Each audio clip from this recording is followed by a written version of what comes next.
McKinnon talked with host David Cochran about how the government can navigate both an election and a continued response to the U.S. trade war. Skilled ministers are going to remain in place. They, of course, remain ministers through an election. So should anything come up during an election campaign, whenever that occurs, then those ministers are able to respond and will respond with, I'm sure, the full approbation and authority of Canadians. One job loss is too many. And indeed, this kind of uncertainty is hard. It makes it hard for business people to plan, makes it hard on workers. It's stressful for Canadians, stressful for Americans too. You've heard CEOs. I talked about the CEO of Alcoa, the CEO of Ford Motor Company, and the markets are reacting to this in ways that are not good economically for the United States. So these things are having an impact, a real impact on people's lives. Of course, we regret that. We will do everything. We will work 24/7 to save every possible Canadian job and build from there and create a prosperous and growing economy. That will happen. That I'm very optimistic about.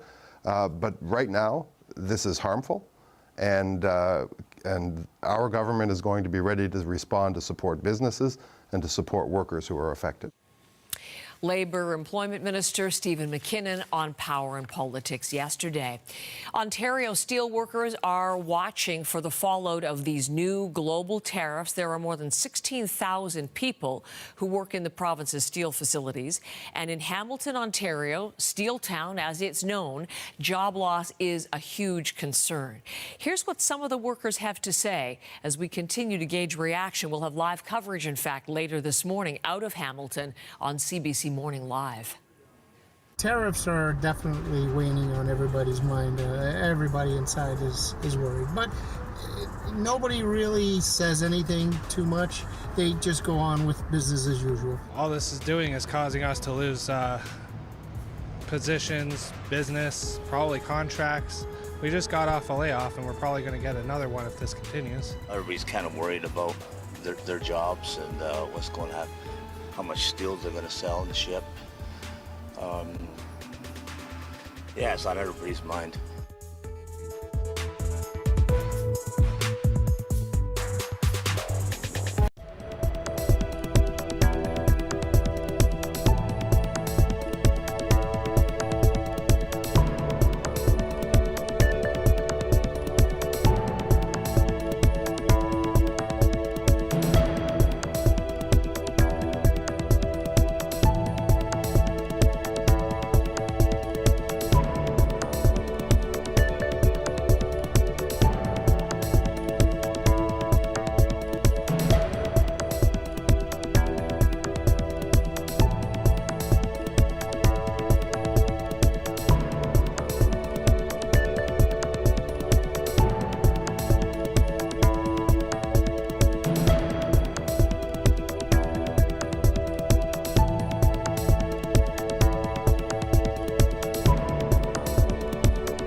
We wait today for Ottawa's response, retaliation to the 25% global tariffs on aluminum and steel imports into the United States, and we'll be bringing you coverage of that if and when it comes. But this morning, we're also following a new front in the cooling relations between Canada and the U.S. There's a new registration policy set to hit all people who visit the U.S. for 30 days or more, and that includes Canadians, snowbirds especially, who've had several U.S. travel exemptions over the years. Sophia Harris has been talking to them, and boy, are they upset. For years, Canadian snowbirds have glided across the land border into the U.S. But now they face headwinds. As part of an executive order signed by President Trump to help curb illegal immigration, the U.S. will soon require foreigners who cross by land and stay longer than 30 days to register online and carry at all times proof of their registration. This Canadian snowbird in Florida doesn't like the sound of that. Well, it's uncomfortable. Let's hope it doesn't get worse in terms of getting in and out of the country. And they're even talking about fingerprinting. What are the fines if you don't comply with this rule? It's punishable up to a $5,000 penalty or 6 months imprisonment or both. This U.S. immigration lawyer says she doesn't think snowbirds would likely be fined or fingerprinted. But in any case, she believes Canadians should be exempt from the registration rule. I just think we're targeting the wrong people here in an attempt to make the entire United States safe. This is really, really an overreach, and a lot of Canadians are insulted by it. I feel as if we are being targeted. This snowbird owns a condo in Florida. Trump's tariffs inspired her to return to Toronto early.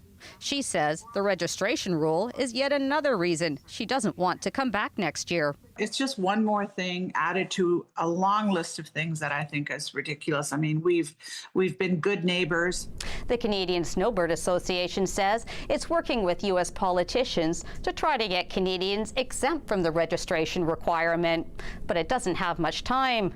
Immigration lawyers tell CBC News the new requirement is set to take effect on April 11th. Sophia Harris, CBC News, Vancouver. Sophia, thank you. Live pictures. This is early morning, and this is the scene. Windsor and Detroit, cross borders, two cities so inextricably linked, and we'll talk about them in conjunction with aluminum and steel today. But we're also, of course, just thinking the people in those two cities, they go back and forth. They work in one city, they shop in one city, they buy gas back and forth. But even as we were just hearing from Sophia about new worries for people who take long-term trips to the U.S., the snowbirds, people who do simple cross-border shopping are also confused and facing new impacts. Marianne is looking at that for us. Good morning. Good morning. Yes, this is all part of Canada's 25% tariffs on a long list of $30 billion of goods originating from the U.S. It has been changing, and that's why if you're planning to cross the border to do some shopping, as many Canadians love to do, you really have to do your research and you have to be prepared, because this all took effect on March 4th, not only impacting commercial shipping or U.S. products imported by mail, but also your trips cross-border shopping and purchasing those American goods that so many Canadians love to bring back. That means, depending on personal exemptions that I'm going to get into in just a moment, you could be paying a 25% surtax on the value of those items originating from the U.S. So let's look at those exemptions. Like in the past, if you're only gone for one day, there are no personal exemptions. That means expect to pay not only those taxes and duties, but also that 25% surtax if you're purchasing any American products. If you are in the U.S. for more than 24 hours, you can spend up to $200 without paying any duties. But that excludes alcohol and tobacco. If you're in there for more than 48 hours, you can spend up to $800, but there are limits on how much can go towards alcohol or tobacco. So that is something you have to really look into before you go. But overall, if you exceed these personal exemptions, you have to not only pay the taxes and duties, but then you also have to pay that 25% surtax. Either way, the CBSA, that's the Canada Border Services Agency, says you have to declare everything you're bringing back into Canada that you've purchased in the U.S. Here's more on what you need to do as a shopper. We recommend travelers to be prepared when they arrive at the border to make sure that we avoid any specific delays that are either related or not to the surtax. In cases where people went for the day for shopping, we recommend that they carry in and the receipt of the item that they've been shopping for, and be prepared to answer all questions relating to the goods, including the total value of goods that were purchased. So even if you're planning to shop on a whim, you still have to make sure you are armed with all of the information you need. And Heather, this does apply not only if you're crossing the border by car or land, it also applies if you're flying in. So it's interesting. Some people coming back to Canada are confused by all of this. So this is important information. When Canada announced its list of retaliatory tariffs. I went looking at it. 388 pages, if I'm not mistaken. It's massive. It is massive. Luckily, there is a little filter option at the top. You don't have to go through all of it, but it is close to 400 pages. We printed out some of it here, but you can see the list is long. And precise. Very detailed, and it really does depend on the category of the items that you're buying. So that includes not only like what I have here, live poultry, different types of meats. Not only that, different grocery items. You see that list scrolling through there. Also impacts things like cosmetics, alcohol, tobacco, clothing, even pulp and paper products. You really have to do your research here because, as you just heard from the CBSA, you have to show not only all of your receipts, you have to declare everything, and everything has its own rule. Now, how long will this remain in place? If you are planning to continue to cross-border shop, Canada, the federal government saying that it will remain in place as long as the U.S. has its its tariffs on Canadian goods. So this could be a while, it could be short, we just don't know. As for gas, we know so many Canadians cross the border to fill up their tanks. There is an exemption for that, so no 25% tariff on that right now. Okay, that's good to know. So yes, the key dates, that $30 billion in retaliatory tariffs, that stays in place. Canada put it in place. The larger tranche, as they're calling it, the second group, $125 billion, that's on pause until we see what the United States does as of April the 2nd. But thank you, Marianne, for sorting out this, because there are many questions and a lot of unknowns and certainly confusion. So CBC News has you covered with this new interactive feature that's up on our website answering your questions. You go to cbc.ca/tariffs and you're watching CBC Morning Live.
The steel and aluminum tariffs take effect, and Canada is expected to retaliate. We'll hear from federal ministers later today on how they'll be reacting to the 25% tariffs the United States has placed on some $35 billion worth of Canadian exports. That's aluminum and steel. That amounts to nearly 1% of Canada's GDP.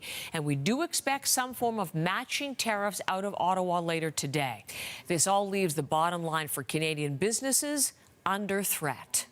Obviously, try to be fiscally responsible as a company and always have, rainy day reserves for this kind of thing, but those only last so long. The steel and aluminum industry has had to deal with Trump's tariffs before. During his first term back in 2018, Trump brought in a 25% tariff on steel and 10% tariff on aluminum imports. And as we await Ottawa's response, we are watching for a provincial response as well, specifically from New Brunswick. The province supplies electricity to about 58,000 customers in the state of Maine. Now, so far, Premier Susan Holt isn't using that as leverage, but let's check in on what the province is planning. Shayna Luck is with me this morning live in our Halifax newsroom looking at the Atlantic story. Just how much power does New Brunswick, does Canada really have on the U.S. grid where you are? Well, Heather, it is a fair bit.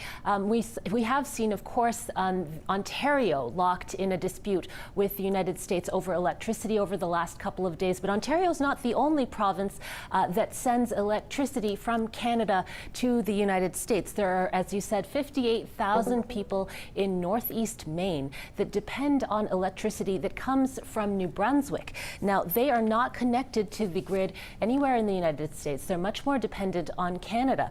And this is rural Maine.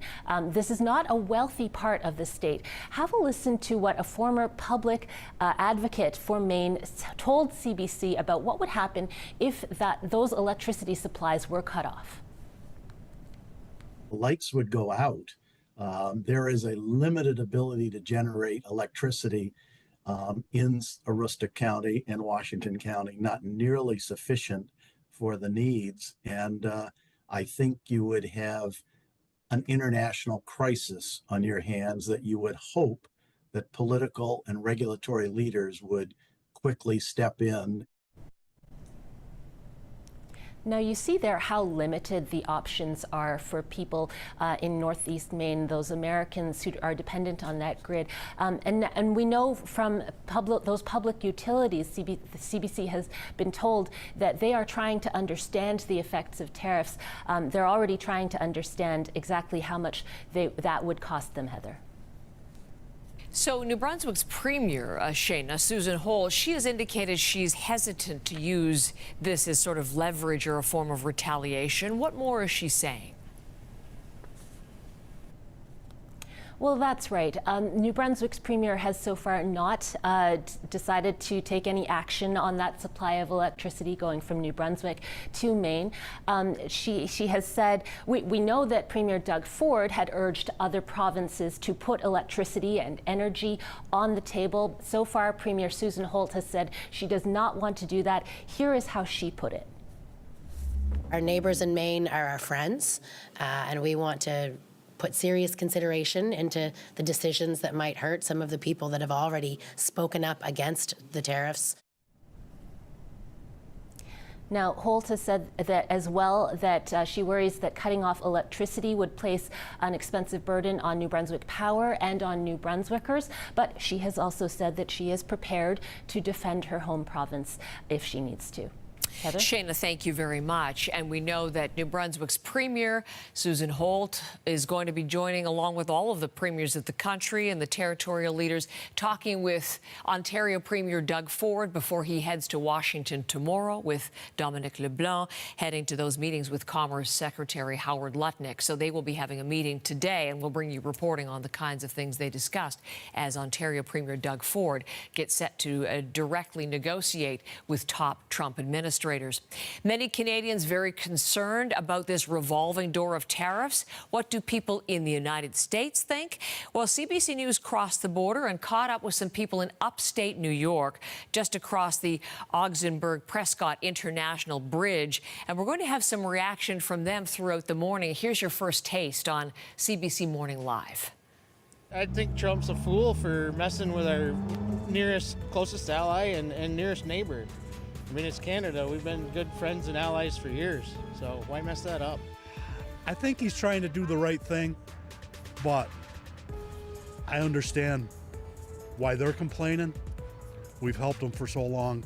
They've helped us for so long. It's a big issue, but we got a lot of work to do over here, and if that can help, I think it's going to ruin us. You know, we're going to be starving. I support him, but I don't support him for tariffs. Yeah. Not at all. Yeah. Especially with Canada, because we're so close, and it's like we've got a river between us, but that's it. We think it's crazy.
Looking live at Toronto as we talk about the impact of what is now in effect, the 25% tariffs globally against steel and aluminum imports to the United States.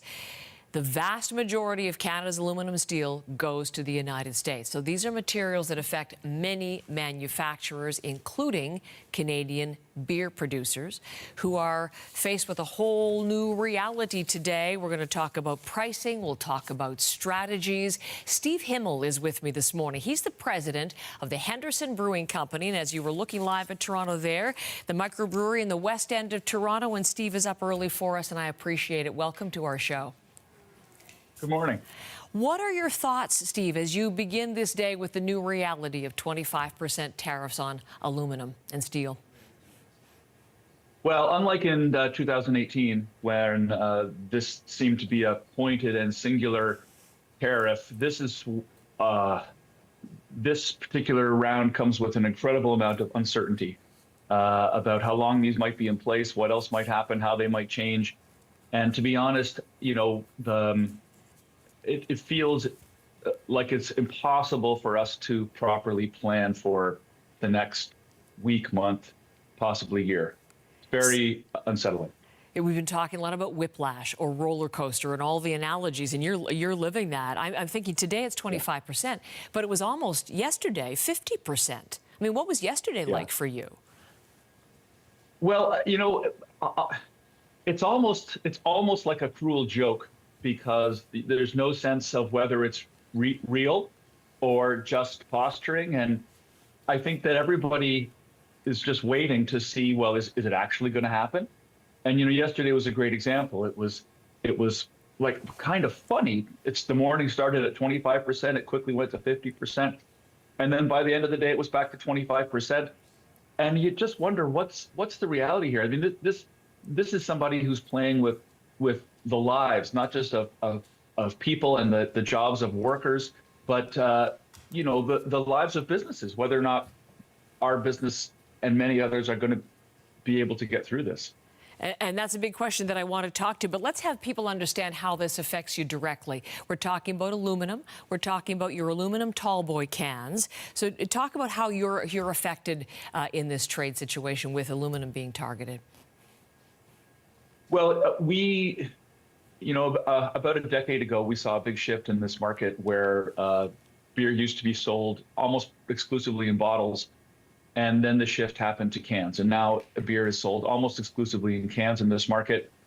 And, you know, that is the only way, aside from draft beer, that we can get our beer to consumers. We also make a soft drink product that we make in a smaller can, and that's also affected. And, you know, we don't have a choice. It's not like we can switch to a different packaging product. So it's all aluminum, and it all comes out of the United States. There's no Canadian aluminum can manufacturer, I was surprised to learn. Yeah, that's correct. I mean, if there is one, I don't know of it. And the choice for us has always been to buy American or to look overseas. And the truth is that the quality from the American companies is excellent, and it hasn't been worth looking into. So just so I understand it correctly, so the aluminum from Canada or other importers, but from Canada potentially, goes to the States. In the States, it's made into your aluminum cans, and then it comes back to you in Canada, potentially. Yes, so that's correct. You're getting the 25% from the Canadian aluminum going in to affect the pricing there. You may end up with the 25%, depending on what Canada does, if it comes back into Canada as a retaliatory tariff. Yes, correct. Wow. And so that's a big hit to pricing. Just give us some numbers. How many cans would you order in a month, for example, that would potentially be hit by 25% or 50% more? Well, I mean, we're talking about a number somewhere around 100,000 cans. And we have a very small stockpile of cans. You know, it might be that we plan for, let's say, 3 to 6 months of buffer. So those costs will not affect us today, but the next time we have to place an order, we're going to feel those, and we'll have to make some serious business decisions. Honestly, you know, the decisions we have are whether to try and absorb that cost, at least in the short term, to pass that on to consumers, or to try to shift to possibly putting some of our product, emphasizing our on-premise, our keg business as a result. So you might have to pass it along or absorb in terms of costs, and retool to a certain degree. Do you ever see, I mean, might it switch back to bottles? Might this be a time to start manufacturing those aluminum cans in Canada? What do you see potentially down the line as an impact here? Well, honestly, a few people have asked me this question about manufacturing the cans in Canada. I don't think that's a solution. You know, we have to build a plant. You're talking about hundreds of millions of dollars and years to get it done. And we have a great trading partner, and we have a great trade agreement in free trade. There's no reason that we should have to build something. You know, we can't as a country build one of everything that our trading partners have. That's just not realistic. And I appreciate that it does seem like a good solution, but I don't think it's the right solution. I think we have to find a way through this and back to the agreement that we negotiated and that is legal between Canada and the U.S. and get back to trading the way we used to. Let me ask you this, and we'll keep in touch with you as this continues to evolve, because I'm even thinking of agricultural tariffs potentially going in. Is that something that would affect your hops or anything like that? Yes, 100%.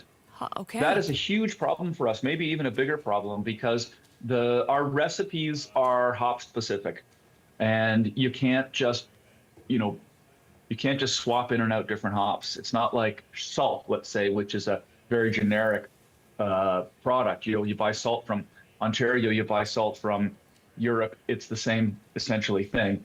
Our hops have not only flavor profiles, but also the other elements that really affect the way our beer is produced, and having to make changes there. And why customers like those particular beers. So that is definitely a conversation for the future. But right now, as you suggested, I mean, you can hear how difficult it is to plan for the future when all of this is shifting beneath you. Can you survive this, Steve? I don't know the answer to that question. I feel like our whole industry right now is bracing for impact, and it is impossible to shift in this environment, because we don't know if these tariffs are just a ploy to negotiate something else, or if they're going to be here a long time. I don't think it's possible that our industry can survive the way it is now with these tariffs in place. I'll say that. Well, thinking of you as you negotiate what is back and worse this time, and changing all around you. Thank you very much for your candor and for the conversation.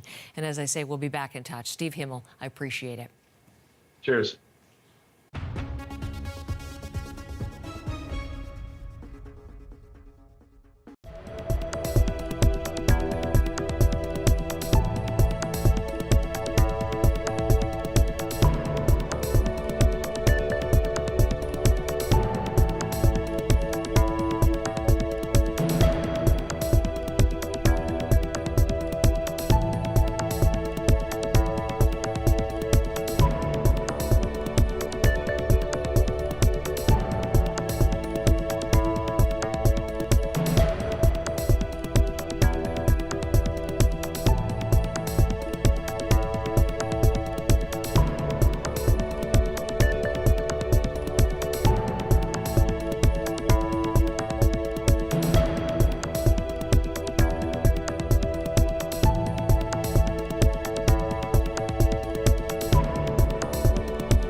The European Union has already responded. Counter tariffs on billions of dollars worth of U.S. goods.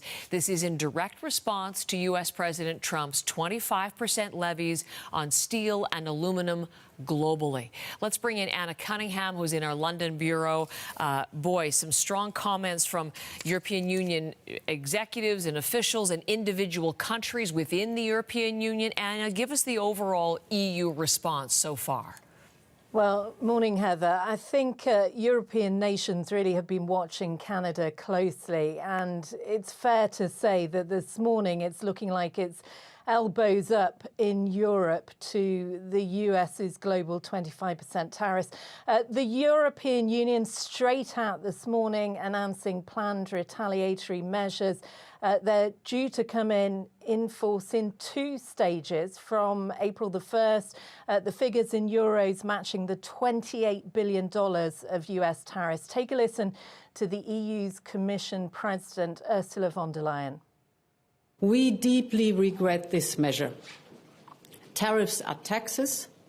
They are bad for business and worse for consumers. They are disrupting supply chains.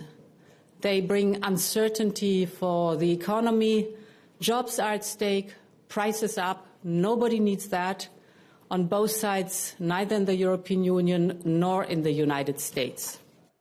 Now, Heather, the EU is going to be reintroducing tariffs imposed during President Donald Trump's first term. So that's going to be on US goods such as jeans, bourbon, whiskey, Harley-Davidson motorbikes. Tariffs, too, on industrial goods and agricultural products. But they are yet to be approved by EU countries. The EU says it's still open to negotiating. Take a listen to the EU's Trade Commissioner, Maros Sefcovic. The objective is to counterbalance the increased trade value affected by the US tariffs while minimizing the impact on European businesses and consumers. But the disruption caused by tariffs is avoidable if the US administration accepts our extended hand and works with us to strike a deal. So under the President's leadership, I'm ready to negotiate and we are ready to make it happen. Heather, we'll keep a close eye on the European markets response this morning. On Tuesday, the UK's FTSE 100 share index closed down more than 1%. The French CAC 40 index and the German DAX followed a similar pattern. Anna, I was noting France's foreign affairs minister saying that France and Europe have the capacity to go farther, to potentially add more items to that tariff list. So this could be just the first volley. But thank you very much for starting the coverage there, Anna Cunningham in London. And mentioning the European markets, let's take a look at what is happening in North America. We've seen market turmoil in recent days. And in the midst of all of that, today we'll get the Bank of Canada interest rate announcement. That's at 9:45 a.m. Eastern. And Scott, what is the expectation given the worsening economic conditions? That's exactly right. In any other time, there would be a sort of a pause, a wait-and-see attitude. But because there's so much uncertainty, Tiff Macklem, the Bank of Canada governor, has already signaled that he's prepared to lower the rate yet again. And if that happens, that'll be a 7th rate reduction in a row. So pretty much out market makers expecting a 97% chance that we're going to see a 1/4 point rate reduction to 2.75%. That's the overnight rate, and that's the rate that banks and big financial institutions borrow at. So that trickles down through the economy, lowers rates overall. Now, Tiff Macklem has already said that these are unprecedented times, so expect some interesting language as well as far as the decision to, as expected, lower rates. In the meantime, we've got the markets off and running. We have the price of oil pretty much stable this morning, up about 30 cents a barrel. The Canadian dollar turning from negative to positive. Watch that one as this announcement comes out. And we have the S&P, the Dow, and NASDAQ trying to claw back some of those heavy losses that we've seen over the last few days, and all right now in positive territory. 9:45 for the Bank of Canada interest rate announcement. 10:30 a.m. Eastern for the Governor, Tiff Macklem, and the Senior Deputy Governor holding their regular news conference. We will have live coverage of that on CBC News Network. Scott, thank you. This market update is brought to you by Emirates. Fly Emirates. Fly better.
Matt Hamill back in with us this morning, and welcome back, Matt, for sure.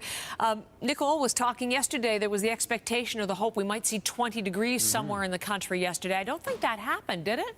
No, warmest we got in the country yesterday was 15 degrees in Windsor, Heather, but they might be breaking the 20-degree mark maybe towards the end of the week. Now, let's take a look at how this temperature pattern is setting up. It's going to be quite a sharp divide heading into the weekend. Cooler temperatures and unsettled weather in the west. Meanwhile, yes, 20 degrees on the horizon. For real this time. This was 17.9 degrees back on March 1st. This so far is the warmest temperature we've seen in 2025 across Canada. This was in Lethbridge, but now we turn our attention to Saturday. Take a look here. 20 degrees in the forecast for Windsor. 12 degrees for Toronto on Saturday. You'll also notice, though, a little bit of rainfall activity. Now, things are fairly quiet today, much cooler, a brief cool down for today before things start to ramp back up temperature-wise in this part of the country. But this afternoon, a 0-degree high for Toronto, 6 degrees in Windsor. But yeah, we're going to be climbing well above that. But it's not just warmer temperatures pushing in, it's also going to be fairly active. We can see lots of rainfall, maybe even some spring stormy weather this weekend to go along with those very above seasonal temperatures. Here's a look at that rainfall. Now, when we head into more northern parts of Ontario, we're more so looking at snowfall and potentially even some freezing rain with this. But looking at that 7-day forecast, we can see Saturday and Sunday both looking active, but both in double-digit territory. Meanwhile, for Quebec, a cooler day today as well, but warmer temperatures will also be gradually building in. This weather update is brought to you by Sunwing Vacations and Mazatlan. Save more. Explore your Mazatlan. Only better.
Good morning. It's Wednesday, March 12th. I'm Heather Hiscox. Here's what's making news right now. The 25% tariffs on steel and aluminum imports to the United States are now in effect. Punishing levy that applies pressure on the industry and puts jobs across several sectors at risk. It feels like it's impossible for us to properly plan for the next week, month, possibly year. What lies ahead and what Canadians can do to get through the intensifying trade war with the U.S. Looking to Ottawa next, where we expect a swift response. Federal ministers are expected to deliver a retaliatory blow. Businesses across Canada are adjusting expectations. Do I bring in a lot of inventory now and try to get ahead of the tariffs?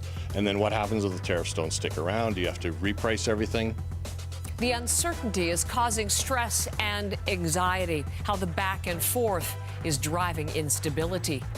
And the unpredictable nature of the ongoing dispute is shaking global markets. The Bank of Canada expected to cut its interest rate later this morning. There is a new escalation this morning from the U.S. in President Donald Trump's trade war, and Canada is expected to retaliate as early as today for the 25% tariffs on steel and aluminum.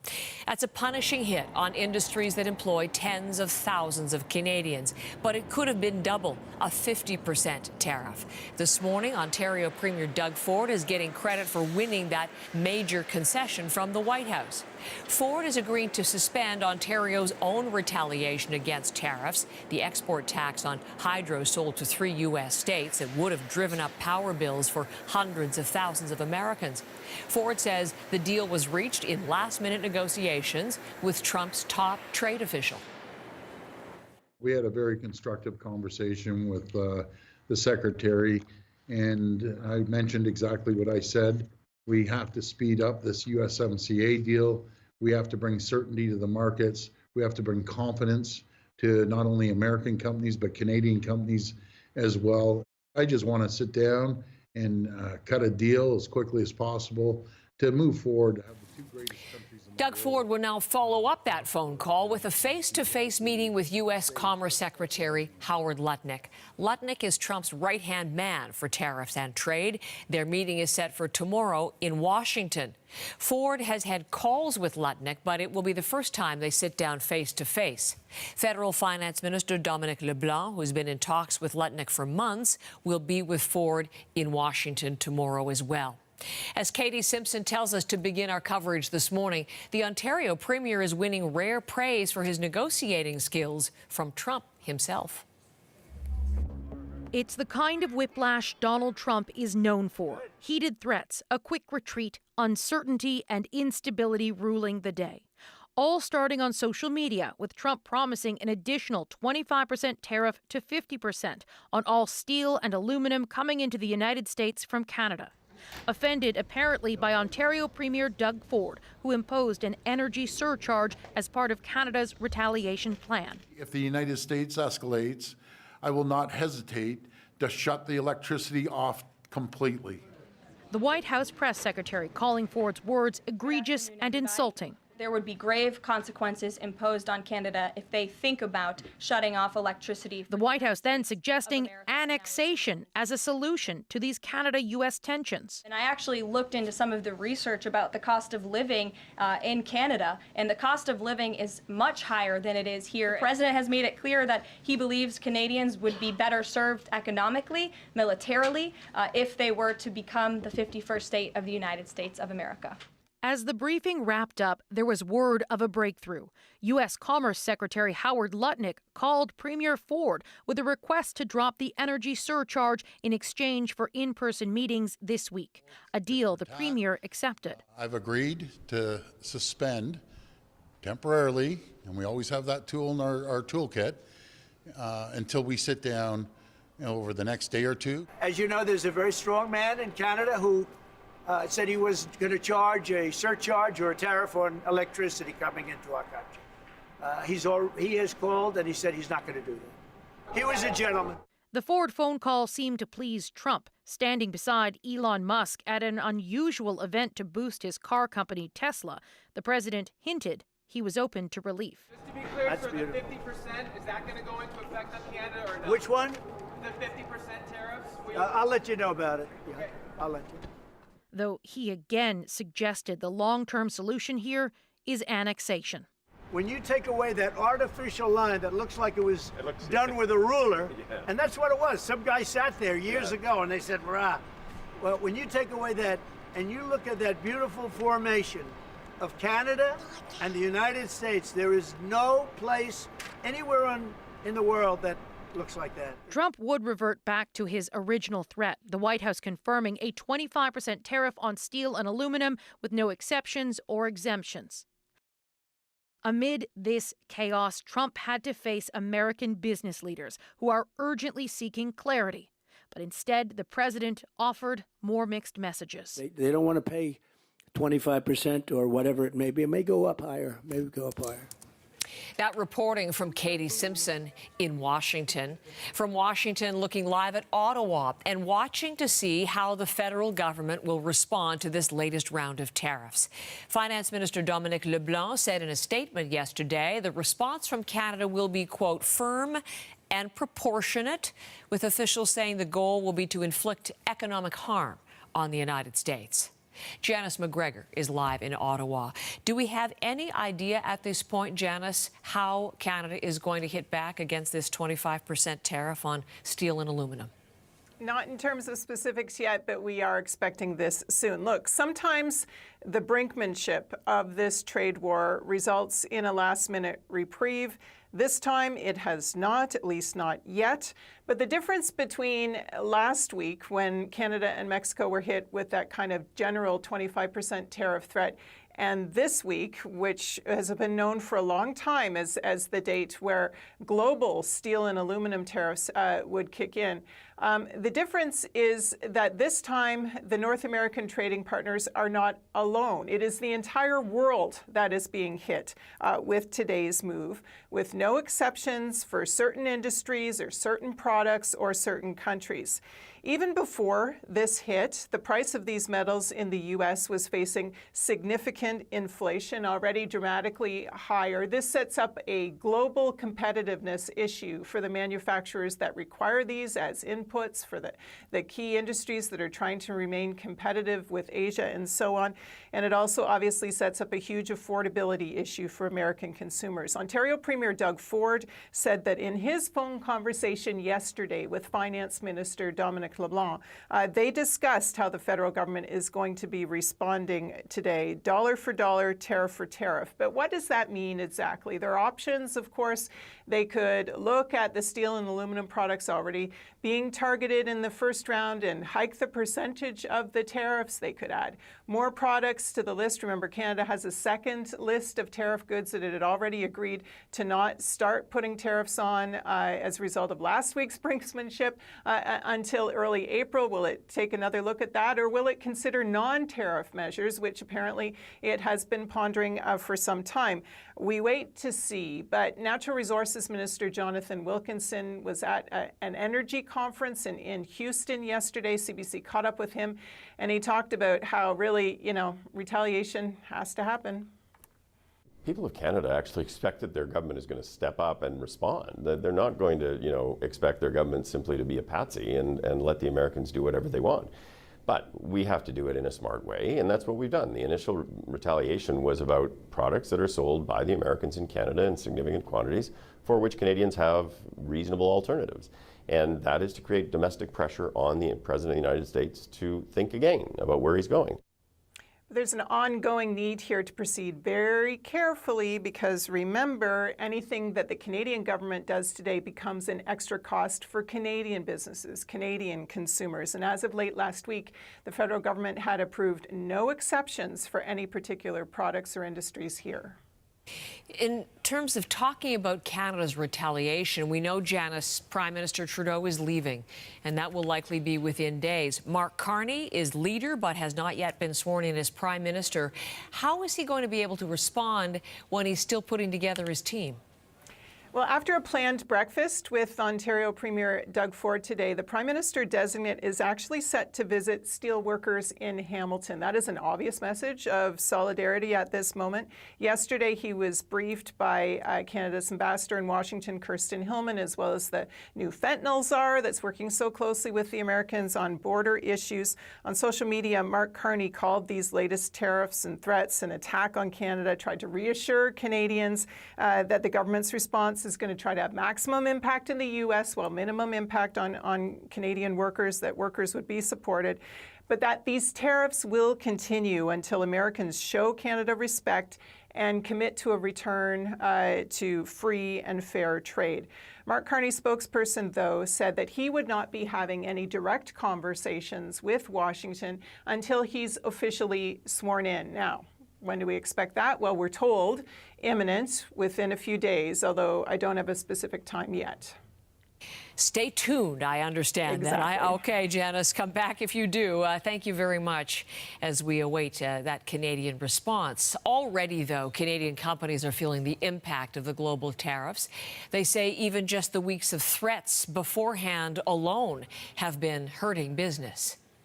All of our American distributors have canceled their orders with us, and our Canadian distributors are currently not taking any new orders to the U.S. I don't think we'll ever get all of that business back. I mean, maybe in the future we would like to be able to have some presence in the U.S., but that's not our focus right now. That's the owner of a Toronto business that makes steel window wells and garden beds. Canada exports almost all of its steel and aluminum to the United States, more than 90%. And the tariffs don't only affect producers of the raw materials. I was speaking last hour to the president of the Henderson Brewery in Toronto about the cross-border complications over beer cans. You know, we don't have a choice. It's not like we can switch to a different packaging product. So it's all aluminum, and it all comes out of the United States. There's no Canadian aluminum can manufacturer, I was surprised to learn. Yeah, that's correct. I mean, if there is one, I don't know of it. And the choice for us has always been to buy American or to look overseas. And the truth is that the quality from the American companies is excellent, and it hasn't been worth looking into. So just so I understand it correctly, so the aluminum from Canada or other importers, but from Canada potentially, goes to the States. In the States, it's made into your aluminum cans, and then it comes back to you in Canada, potentially. Yes, so that's correct. You're getting the 25% from the Canadian aluminum going in to affect the pricing there. You may end up with the 25%, depending on what Canada does, if it comes back into Canada as a retaliatory tariff. Yes, correct. Wow.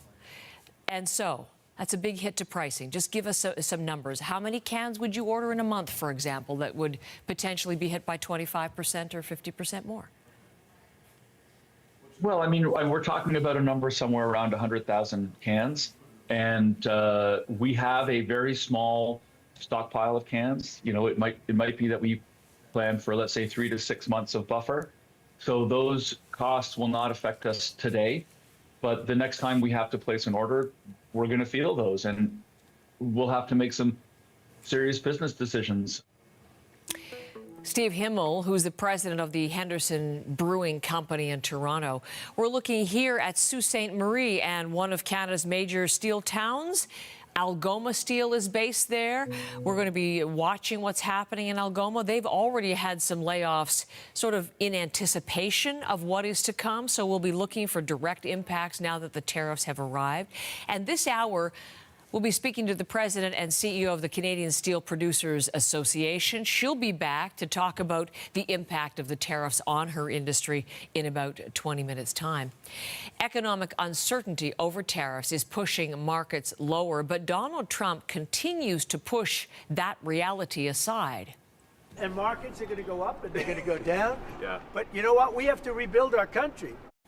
So that's the long-term goal for him, but here are the markets going down. This is the trend since Trump's inauguration, especially this week, since his remarks about tariffs causing a recession in the United States. He was very vague on those, wouldn't rule it out, but now he seems to be walking his remarks back, saying he doesn't see a recession threat for the United States. How are global markets responding to this new global tariff Let's get a sense from Scott. Yeah, this is a sense where the markets already knew this was going to happen. There was a kerfuffle yesterday, but the reality is now the European Union has imposed $28 billion worth of tariffs on U.S. goods, and so we are seeing the markets bouncing back from a real drubbing over the last few days, where a lot of market buyers are saying how much is too much as far as the big sell-off goes, because we're below levels. All the profit has been wiped out on these markets since the November elections. Let's take a look at the futures right now as far as where we're at. The S&P, the Dow, and NASDAQ all in positive territory after yet another severe downcline yesterday. We're seeing European markets somewhat to the upside this morning as well. But overall, these shares, North American shares in particular, down about 9% since recent highs, just set record highs back in February. And that means it's entering, or could enter very soon, a correction territory where it's down 10% from its recent high. The question is will tariffs raise prices? Will it slow the economy? And that combination could mean stagflation, where there's no activity other than inflation going to the upside. So there's also an indicator of this morning. We're expecting U.S. inflation numbers at 8:30 this morning coming out. We're expecting that to be in the neighborhood of about 2.9%. But this is a number that markets are going to watch very closely, not just today, but certainly going ahead as these higher prices kick into the economy on both sides of the border. We're about 2.5 hours away from one of the main economic stories we'll be watching today. That's the Bank of Canada's latest interest rate announcement. What's the expectation from the governor? Market makers, 97% chance, so they're pretty much all but certain we're going to see a lower interest rate today, a quarter point to 2.75%.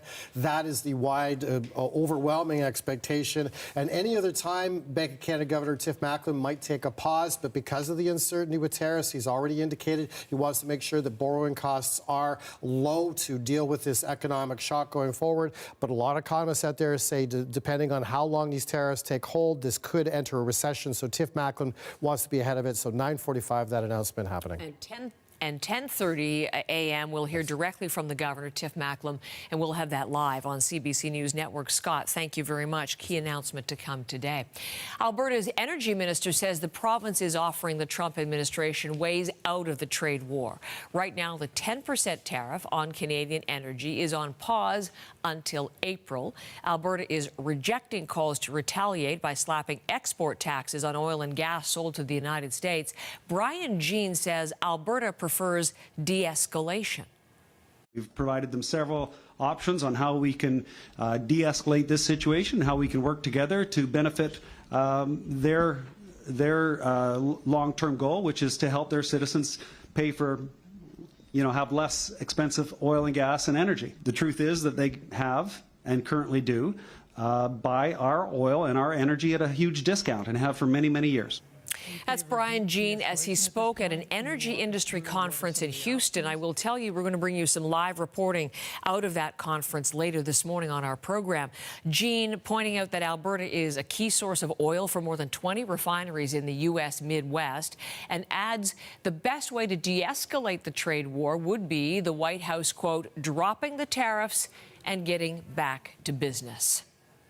Canadians across the country have been speaking out against the tariffs for weeks. CBC News has been hearing from you as this trade war has only escalated. This is some of what people in Ontario have told us. This is CBC Morning Live. Terrible. We're neighbors. We're friends. What is this big fight? I think it's just a scam. Who can tell what Trump's going to do next, I mean, if he really tries to hurt us, we'll just cut off his electricity. He'll have to take the stairs up Trump Tower. They're talking how many thousands of jobs they might, like layoffs and everything else, so it's going to be a rough... Spring is a beautiful day for spring, but for the working man, then maybe not so good for Hamilton right now.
Let's look at another implication of this tariff war for many Canadians. I'm thinking specifically snowbirds who spend a lot of time out of Canada in U.S. destinations over the course of the year. They may soon be seeing changes to the rules that apply to their travel. An executive order signed by Donald Trump could force snowbirds to carry proof of their registration while they're in the United States at all times. And Marianne is here. This has really caused quite an uproar. So what exactly has changed and what are the new rules? Well, these are new rules that are set to take effect next month, specifically April 11th. And it applies to anyone who is 14 years of age or older crossing into the United States by land. So driving across that border into the United States. And if you plan to stay there for more than 30 days, you now have to register with the American government online and apply for fingerprinting. And once that happens and you get evidence and proof that you did officially register, you have to keep that proof with you at all times, just in case. And of course, as Heather mentioned, this does impact all of those Canadian snowbirds who go south for the winter, trying to enjoy those warmer months, some staying there for months at a time. At this point, what we know, more details are expected, and we are expecting to get some more details and clarity on how this will play out and specifically impact snowbirds sometime even possibly today, because this only applies if you're driving in. There is a more thorough vetting process when you fly into the United States, which is why these rules aren't specific to flying into the country. But this is because of Trump's executive order trying to curb illegal immigration in that country. We did hear from an immigration lawyer who told CBC News she doesn't believe Canadians will be fingerprinted or fined because there is a penalty if you don't properly register. Here's more on what she thinks will happen. It's punishable up to a $5,000 penalty or 6 months imprisonment or both. Now, that's scary language. I don't think that's going to happen, but I think the tone of the language really is there to suggest full compliance. Now, if you're confused about why it is different if you're entering by land versus flying into the United States, I did mention that more thorough vetting process. In some cases, there's also something called an I-94 form that is given at airports, but it isn't always given at land crossings, and that's why we're seeing this difference in the rules when it comes to driving into the United States. And again, we are awaiting more details because this doesn't officially roll out until April 11th. So it'll affect thousands potentially of Canadians. What kind of early reaction are we hearing? A lot of frustration because not only are Canadians visiting the South, they're also invested there. They have homes there, they own properties there. And we've heard from many Canadians who are rethinking their travel plans, questioning whether they want to stay in the United States, whether they even want to return. And here's one woman who spoke to us about these new rules. Well, it's uncomfortable. Let's hope it doesn't get worse in terms of getting in and out of the country. If it gets too difficult, for sure it's going to impact if we come back or not. And they're even talking about fingerprinting. Not too sure about that. The Canadian Snowbird Association released this statement saying that it is working with congressional representatives to amend this registration requirement and exempt Canadian travelers from having to register because, of course, they are hearing a lot from their members. Heather, at this point, saying they're keeping on top of any changes when it comes to these rules and updating their members by email or other alerts as they get more information. Okay, Marianne, thank you. Watching that story for us again ahead of those rules taking effect next month. As we began the hour, you heard Katie Simpson reporting on from Washington that U.S. President Donald Trump is keeping up the expansionist rhetoric about Canada. British Columbia says the Trump administration is pausing negotiations on a new Columbia River Treaty. Now, that's a Canada-U.S. deal that covers water sharing, hydropower production, and environmental protections. The details this morning from Katie DeRosa. Amid U.S. President Donald Trump's threats to annex Canada and take our natural resources, the focus has turned to our water supply. Trump described it like this last year. And they have essentially a very large faucet. BC's energy minister has said the province cannot use its water supply as a bargaining chip because of the Columbia River Treaty.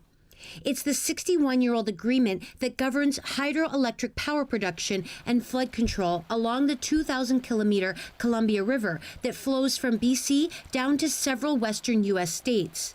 Last summer, Canada and the U.S. under then-President Joe Biden reached an agreement in principle to update the treaty. But Adrian Dix says the Trump administration has now hit the pause button. What's different here is the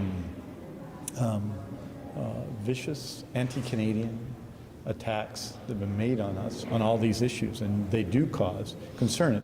The New York Times reported that Trump raised the treaty as part of a host of grievances during a phone call last month with Prime Minister Justin Trudeau. Trudeau has said a key part of a modernized treaty is addressing Canada's concerns about sensitive ecosystems and Indigenous land.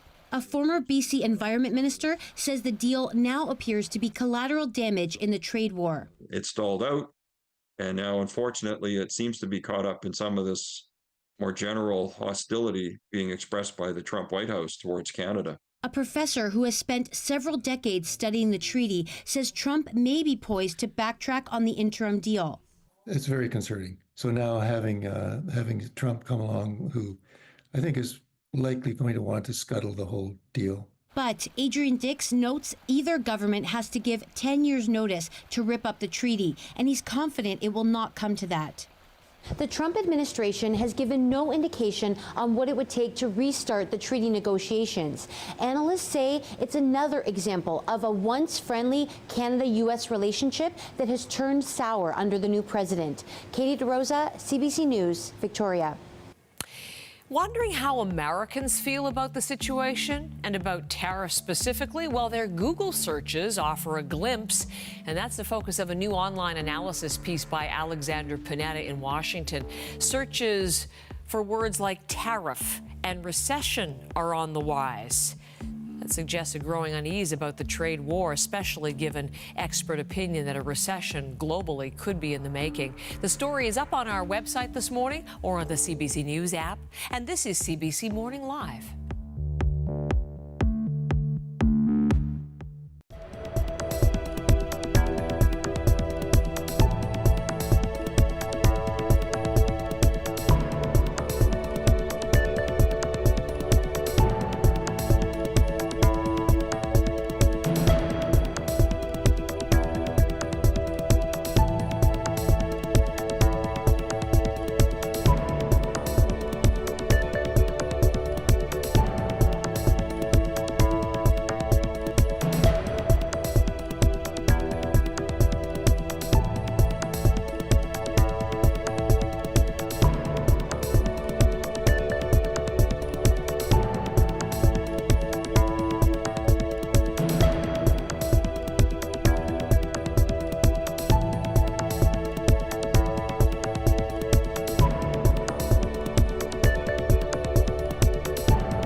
The steel and aluminum tariffs are now in effect. Any businesses importing those products into the United States will have to pay a 25% tax.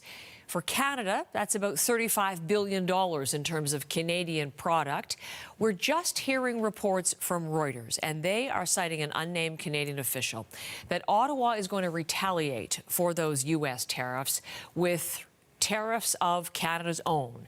And the number is 29.8. Let me be clear on that. $29.8 billion in retaliatory tariffs on U.S.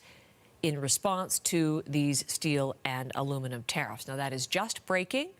A Canadian official cited by Reuters reporting, and certainly we're working on all of that in terms of information that we can glean. But let's just bring you a little bit in terms of the view from Canada. We're talking about developing new markets, increasing productivity, and all those things. But I mean, that will take months, if not years. That really wipes out any opportunity to continue a profitable business into the United States. So those are Canadian aluminum and steel producers talking about dealing with the 25% tariff. Of course, it's not the first time their industries have had to deal with Donald Trump and tariffs. Back in 2018, in the first administration, he brought in a 25% tariff on steel and a 10% tariff on aluminum imports. But as we heard and have heard from a number of company officials, including from the brewery president to whom I was speaking earlier this morning, this time it's worse, not just in the number, but in terms of the uncertainty of on-again, off-again tariffs, differing amounts, makes it impossible to come up with a cohesive business plan. The fact that it is today 25% on Canadian steel and aluminum, that's due to the fact yesterday Doug Ford suspended Ontario's 25% surcharge on electricity to Michigan, Minnesota, and New York City.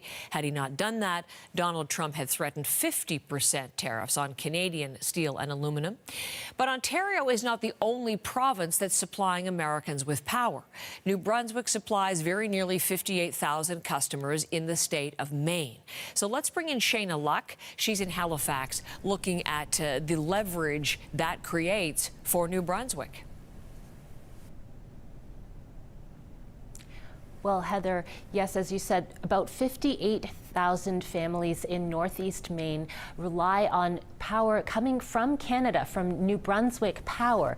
Now, this is an area that is not tied to the rest of the American electrical grid, much more closely connected to the Canadian electrical grid. And this is not a wealthy area of Maine. This is rural Maine. Take a listen to what CBC heard when we spoke to a former public advocate for electricity for the state of Maine. Take a listen to this. Lights would go out.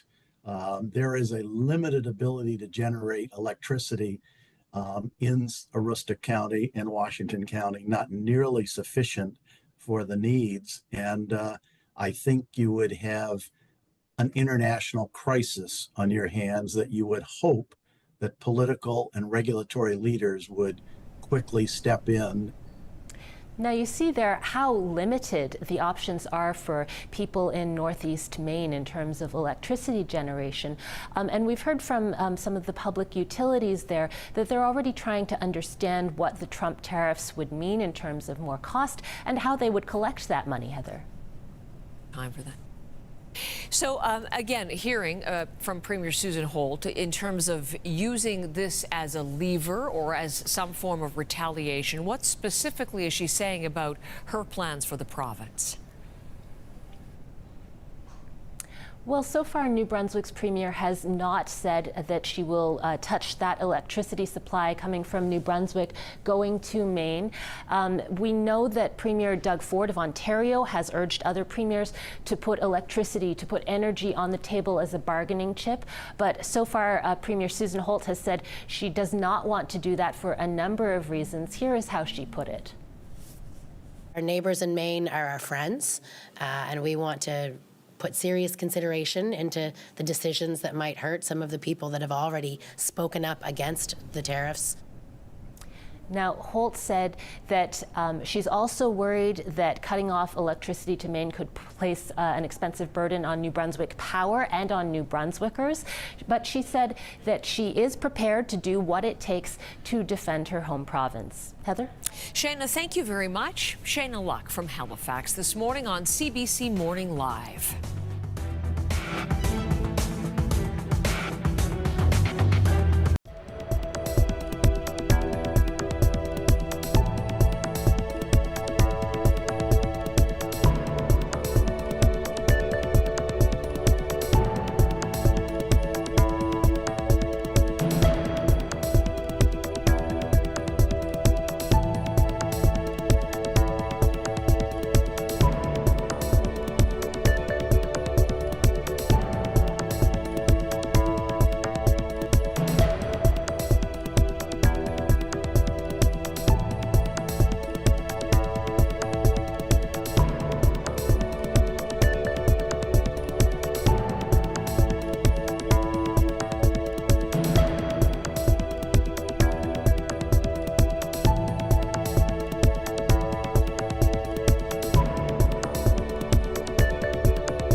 You're looking live here at Sault Ste. Marie.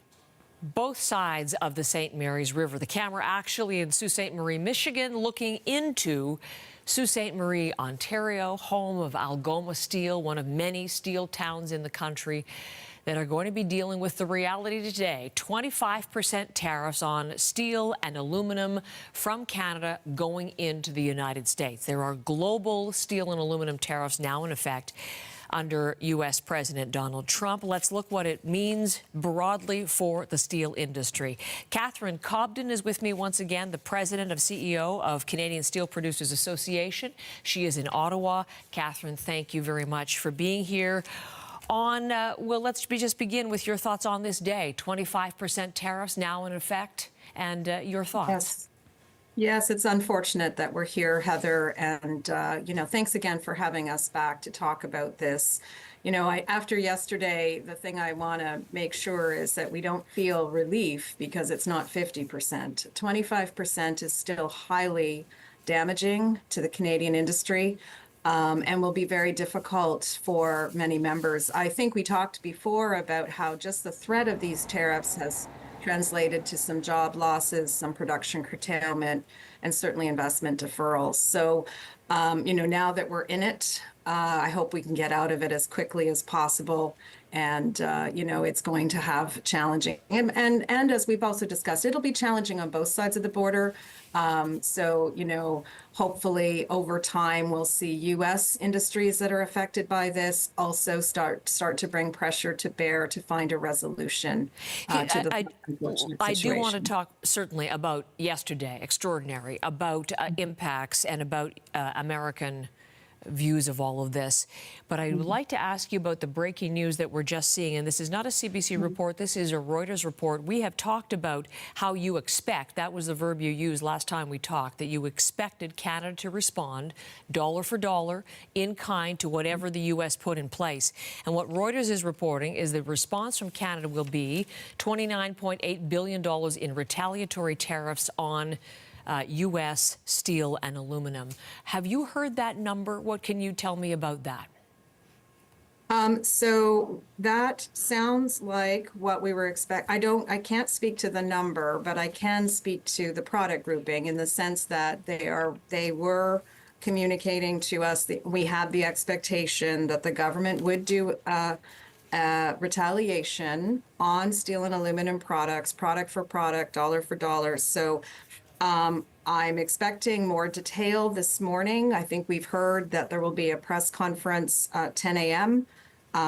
But yes, it should be a commiserate response, a firm response, but one that doesn't escalate the situation. Particularly with Canada heading to Washington to have meetings tomorrow with the Commerce Secretary, the timing of all of that. So the statement from the Finance Minister Dominic LeBlanc was that there would be a response that would be firm, it would be handled firmly and proportionately was how it was described. So you're suggesting to us that $29.8 billion figure would be in keeping with that. More obviously to come on Ottawa's response. Is that right? Yeah, Yes. I need to obviously dig into those numbers. Okay, but, exactly. Definitely the tone that you're describing from Minister LeBlanc is what we expect, and frankly, what we were calling for. We're not looking for escalation here. We're looking for standing up for the steel industry in a sort of proportional, I like that, proportional sort of commiserate way with what they've done. It's a tit for tat trade war with Canada. And we hope that is, part of the mechanisms. And of course, in 2018, this was one of the strategies deployed by Canada. But of course, as I think I heard you describing in an earlier interview this morning, this is much worse. So there's going to be a need for, and I feel like this is going to impact the U.S. faster than it did in 2018. Okay. It may well be commensurate, which is what you've been looking for. It almost, though, was double. We talked about yesterday just briefly, when the thought of a 50% tariff on Canadian steel was very much in the air before the Ontario Brinksmanship sort of took over. What were you doing? What were you going through? Who were you talking to? Just what was that day like from your perspective?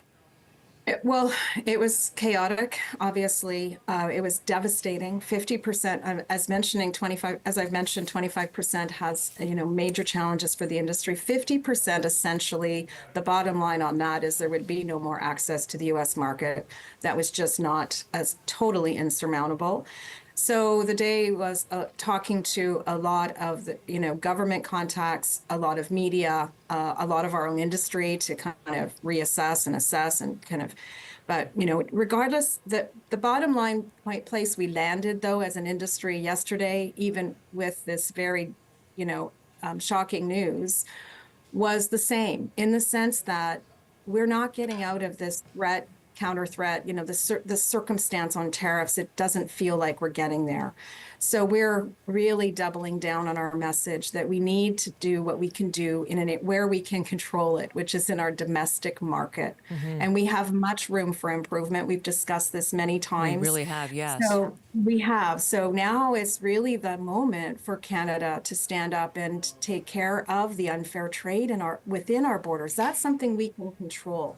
Right. We can't control these threats on tariffs. If they're going to continue, we are deeply concerned. And they've already had an impact, as you mentioned, just even the threat of the tariffs to come. Algoma Steel has told us, Nova Steel has said that business has slowed. We've reported at CBC News on Algoma making some layoffs within the company preemptively. How soon will concrete impact take hold in the Canadian steel industry with this 25% tariff and, one would expect, the retaliatory tariffs to come?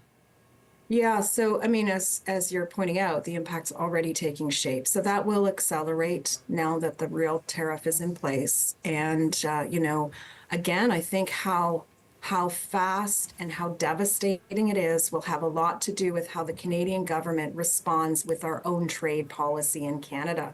I do get asked this question all the time, and until I know whether the government is going to take our proposals and act upon them to protect domestic steel industry and our workforce, I can't entirely answer that question. I feel like even if they did everything we're asking for, we're still going to see a contraction of the industry. If they do nothing, it's going to be an absolute devastation on this industry, given the breadth of everything going on. You mentioned that in the long term, you hope that American voices, those within the industry in the U.S., bring their influence to bear.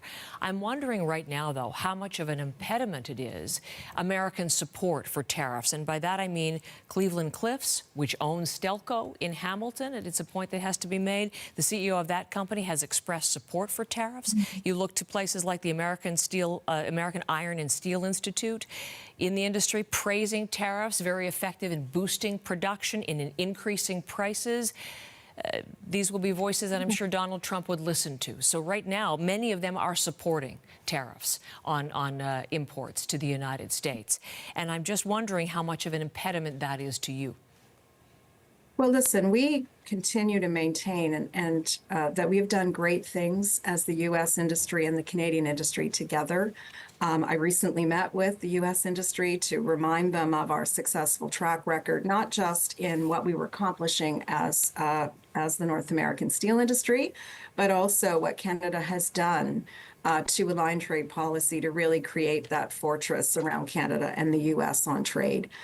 Obviously, tariffs are an important tool in the toolkit. In fact, in Canada, one of our asks, as we've discussed before, is for more tariffs at our border as well.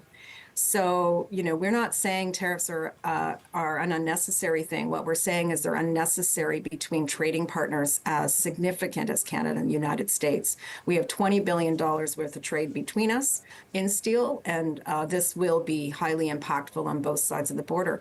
So, just kind of level setting again, the idea that tariffs are a tool in the toolkit and they are useful, but it's when you're in a situation like the Canadian market's important to the U.S. and the U.S. market is important to Canada, there needs to be a different relationship between us. And that's where we hope we end up down the road. It might take some time to get there, Heather, but that's at least, the optimistic view of where I hope we can get to. The day begins. It's going to be a key one, Catherine. So I thank you for the time today. I'm sure you'll be speaking to others on our network as the day goes on, and we'll have a further conversation, I'm sure. But thank you for this morning. Catherine Cobden is the president of the Canadian Steel Manufacturers Producers Association. This is CBC Morning Live.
Donald Trump's new tariffs are in effect this morning. They went into effect just after midnight last night, 25% on imports of steel and aluminum globally, not just for Canadian steel and aluminum. It is a global levy, and the European Union is responding. Anna Cunningham is in London with the details on what we've heard so far this morning from the EU. Anna, good morning. Morning, Heather. Well, the European Union straight out this morning saying that it's going to match the $28 billion of tariffs. It's going to come into force from April the 1st in 2 stages. What they're doing is bringing back tariffs on the US that they actually imposed during President Donald Trump's first term. Let's take a listen to what the EU's Commission President Ursula von der Leyen says. We deeply regret this measure. Tariffs are taxes. They are bad for business and worse for consumers. They are disrupting supply chains. They bring uncertainty for the economy. Jobs are at stake, prices up. Nobody needs that on both sides, neither in the European Union nor in the United States. So, Heather, the EU preparing tariffs on US goods. That's going to include things like jeans, bourbon, whiskey, Harley-Davidson motorbikes. Agricultural products will also be impacted. Look, the EU is saying it's still open to negotiations, but right now it does look like Germany, Ireland and Italy are going to be the countries hardest hit because they are the ones that operate a goods trade surplus with the US. The Irish Taoiseach Micheál Martin is actually due to meet with President Trump this morning, so we can expect he's going to be expressing his feelings. One note on the UK, of course, you'll remember, since Brexit, it's in a different position, but it's facing these tariffs as well. The British government says it's disappointing, but it's not going to retaliate right now. Heather. Anna, thank you so much. Anna Cunningham with the EU response. As we turn next to market response, certainly there has been turmoil in recent days over the uncertainty and over the tariff regime. This morning, the Bank of Canada will weigh in on Canada's economic direction, an interest rate announcement coming at 9:45 a.m. Eastern, and then we will hear from the Governor, Tiff Macklem, at 10:30 a.m. We'll carry that live. Scott, the expectation is another rate cut. A 7th in a row, another quarter point to 2.75%. We're expecting that at the 9:45 announcement this morning. And so we're watching for that. And this is in order to keep things stimulative for the Canadian economy with the uncertainty of the tariffs. Tiff Macklem has made it clear that it's hard to fight both low growth and high inflation at the same time. So he wants to prevent that and hence have cheaper borrowing costs for everyone across the country in these uncertain times. Let's take a look at how the market's reacting as well. We are seeing perhaps some green out there, perhaps a green a bounce back, but we've seen that every day this week before these gains melt away. But so far, we are seeing some green out there. We have the price of oil up about 65 cents a barrel. We have the Canadian dollar flipping from negative to positive, up about a tenth of a cent against the U.S. counterpart. And let's take a look at those markets. They will be watching for an 8:30 announcement on inflation numbers in the U.S. We're expecting that to come in at 2.95%. That'll be out at 8:30 as well. So that'll be a market mover. But in the meantime, we are seeing a positive incentive for the open markets. Thank you, Scott. Thanks, Scott. This market update is brought to you by Emirates. Fly Emirates. Fly better.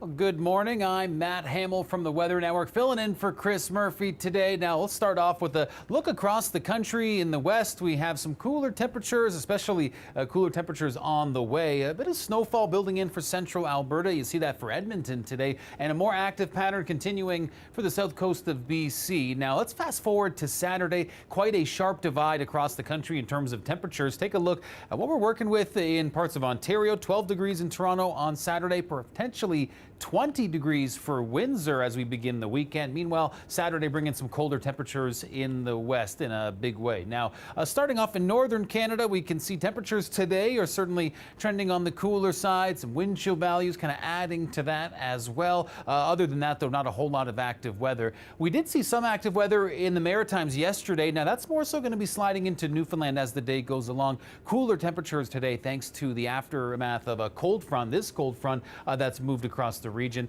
Early on, some rain showers continuing for Cape Breton, but later into the afternoon and evening, we'll see the active weather shift to Newfoundland with some snow and a rain-snow mix for some, and then quieter conditions for the day tomorrow. Halifax is showing that gradual warm-up as we head in towards the weekend. That's really going to be the pattern we see across eastern Canada.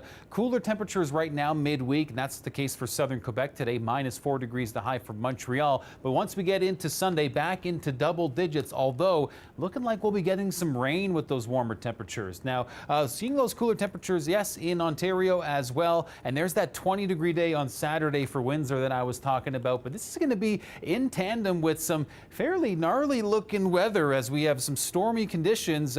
Could be bringing some heavy rainfall in parts of southern Ontario, more northern parts of Ontario, likely to see more so freezing rain and snow with this. But there's that active weekend on tap as this Texas low will be moving into the region, bringing some unsettled conditions.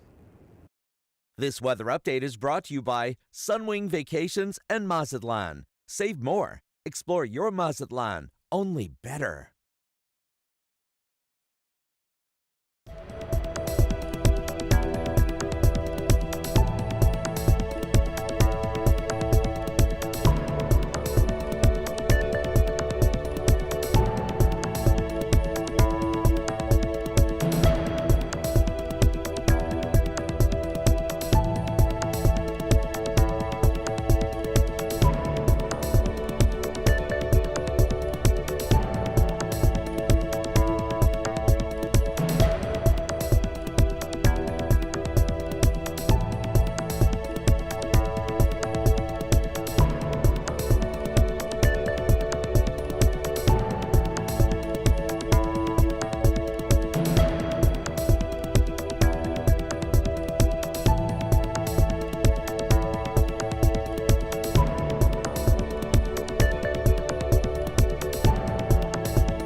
To be.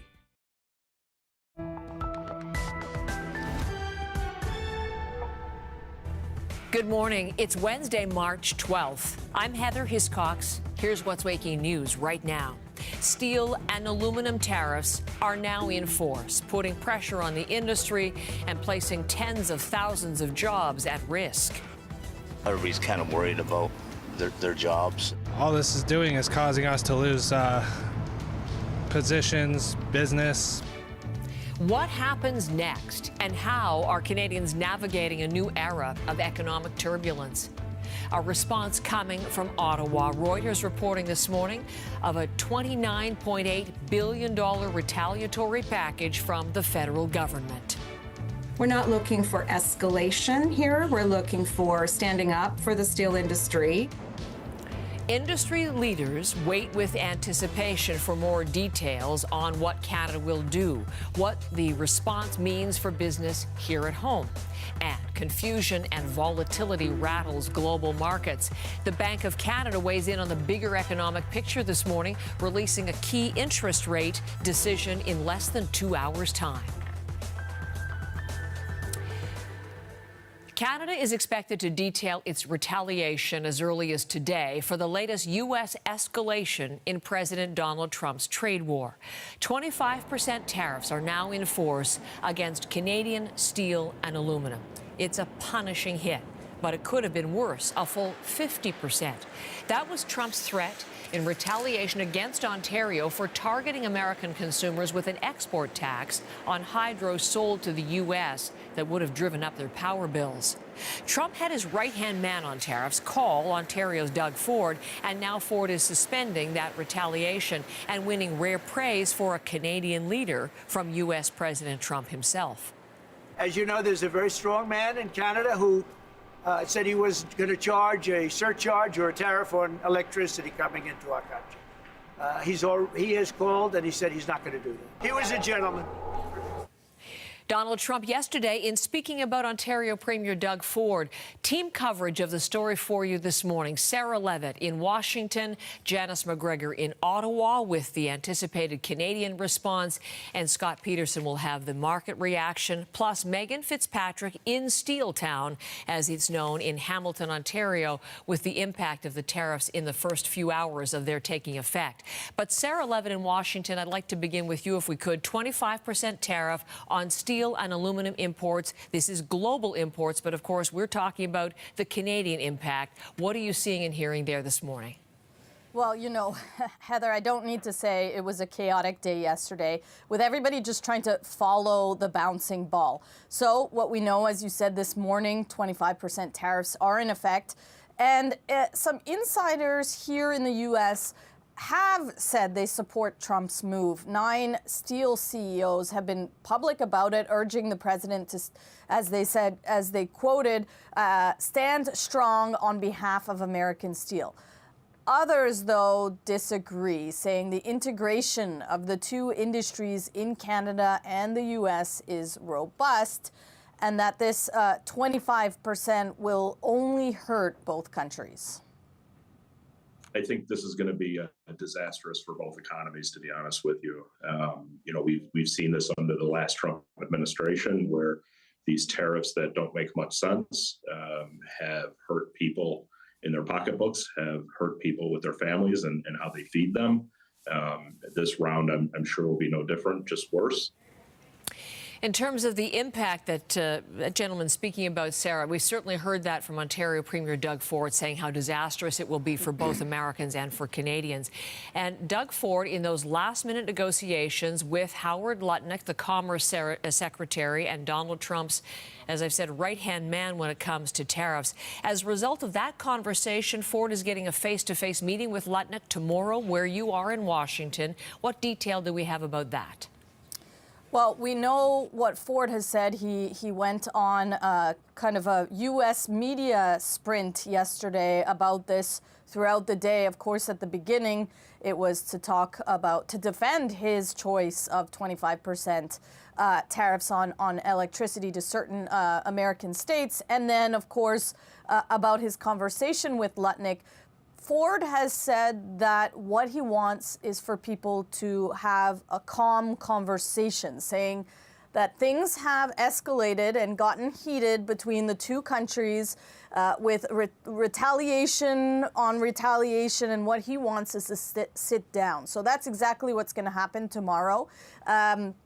He will be here alongside the finance minister, the federal finance minister, Dominic LeBlanc. He'll be meeting with Trump's Commerce Secretary, Howard Lutnick, alongside the United States Trade Representative. So they'll discuss tariffs, yes, but mostly on the table will be the renegotiation of the free trade agreement. Here's Ford.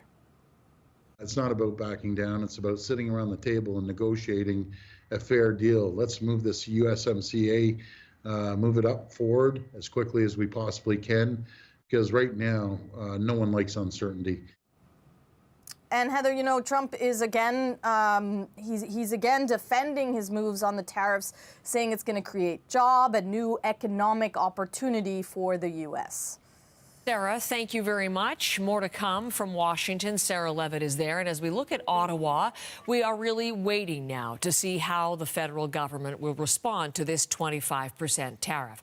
The finance minister, Dominic LeBlanc, said in a statement yesterday, Canada's retaliation will be firm and proportionate. As I've been mentioning, Reuters is reporting this morning the number, quoting a government source saying Canada is preparing a package of retaliatory tariffs worth $29.8 billion, and that is in line with what the Canadian Steel Producers Association has been expecting, dollar for dollar, commensurate to the hit that Canadian steel will take. Janice McGregor is in Ottawa. Obviously, Janice, we're working to confirm those figures and those details.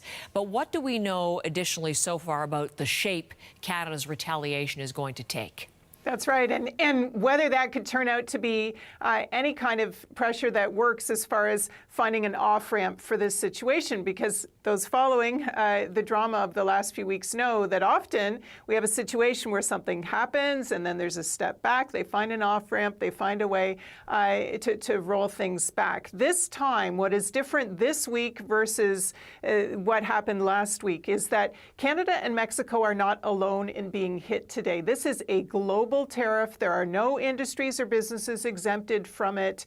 For the U.S. industries affected, for U.S. consumers, this is an across-the-board inflationary pressure. The cost of all of it is going up by design. This is what the White House wants. But as a result, that is going to create domestic pressures almost immediately. And we will see to what extent, even before Canada takes any retaliatory action, that has an impact. But in terms of what Canada is going to do today, you're right. We are, as you've been talking about so far this morning, expecting to have ministers out explaining exactly what the next steps are going to be.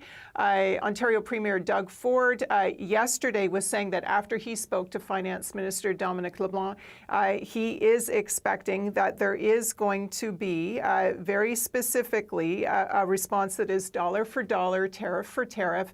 The amount you're citing there that Reuters is going with at the moment, I was pulling some statistics from various sources about the volume of steel and aluminum that moves from Canada to the U.S. And I was getting a range that more or less lines up with the value of the tariffs that Reuters is putting out there so far.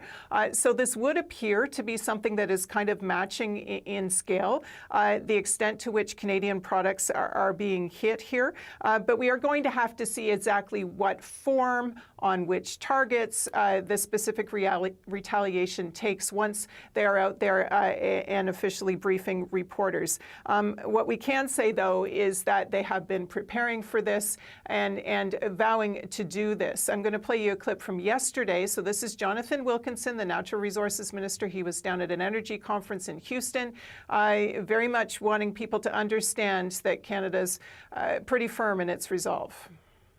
People of Canada actually expect that their government is going to step up and respond. That they're not going to, expect their government simply to be a patsy and let the Americans do whatever they want. But we have to do it in a smart way, and that's what we've done. The initial retaliation was about products that are sold by the Americans in Canada in significant quantities for which Canadians have reasonable alternatives. And that is to create domestic pressure on the President of the United States to think again about where he's going. When Wilkinson talks about finding a smart way, we always have to keep in mind that this retaliation set to be announced is something that hits Canadian businesses, Canadian consumers, is inflationary here. And as of last Friday, the government hadn't approved any exemptions or remissions for Canadian businesses. In terms of the timing of all of this from the political standpoint, Janice, of course, Prime Minister Trudeau is leaving as Prime Minister and likely within days. And the new Liberal leader, Mark Carney, has not yet been sworn in. He's putting together a team, but it's not in place yet. So how is this all going to sort of dovetail, or even can it effectively? That's right. It doesn't stop Mark Carney from showing signs of solidarity. Today, he has been clear all along in his messaging, including yesterday, that Canadians can't control President Trump, but they can control how they respond to him. We saw yesterday on his social media feed images of some of the briefings he's been getting with the ambassador in Washington, Kirsten Hillman, with the head of the RCMP, with the fentanyl czar that is dealing with the Americans on border issues. And he said that the government's response would be targeted going forward to have maximum impact in the U.S. while minimizing the impact on Canadians and supporting Canadian workers, but that these tariffs will continue until the Americans show Canada respect, commit again to free and fair trade. The spokespeople for Carney at the moment signaling he will not be talking to anyone in Washington directly until after he is sworn in. When will that happen in this kind of awkward transition period where it is very rushed but also very urgent? We are expecting that swearing in the space of a matter of days now. Janice, thank you very much. Janice McGregor is in Ottawa. Of course, we've been telling you in the past couple of days about how there are jobs in the steel and aluminum industries right across this country, in mills and fabricators. But the bulk of the steel and aluminum industries are in Quebec and in Ontario. And let's bring you some of what we're hearing from people in Ontario to this ongoing trade war. Terrible. Yeah. We're neighbors. We're friends. Yeah. What is this big fight? Yeah. I think it's just a scam. Who can tell what Trump's going to do next, you know? I mean, if he really tries to hurt us, we'll just cut off his electricity. He'll have to take the stairs up Trump Tower. They're talking how many thousands of jobs they might, like layoffs and everything else, so it's going to be a rough... Spring is a beautiful day for spring, but for the working man, then maybe not so good for Hamilton right now. Hamilton, steel town, really the heart of the steel industry in Ontario, focal point for the country, and that is where we once again this morning find Megan Fitzpatrick. Megan, good to see you this morning. Any early response to people? We're now 8 hours and 12 minutes or so into this new regime of 25% tariffs on Canadian steel imports. What do people there think? Good morning from outside Stelco, Heather. This is one of the main plants in Hamilton. Dofasco is another major plant here. They've been around for decades in Hamilton, which, as you mentioned, is known as Steel Town, and thousands of jobs in this community depend on this industry, not just at these plants, but at the spin-off companies too, the other companies that are linked to this industry. And there is a lot of anxiety among the workers here in Hamilton. They are worried about the impact of these tariffs on their companies that they work for. If their U.S. customers stop buying from them because it's too expensive and they turn elsewhere, that could hurt the bottom line of these companies, and they are worried about layoffs. And Heather, we've been hearing leading up to today that just the threat of the tariffs has already had an impact on the steel industry in Canada. Remember, Donald Trump started making these threats last year after he got elected. And we've been hearing from companies in the steel industry that their customers in the U.S. have already canceled some contracts or not renewed them, or they're holding off on making investment decisions because they just don't know what the prices are going to be like for them going forward. And we've also been hearing that the price of steel itself has already increased just in the last couple weeks, again, because of these tariff threats. And so for the workers here, a lot of anxiety, a lot of stress. My colleague Lisa Shing spoke to some workers when she was here yesterday, and they were telling her this is all anyone's talking about pretty much here. Take a listen to what they told her.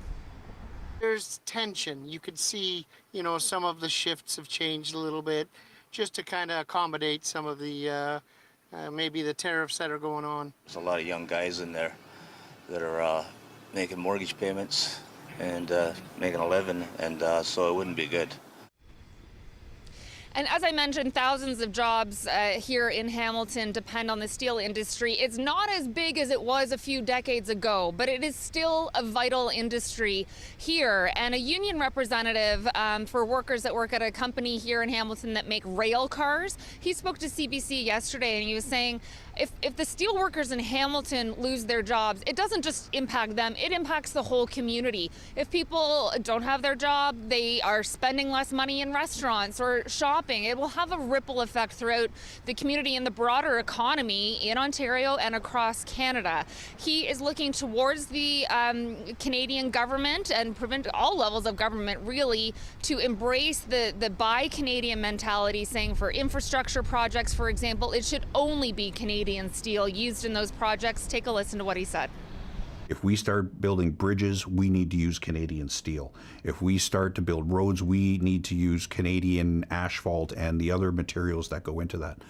Anything that we make in Canada, whatever, we need to turn within our own country and make sure we're using our product to keep our people employed. Our people being employed means more money that gets put into the economy, more spending, which keeps our jobs alive. And in terms of government response, Heather, we know the mayor of Hamilton, Andrea Horwath, she was actually in Washington last week with other mayors from the Great Lakes region, and they were meeting with people on Capitol Hill, lawmakers. Some of the U.S. mayors had a chance to meet with officials at the White House trying to press the case to convince Donald Trump to lay off these tariffs. We're going to try and speak to Andrea Horwath a little bit later this morning, but she told me when I was working in Washington last week and chatted with her, she's very concerned about the impact that these tariffs could have on her community here in Hamilton.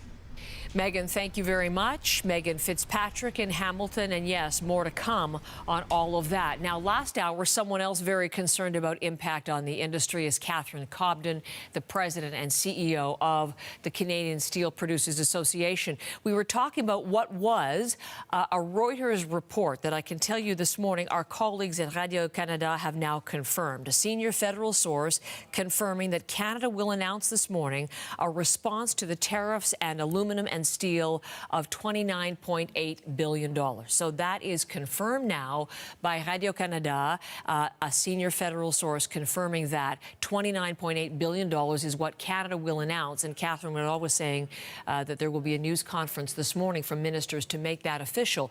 But she was telling us that that number is very much in keeping with what she and her association have been calling for. We have the expectation that the government would do retaliation on steel and aluminum products, product for product, dollar for dollar. So I'm expecting more detail this morning. I think we've heard that there will be a press conference at 10 a.m. But yes, it should be a commiserate response, a firm response, but one that doesn't escalate the situation. Catherine Cobden, as we spoke last hour in anticipation of the Canadian response, and as we look here at Sault Ste. Marie, home of Algoma Steel, again, the confirmation from Radio-Canada, a senior federal source confirming Canada will announce this morning a response to the U.S. tariffs on aluminum steel. Canada's response will be an amount of $29.8 billion. We'll get the details as to what that covers at some point later on this morning. We expect full coverage of all of that. Not just Hamilton, Sault Ste. Marie, one of the major steel-producing cities in the province of Ontario and nationally. Economic uncertainty over tariffs really having an effect there. Algoma, for example, already having some layoffs just with the threat of tariffs looming. It's already taking an effect in terms of the markets and economic uncertainty, but U.S. President Donald Trump continues to push that concern aside. And markets are going to go up and they're going to go down. Yeah. But you know what? We have to rebuild our country. That's the overall goal, but indeed, markets have been trending down since Trump's inauguration, especially this week after his remarks about recession, perhaps not ruling it out. Now, in the recent hours, he has sort of walked that back and says he does not now see a recession threat for the United States. But the markets, Scott, really, they're not really convinced by all of this. A lot of uncertainty, a lot of chaos, and we have seen that. precipitous fall. We sure have since the November elections, and they're also starting to discount what Donald Trump is saying. Is he denying a recession? Is he completely saying it's not possible? So there's a lot of things to chat through or sort through with these markets, and so we are seeing a lot of worry out there. The so-called worry index, the VIX index, is at highs we have not seen since August. So this means that traders out there are looking for some sort of certainty, and that might be good as far as uncertainty in negotiations, but not for markets. They want clarity. Let's take a look at what's happening this morning. We are seeing a little bit of a bounce back, but we have seen that every day this week before they turn negative once again if there's more information that clouds sort of any kind of certainty out there. But we are seeing it in positive territory. We're seeing European markets in positive territory as well. They're being hit by the same tariffs. They're imposing or counter-imposing 28 billion of their own tariffs on American products. And also, we're looking at overall, as you mentioned, we're seeing U.S. stocks, a lot of them are down 9%. That's close to a 10% correction territory, meaning these stocks are very worried. And they're questioning basically what everyone else is questioning. Are the tariffs going to slow the economy? Is it going to increase inflation? That's called stagflation, and that's a very difficult thing to beat. Also, we're waiting for inflation numbers. They're due out in about 9 minutes' time, so that'll give us a little bit more indication as to where things are looking in the U.S. economy. We know gas prices are up, or a variety of prices are up, but that's going to be an important metric going forward once these tariffs really take hold. So investors are wary as they watch. The governor of the Bank of Canada will be watching not just the markets, but the other economic indicators. They all go into the decision that we're going to get in the next hour for the latest key interest rate from the central bank. What's the expectation? We're expecting it to go down 1/4 point to 2.75%. If that's the case, that'll be a 7th rate reduction in a row. He wants to make sure that borrowing costs are inexpensive, that people continue to spend money with these uncertain times. But Tiff Macklem has indicated that it is hard to fight both low growth and high inflation at the same time. So we're waiting for that. And again, as you mentioned, Heather, that's at 9:45, and lots of interest on that and the language. At 10:30. So that the governor at 10:30 for his briefing. We'll have that for you live. And you mentioned 9:45. So that is the time we'll get the Bank of Canada decision. Let me bring you some breaking news thank you, Scott, because at 9:45 a.m. Eastern, we're just getting confirmation that Dominic LeBlanc, the finance minister, Mélanie, Joly, the foreign affairs minister, François-Philippe, the minister of innovation, science and industry, those are the 3 ministers who will be telling us the details, the number in terms of Canada's response to the 25% tariff from the U.S. on steel and aluminum imports. And they are going to deliver remarks, take questions, and we know, because the sources have confirmed to Radio-Canada, the number in terms of the tariff package, retaliatory nature, $29.8 billion from Canada. The details coming. That will be at 9:45 a.m. Eastern from the National Press Theatre. So that's in Ottawa, from the 3 ministers. The Government of Canada's response to the U.S. administration's imposition of unjustified tariffs on Canadian steel and aluminum. That is how they continue to characterize them. 9:45 means that's as part of our program. We'll have it live for you here on CBC Morning Live. So, yes, the uncertainty for Canadians, the anxiety, the frustration, the fear. We're getting all of that in terms of reaction from Canadians coast to coast to coast telling us, but we're also seeing this surge of unprecedented pride. Let's bring you some more Maple Leaf moments. Have to thank you for all of these. Nicole Godet sending this as she and some fellow Canadians elbows up in Puerto Vallarta in Mexico on vacation. No U.S. destination, I would note, and it's elbows up for those Canadians. Bob is in Naples, Florida. He's in snowbird mode, but Canadian pride on full display. And Marc Lamarche and his wife, Kyla, look at this. They are underwater in Honduras, but still the Canadian flag flying proudly, or I guess floating proudly. That's a fantastic shot, and just thank you so much for all of these Maple Leaf moments. Morning Live at CBC.ca. That's where you can always reach us and where you can share yours. This is CBC Morning Live.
CBC News now confirming that Canada is about to announce next hour $29.8 billion in retaliatory tariffs for the U.S. tariffs now in place on Canadian steel and aluminum. That 25% tariff that affects global steel and aluminum producers, but of course Canada as part of that, and 90% of Canada's steel and aluminum goes to the United States. So we'll have that news conference live for you, but I'll tell you more about that in a second. The number, though, $29.8 billion is what Canada is going to place in effect in terms of imports here. Now, we already know, as I bring Marianne in, part of what Canada has responded, or part of the package, that initial $30 billion in retaliatory tariffs on a wide range of U.S. goods. And people who are scooting across the border, maybe to do a little cross-border shopping, coming back home and coming face-to-face with the new tariff regime, and it's causing quite a bit of confusion. Yes, it was already confusing for many people who didn't do a lot of cross-border shopping. Am I exempted? Am I not exempted? What duties and taxes do I have to pay for? Well, now there's an additional 25% duty on the $30 billion worth of American goods. The list is long, and there are just so many products that are impacted by this. But keep in mind that 25% surtax now added to the value of those U.S. products. Now, when I'm talking about exemptions, take note, they are similar to what was in place before. You do have to pay the 25% surtax if you go beyond those exemptions. If you're only in the U.S. for one day, there are no personal exemptions. So that means you do have to pay those taxes and duties and that 25% surtax on American goods. But if you're in the U.S. for more than 24 hours, you are allowed to spend up to 200 Canadian dollars without paying any duties, and that excludes alcohol and tobacco.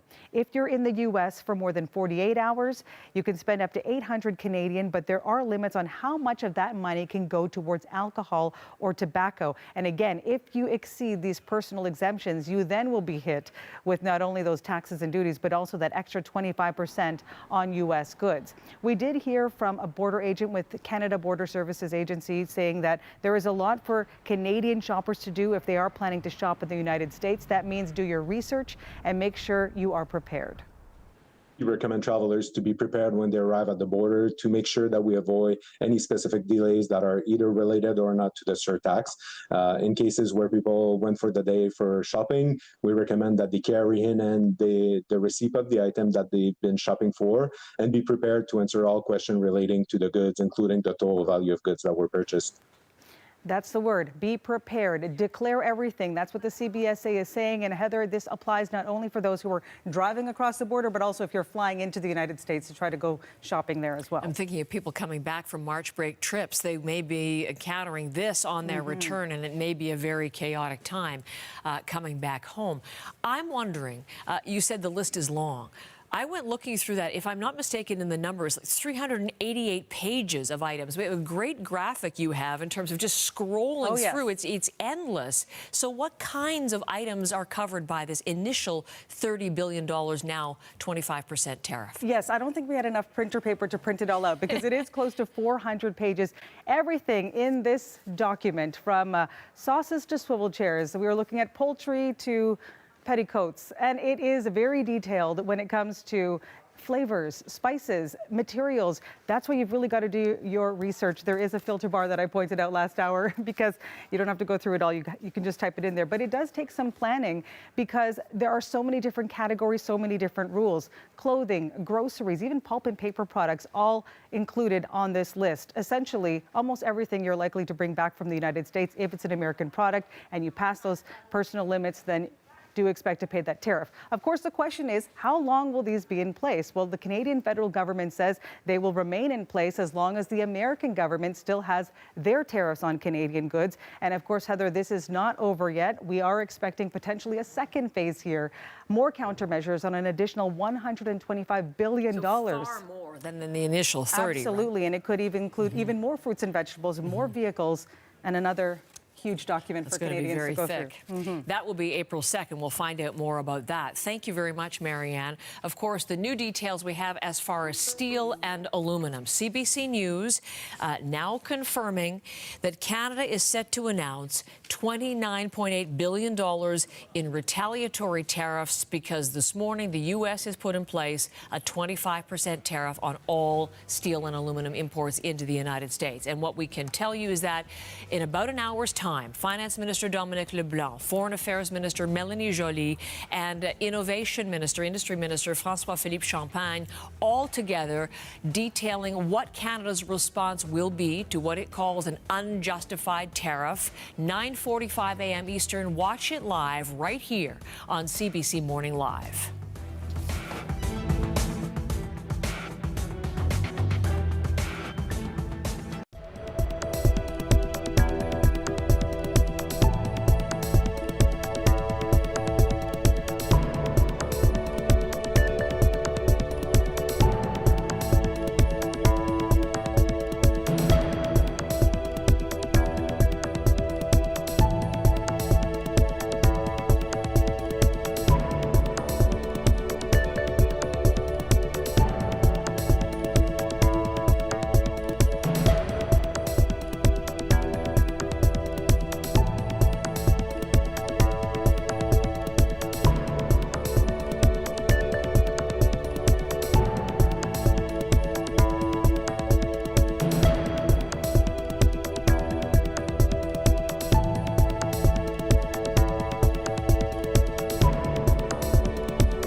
There is some new video just into us that we want to share with you this hour. It's U.S. Secretary of State Marco Rubio as he spoke from Ireland.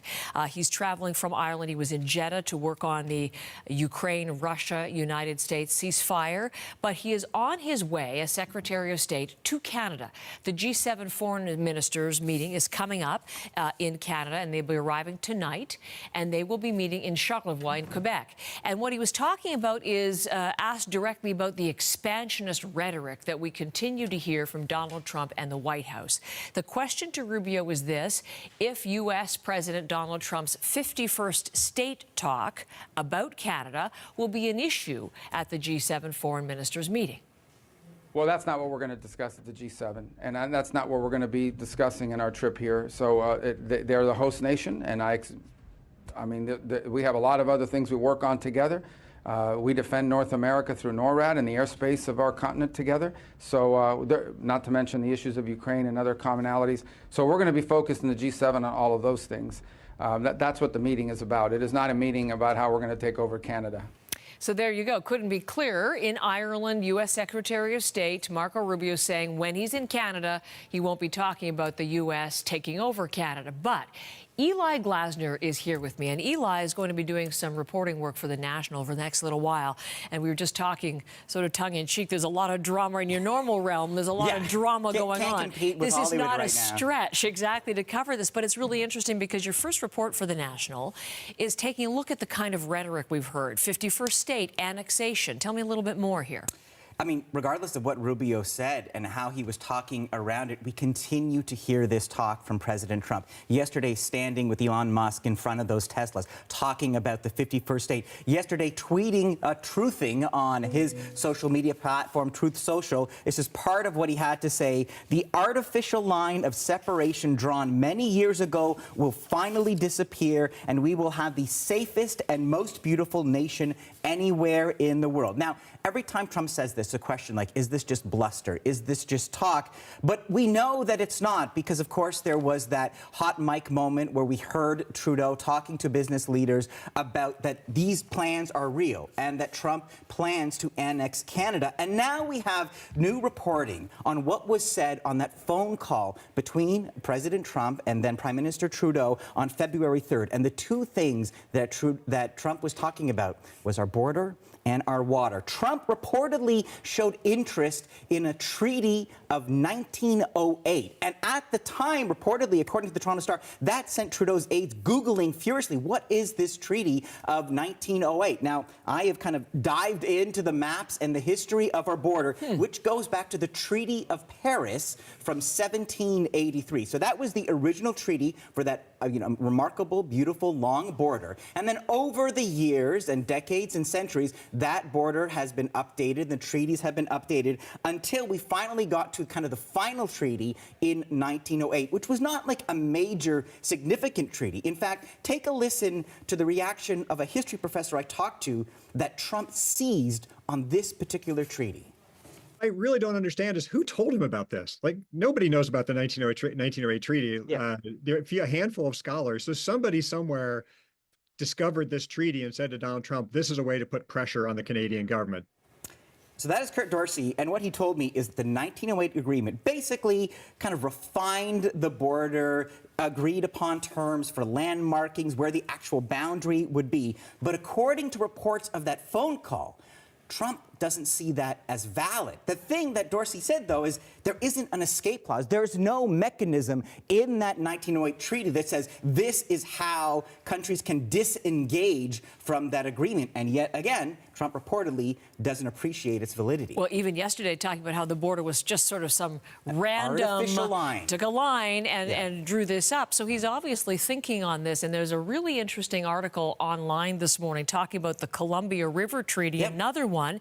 And that gets to the issue of water, because there are many people thinking he's not concerned about the border so much as what is across the border and water resources. So let me continue my crash course in geography and bring up another treaty, the 1909 Boundary Waters Treaty. And this was America and Canada finding a way to manage our joint shared water, both the amount of the water and the quality of the water. They created the International Joint Commission, which is Americans and Canadians sitting in these organizations and deciding how we cooperate. It involves, as you see, the Great Lakes, also the Columbia River, which Trump has talked about turning on a faucet and diverting water to the drought-stricken areas of California. Now, you look at the Great Lakes region, this is a critical fresh water supply. That is 20% of the world's fresh water supply. How important is this area and that water? Take a listen to this.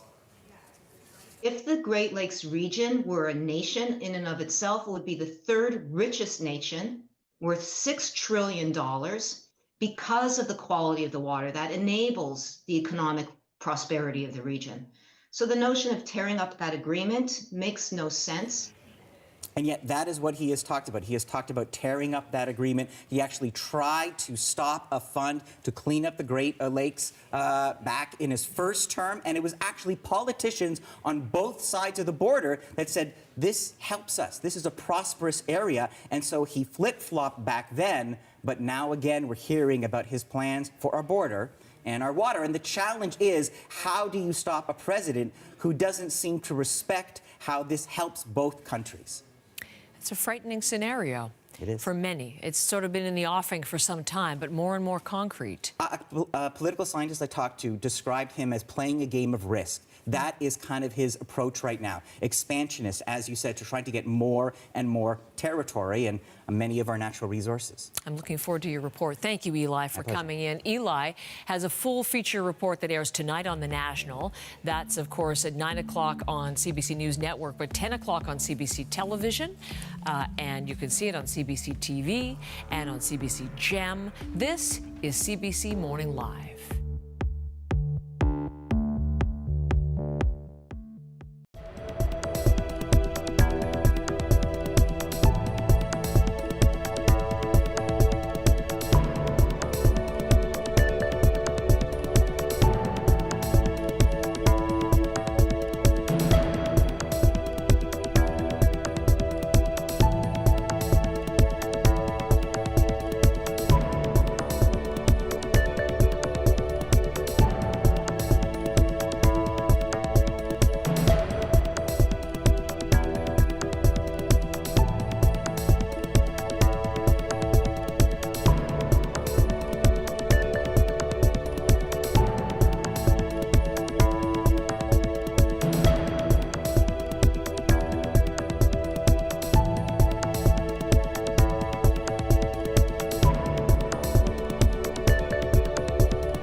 Breaking news this hour, Ottawa getting set to announce $29.8 billion worth of tariffs in retaliation for the new U.S. steel and aluminum tariffs that have taken effect today. They went into place as of midnight last night.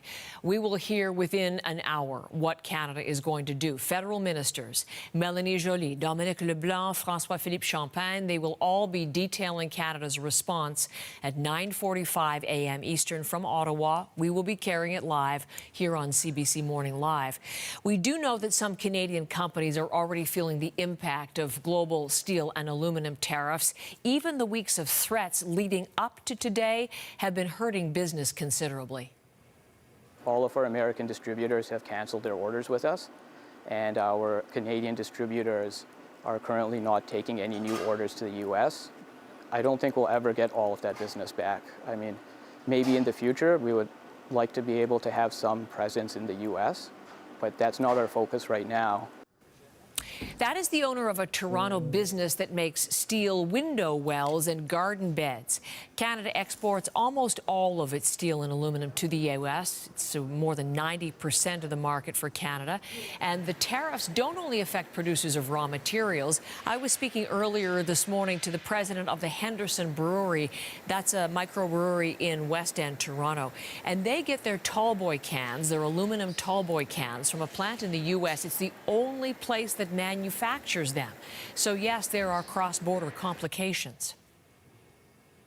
You know, we don't have a choice. It's not like we can switch to a different packaging product.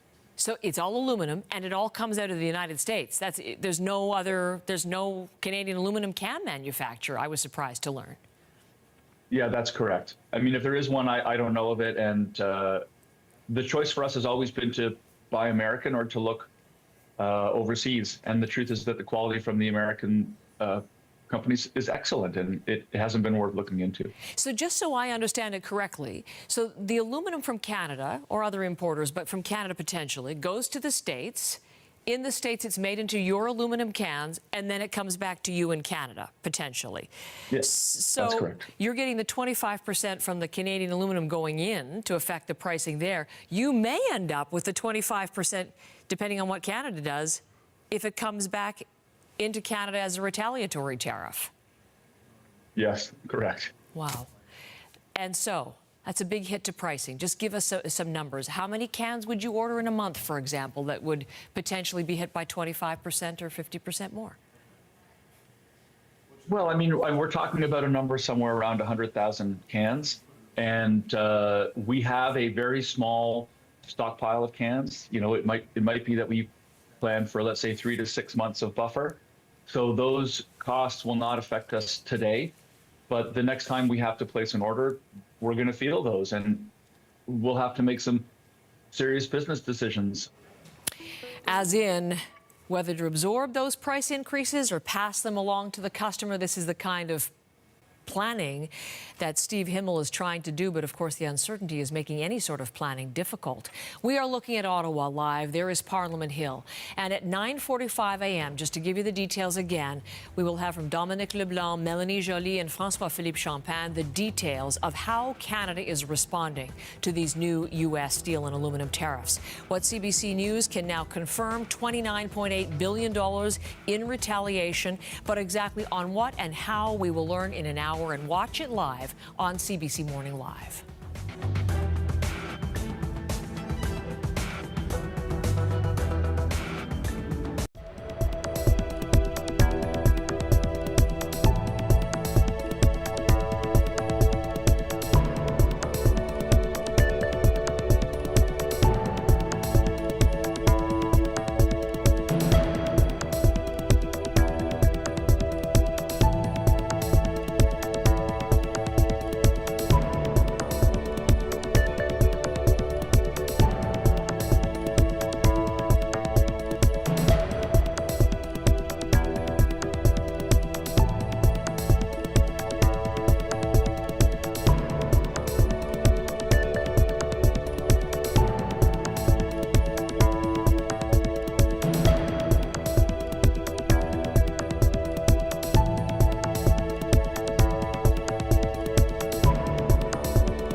Global markets have a lot to respond to this morning. New U.S. inflation data, new U.S. tariffs, and in Canada, Scott, awaiting a Bank of Canada interest rate decision as well. It's a blockbuster round that we're going to see today for sure. I mean, these inflation numbers just came in from the U.S. economy, 2.8%, a little bit lower than expected, but this will be an important metric as those tariffs kick in and more of those raw resource prices, gasoline, oil, you name it, are set to rise going forward. But 2.8% right now, and of course, the Bank of Canada announcement due in just under an hour's time. We are expecting them to drop rates a quarter point to 2.75%, so that'll be another one to watch as well. In the meantime, the markets are digesting all of this. We're seeing the price of oil up about 65 cents a barrel. The Canadian dollar turning from negative to positive, and now let's get to the markets. After days of drubbing, we're seeing a little bit of a positive opening potentially for the futures as we head towards the 9:30 opening with the Dow, the S&P, and NASDAQ pretty firmly in positive territory. So this could be a turnaround with the markets finally deciding, well, maybe a 10% correction territory is enough, and there's some tentative buying going on right now. Thank you, Scott. Excellent. This market update is brought to you by Emirates. Fly Emirates. Fly better.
Checking back with Matt, I'm hoping the warming trend is continuing. Matt, it has been so beautiful of late.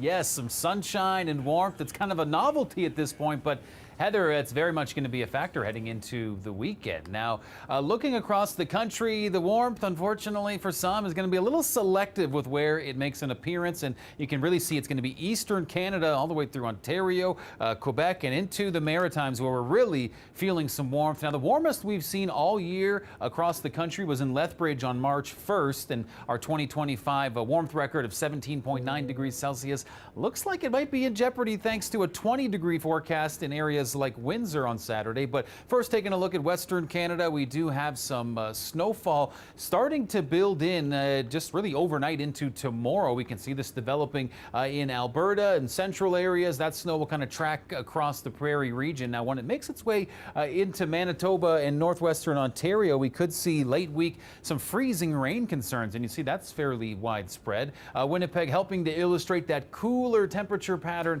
as we approach the weekend, but quite the opposite when we look into Ontario. Now, not just going to be warmer temperatures, but some rainfall, maybe even some spring stormy weather. We'll have to keep an eye on this as we approach our Saturday, Sunday. But for today, cooler temperatures, many waking up going, hey, I thought we were getting into some warmer spring conditions. Well, those are going to be coming back. Take a look at our Saturday, 20 degrees in Windsor. And yes, that would be the first 20-degree temperature Canada has seen in 2025. Toronto on the weekend, starting off at 12 degrees for the afternoon high, 13 on Sunday with maybe some more chances of rainfall building in there. Now for British Columbia, rainfall will continue over the next few days, a fairly active pattern. Snowfall at high elevations continues to be a factor, and we're watching that avalanche threat as well.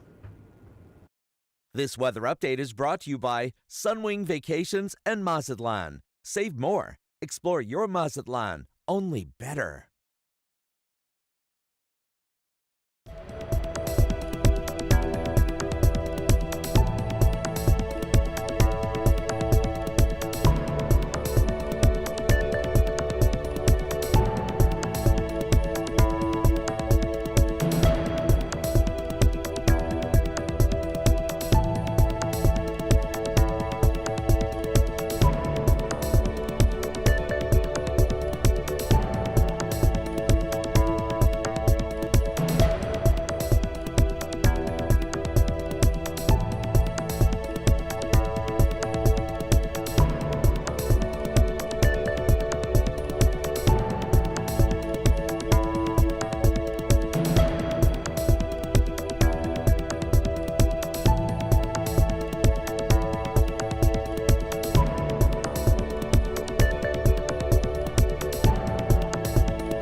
Your way.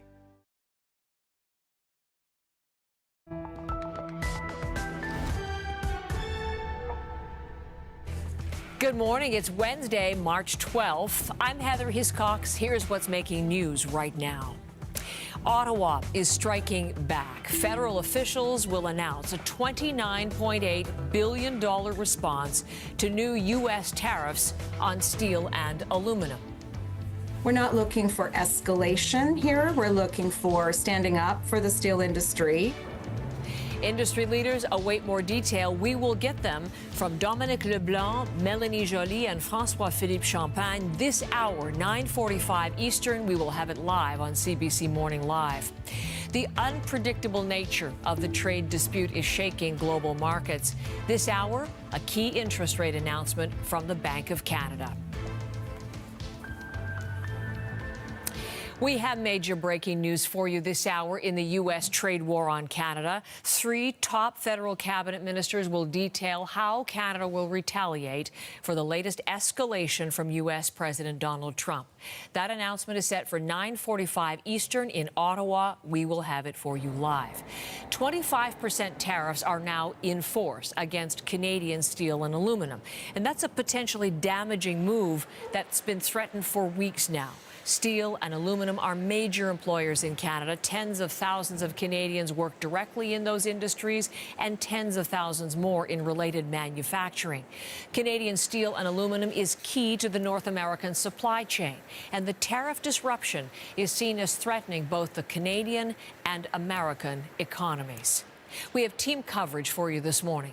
Janice McGregor in Ottawa with more on that breaking news. Sarah Levitt is in Washington with the latest reaction to these brand new tariffs. Scott Peterson has more on the market's response. And Megan Fitzpatrick is in the heart of the steel producing industry in Canada, in Hamilton, Ontario, Steel Town as it's known, all waiting to bring you detailed coverage. Again, the announcement on the Canadian retaliation set for 9:45 a.m. Eastern. Janice, let's start with you. What do we know so far?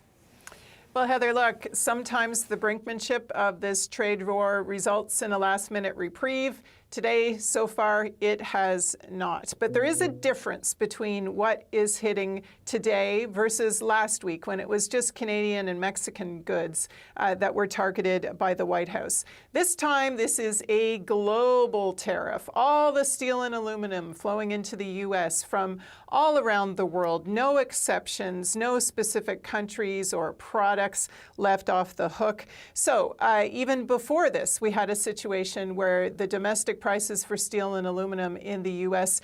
Were up, creating a global competitiveness issue for American industries, also an affordability issue for American consumers. And that adds pressure on the White House even before a country like Canada retaliates.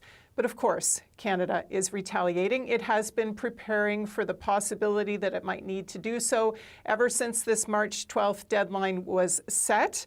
We are going to hear from three ministers this hour. Mélanie Joly, the Foreign Affairs Minister, just before heading to host G7 foreign ministers in Charlevoix. Finance Minister Dominic LeBlanc, whose department is in charge of putting on the retaliatory tariffs, administering this, as well as Innovation Industry Minister François-Philippe Champagne, all speaking to reporters shortly. But we can tell you that what they are announcing is a retaliation package worth $29.8 billion. It will be hitting U.S. imports coming into Canada. And I can tell you, I've been pulling some numbers for the rough value of the Canadian products now being hit by the American side. And I can say this amount by Canada isn't random. It's very much lining up in the ballpark of matching the quantity of goods that the Americans are hitting. Catherine Cobden is the head of the association that represents domestic steel producers here in Canada. They very much wanted this action taken. We had the expectation that the government would do retaliation on steel and aluminum products, product for product, dollar for dollar. So it's a tit for tat trade war with Canada. And we hope that that is, part of the mechanisms. And of course, in 2018, this was one of the strategies deployed by Canada. The list we're expecting to get today is going to be drawn from the longer list of tariffed U.S. goods that had otherwise been paused last week and wouldn't have taken effect until early April. Will be interesting to see if there's any particularly interesting political targets in terms of which products they are moving up to start sooner. But as of last week, remember, these are tariffs that cost Canadian consumers, Canadian businesses, and the federal government here has also granted no exceptions to anything that's on that list. Janice, as you mentioned, those three ministers, LeBlanc, Joly, and Champagne, they are key in the Trudeau government. They will very likely have prominent roles in the government and the cabinet of Mark Carney to come. Likely, of course, we don't know because he hasn't named his table as advisors formally yet, and he hasn't even been sworn in. He must be watching, though, what's happening, and how is that all working at this time of transition from Prime Minister Trudeau to eventually Prime Minister Carney? That's right. Not yet in a position to take official action himself, but he can certainly do symbolic things, which is why we're watching to see, for example, what he does today to show solidarity with steelworkers, who, of course, are on the front lines of this trade war. Yesterday, Carney was briefed as part of the transition process by Canada's ambassador in Washington, Kirsten Hillman, of course, leading this tariff fight, as well as the new fentanyl czar that's working so closely with the American border officials, as well as the head of the RCMP, other security officials. Mark Carney has characterized Trump's latest move as an attack on Canada. He vowed that under his leadership, Canada's tariffs will continue until the U.S. starts showing respect and commits to free and fair trade again. But as you say, he is not officially the Prime Minister, yet he will not, they tell us, be communicating with Washington until he's sworn in. That is imminent, though, expected within days. Janice, thank you very much. And again, Canada's response, 9:45 a.m. Eastern. Dominic LeBlanc, the Finance Minister, the Foreign Affairs Minister, Mélanie Joly, the Industry and Innovation Minister, François-Philippe Champagne. 9:45, we will carry it live for you on CBC Morning Live as it gets underway. And let's bring in Sarah Levitt now from Washington. Whatever Canada announces, we know the numbers, Sarah, $29.8 billion now. We have that breaking news as well. That is in response to what has been in effect since 1 minute past midnight, and that's the 25% tariffs on all steel and aluminum imports into the United States. Tell us more about the decision behind that and the reaction we're seeing this morning. And Heather, no doubt this reaction will evolve throughout the day, given what we're going to hear from the Canadian government. But it was as chaotic here in the U.S. as it was in Canada yesterday. And some insiders have said they support Trump's move. In fact, 9 steel CEOs have been public about it, urging the president to, as they put it, stand strong on behalf of American steel. Others, though, disagree. They're saying that the integration of the two industries is robust, and this 25% will only hurt both countries. I think this is going to be disastrous for both economies, to be honest with you. You know, we've seen this under the last Trump administration, where these tariffs that don't make much sense have hurt people in their pocketbooks, have hurt people with their families and how they feed them. This round, I'm sure, will be no different, just worse. The Trump administration is, of course, defending the move. Here's Secretary of State Marco Rubio commenting this morning. Not just against Canada, it's not just against Mexico, it's not just against G7 countries. He's imposed steel and aluminum tariffs now on virtually the entire world. And the reason why is not to punish those countries. It's because he has outlined the need to develop a domestic capability. If you don't have steel and aluminum, you can't build warships. You can't build airplanes. You're not an industrial economy. So the Trump administration doubling down on this decision to put these tariffs in place. Sarah, we were talking about Ontario Premier Doug Ford and his part in those last-minute negotiations with U.S. President Trump's key point portion really on tariffs, and that's the Commerce Secretary Howard Lutnick. Doug Ford is getting a face-to-face meeting with Howard Lutnick tomorrow. The federal finance minister who's making the announcement about Canada's response this morning will also be in Washington with Doug Ford tomorrow. That's Dominic LeBlanc. What do we know about these meetings, what they're going to discuss, and what could come of them, Sarah? Well, Ford says for him, the primary goal is for things to kind of cool down instead of the heated escalation we've seen on both sides these past weeks. We'll see if that's possible given what we're about to hear from the Canadian government. But Ford says the best way is to talk face-to-face. So he's doing just that alongside Federal Finance Minister Dominic LeBlanc in Washington tomorrow. They'll be meeting with Trump's Commerce Secretary, Howard Lutnick, and the United States Trade Representative. And on the table is the renegotiation of the free trade agreement. It's not about backing down. It's about sitting around the table and negotiating a fair deal. Let's move this USMCA, move it up forward as quickly as we possibly can, because right now, no one likes uncertainty. And you know, Heather, Trump reacting to Ford's move with unlikely praise. As you know, there's a very strong man in Canada who said he was going to charge a surcharge or a tariff on electricity coming into our country. He has called and he said he's not going to do that. He was a gentleman. So it's a wait and see what comes out of tomorrow's meeting. Of course, today's whatever ends up coming out, the retaliation from Canada might have an impact on tomorrow's meeting. So we'll just have to see.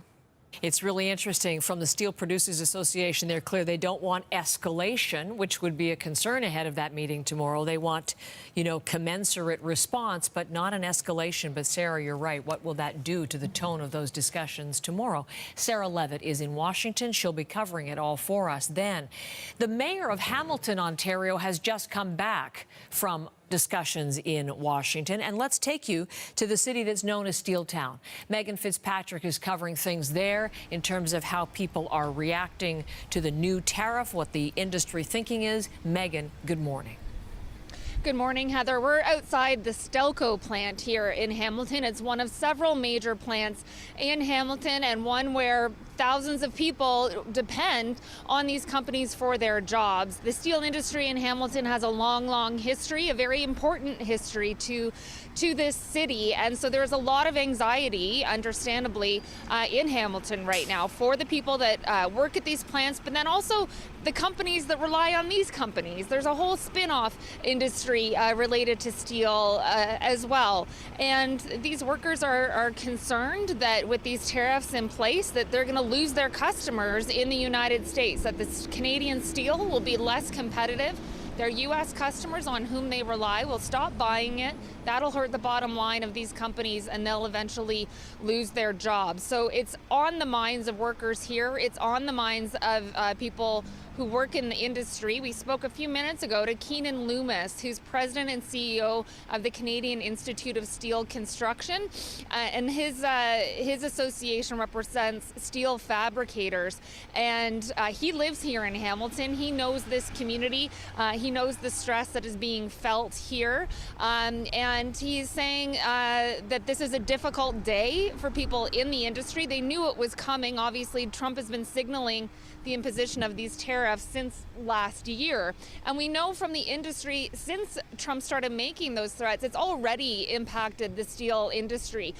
They have lost some contracts from their U.S. customers, or they're not being renewed, or those U.S. customers are putting a pause on buying Canadian steel because of all the uncertainty.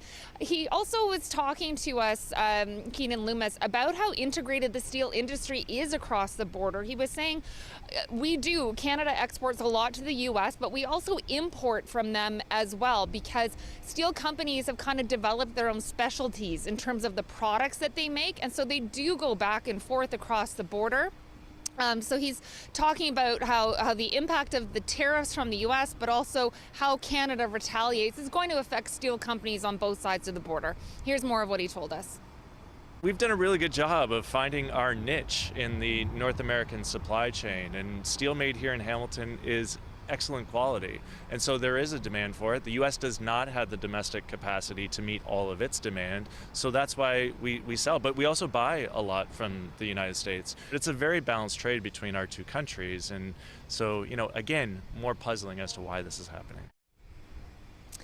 And his association is in favor of retaliatory tariffs, Heather, even though that, he says, will cause prices to go up on this side of the border and hurt the industry on this side. But he says the Americans need to feel the pain as well. It shouldn't all be borne by the Canadian steel industry.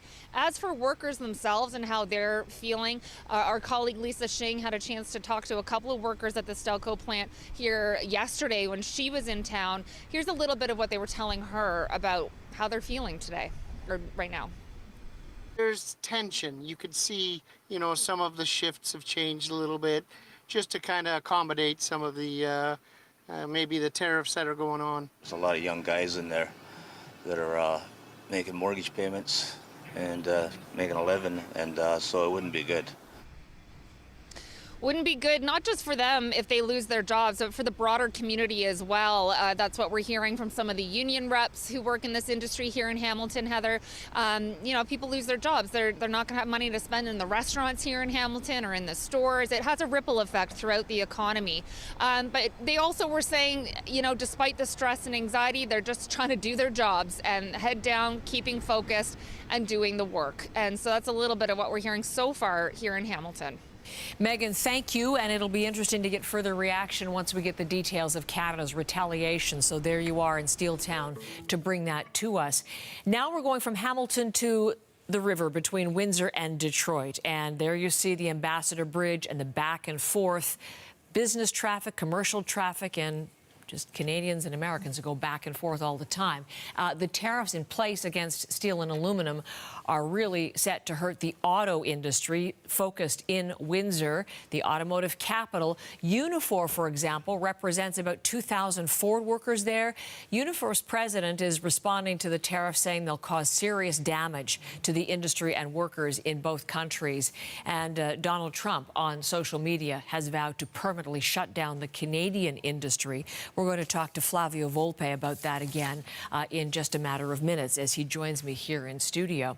So that is the reaction that we're hearing so far from steel workers. Let's bring you some market reaction. Just minutes away now from the opening bell in North America, so that will give us the latest sense. They have been, Scott, the futures have been positive, yes, but that's what we've seen yes, all week, and then suddenly that evaporates. Yeah, we're not seeing that now. It looks like we're heading towards that 9:30 opening with green markets, but really these markets are asking the same things that regular Canadians are asking. Is this going to send us into a recession like economists say? I mean, it could be a short amount of time that they're imposed, that it does that we lose jobs, and so these markets are very jittery because of it. We're seeing the fear, the volatility index that is tracked by Wall Street is at highs that we have not seen since August. So here we are here, and you're right. We have seen this pretty much at the beginning of every trading session this morning. These are the future markets that will give us an indication as to what happens at 9:30, but they're still holding pretty strong to the upside. The question is, tariffs, are they going to raise prices, which is expected? Is it going to slow the economy? That combination equals stagflation. And we're also looking at these markets in general, a bigger picture here. They're pulled back, the S&P 500, down about 10%, almost 10%, which would be correction territory, and that's how much down it is from recent highs, record highs that it set just in February. And also, we just got a recent indicator as well. U.S. inflation remaining sort of sticky at 2.8%, but that'll be an important metric to watch in the future as these tariffs, if they continue to hold, how much they rise prices in the future.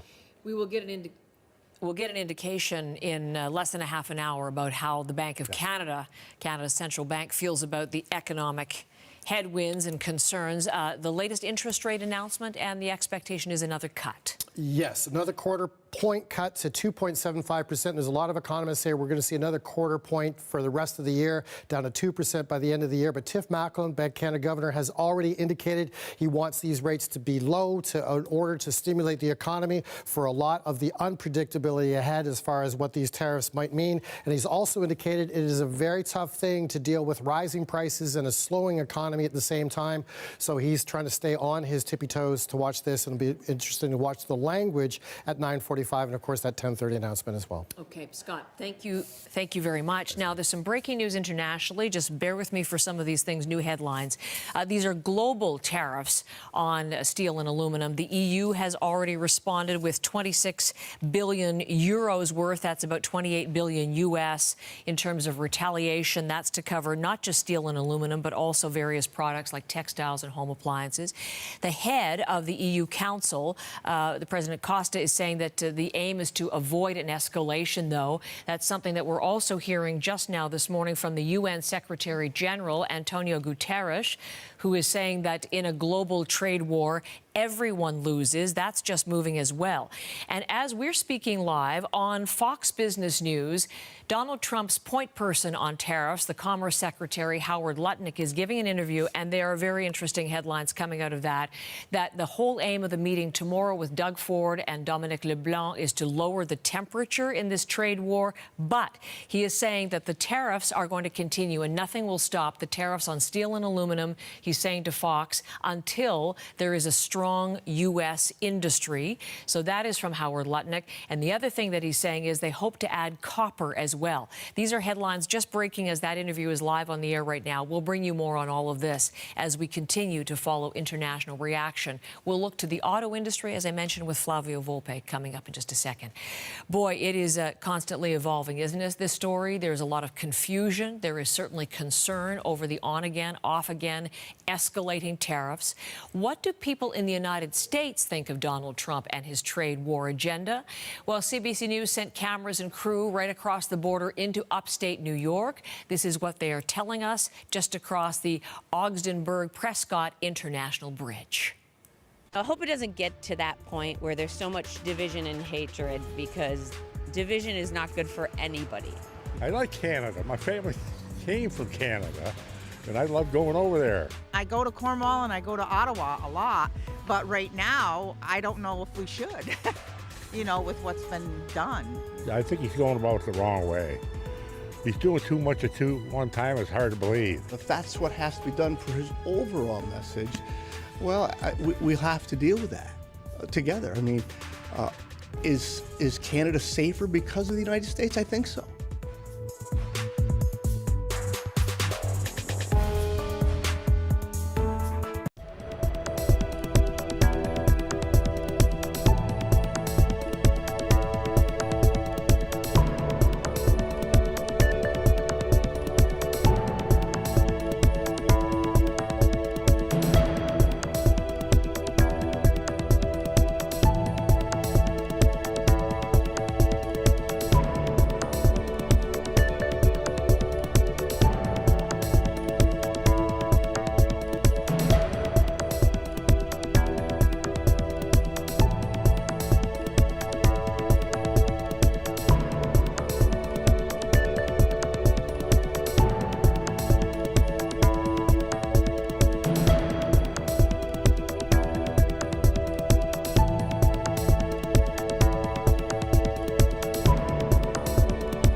Alberta's energy minister says the province is offering the Trump administration ways out of the trade war. Right now, there's a 10% tariff on Canadian energy, on pause until April, and Alberta is rejecting calls to retaliate by slapping export taxes on oil and gas sold to the United States. Brian Jean says Alberta prefers de-escalation. We've provided them several options on how we can de-escalate this situation, how we can work together to benefit their long-term goal, which is to help their citizens pay for, have less expensive oil and gas and energy. The truth is that they have and currently do buy our oil and our energy at a huge discount and have for many, many years. That is Brian Jean as he spoke and attends the CERA Week Energy Conference in Houston. This is all about energy producers, and he points out that Alberta is the key source of oil for more than 20 refineries in the Midwest, U.S., and the best way to de-escalate the trade war, he says, would be the White House to drop the tariffs and get back to business. But that's me summarizing some of his comments. I want to bring in Kyle Bax, who's our business reporter based in Alberta, and because of that, attending this energy conference in Houston. Certainly, we heard from Brian Jean, Kyle, how much the tariff situation is on the minds of people attending. What more did you hear from him and other Canadian politicians who are there? Well, they're not angry, but they're definitely disgruntled and fed up about the whole trade situation and all the ebbs and flows that we are seeing about it every single day, it seems. There were a trio of Canadian politicians, provincial politicians, that took the stage here at this global energy conference, including Brian Jean, who made it very clear how he feels, saying, friends don't do this to friends. There's also Saskatchewan Premier Scott Moe, who made sure that this audience understands the ramifications of this trade war, including how it could lead to job losses, how it's going to hurt the economy, how this is going to raise inflation on both sides of the border and, of course, hurt families throughout North America. And then there was also Ontario's Energy Minister, Stephen Lecce, who tried to, strike a bit of a more of a conciliatory tone, basically saying, after this is all said and done, Canadian provinces and the country as a whole want to still work with the United States, especially on the energy file, not just oil and gas, but electricity, critical minerals, and so many other parts of the energy system. Kyle, I'm wondering, one of the politicians who's there at the federal level is the Natural Resources Minister, Jonathan Wilkinson, and he has been speaking. Who is he meeting with? What is he saying now as a result of those conversations? Yeah, he's having meetings with the European Union and Mexico specifically about trade, meeting with lots of other governments and industry leaders. But he also had a face-to-face meeting with his counterpart here in the United States, U.S. Secretary of Energy Chris Wright. And they spoke about the situation, and I had an interview with Jonathan Wilkinson, and here's how he described that conversation. It was a useful conversation. I think we both left understanding a little bit more of the perspectives of the other side, and I'm hopeful that he will be a voice for trying to find ways to de-escalate and eventually get these tariffs removed. And it's worth noting the U.S. Secretary of Energy, Chris Wright, he used to run an energy company that actually had some business in Alberta, so he is familiar with the province and with Canada, and that's why Minister Wilkinson is hopeful that this was constructive and hopefully will lead to some de-escalation of this trade war. Kyle, thank you. Good to have you there in Houston, and we'll look forward to more of the reporting as you cover that energy conference with Canada's very much high stakes for Canadians in those discussions. Now, here's a measure on how Americans are feeling about tariffs right now. Their Google searches offer us a glimpse, and Alexander Panetta's been writing about that online, a new analysis piece looking at searches for words like tariff and recession. Those searches are on the rise, suggesting to Alexander there's some growing unease in the U.S., too, about this trade war and about a potential recession. The story's up on our website this morning or on the CBC News app. This is CBC Morning Live.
You're watching CBC Morning Live, and our focus right now is right on two national capitals.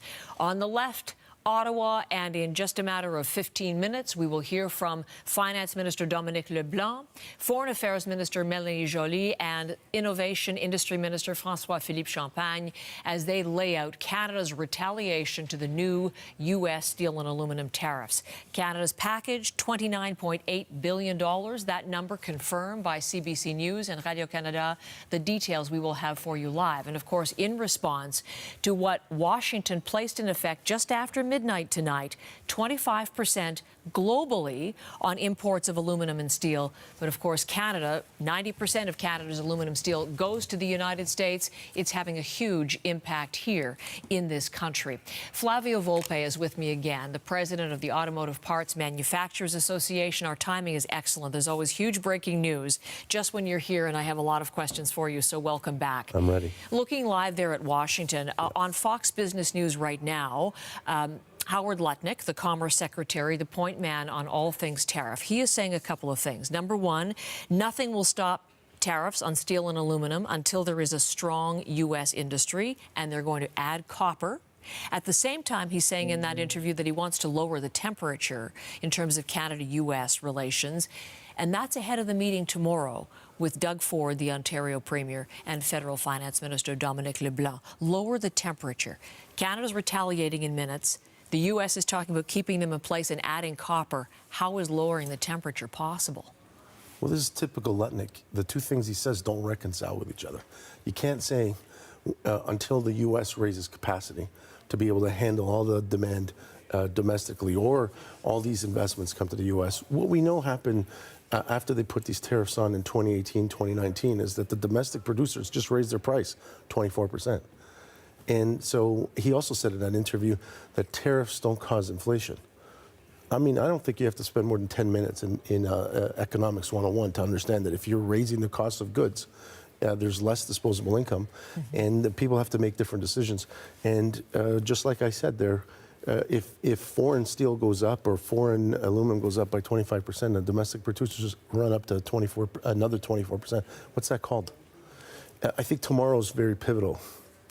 What we see with them is that they raise the temperature and set the stage. You know, these are TV people who then get into meetings with people from here where we discuss math and science, and they say, you know, let's make a deal. And the deal tomorrow might be for them to understand a couple of things. The U.S. auto industry absolutely is dependent on Canadian steel and aluminum. Probably 25% of the steel and 60% of the aluminum. You know, the argument from some people as well, it's just a ton of steel, so it might be a few $100. Well, there's probably $25,000 worth of parts in a car that are made out of steel. And why fool around with that? And well, I'm watching the drama like you are. It's riveting, but it is frightening in terms of the implications. Okay, talk about the auto industry, because so what he made very, very clear in this post that we're going to show you from Truth Social was this. This is what he wrote. The tariffs, I mean, they had the reprieve from automotive until April the 2nd. So Donald Trump posted, the goal of the tariffs to take effect on April the 2nd will be essentially permanently shut down the automobile manufacturing business in Canada. You read that, your reaction, is that possible? Could he crush Canada's automobile industry? Well, my first thought is if he's crushing Canada's automotive industry, he's crushing General Motors and Ford. And the last time I checked, they're headquartered in Detroit and Dearborn. 1 million of the 2 million cars that are made here, 120 and 100 years of investment in this country are by those companies that have lost market share in China at an alarming rate, that need the stability in the U.S. market and in their home jurisdiction, who make engines here, who make cars here. And so if he says, I'm going to run them over, I think he should be getting more calls from Detroit. But it's interesting. So all of those top, you know, the big three CEOs put pressure on Donald Trump, and that's why we got the automotive reprieve until April the 2nd. But we had reporting this morning out of Washington that 9 steel company CEOs say stay strong. They support his tariff regime. Steel CEOs, automotive CEOs, who wins? Who has Donald Trump's ear? Well, I spoke to 2 steel CEOs yesterday in Washington. And when they say, look, we like what he's doing, they're talking about China and the oversupply from China. The Chinese steel oversupply, the subsidization of that industry has swamped Western markets for 20 years. Here we're talking about auto today. The steel people, if they're watching today, are going to say, you know what, Flavia, you're right. 20 years we've been sounding the alarm. They're not sounding the alarm in Canada. Cleveland Cliffs. Which owns Stelco. Yeah, they came over here, looked at the books, said Stelco is a great business. It's part of our regime. I met with the CEO, and the CEO said, I really like investing in Canada. I really like what how this works inside North America. So the steel people aren't saying... No, he said that he supports, though. It's an inconsistency. I really don't... The president was trying to sell Teslas on the lawn of the White House yesterday. So I really kind of take everything he says with a grain of salt. Never seen anything like that.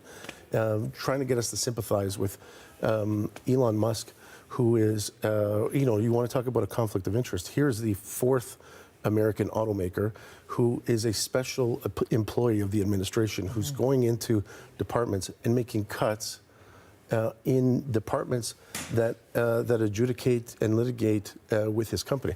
I mean, in English, we call that a conflict of interest. Whatever planet we're on right now, I guess we're going to find new definitions. So really take all of that with a grain of salt. Take seriously that he wants to see some new deal. That new deal could be the renegotiation of the USMCA. So Doug Ford, in commenting yesterday, and I want to talk about Doug Ford in a second, when you said that these are TV people, they've met their match, it seems to me, and Doug Ford, as he goes on U.S. networks and gives interviews, and he talked about if this is getting us back to the table earlier to review USMCA. We've talked so often about how that's set for 2026. In that meeting tomorrow, is that something they might be able to agree on? Could we see something concretely about, let's get to the end point, and maybe that would be a way of avoiding some of the to and fro and pain that we're seeing now? I think Doug Ford understands this guy better than most Canadian politicians.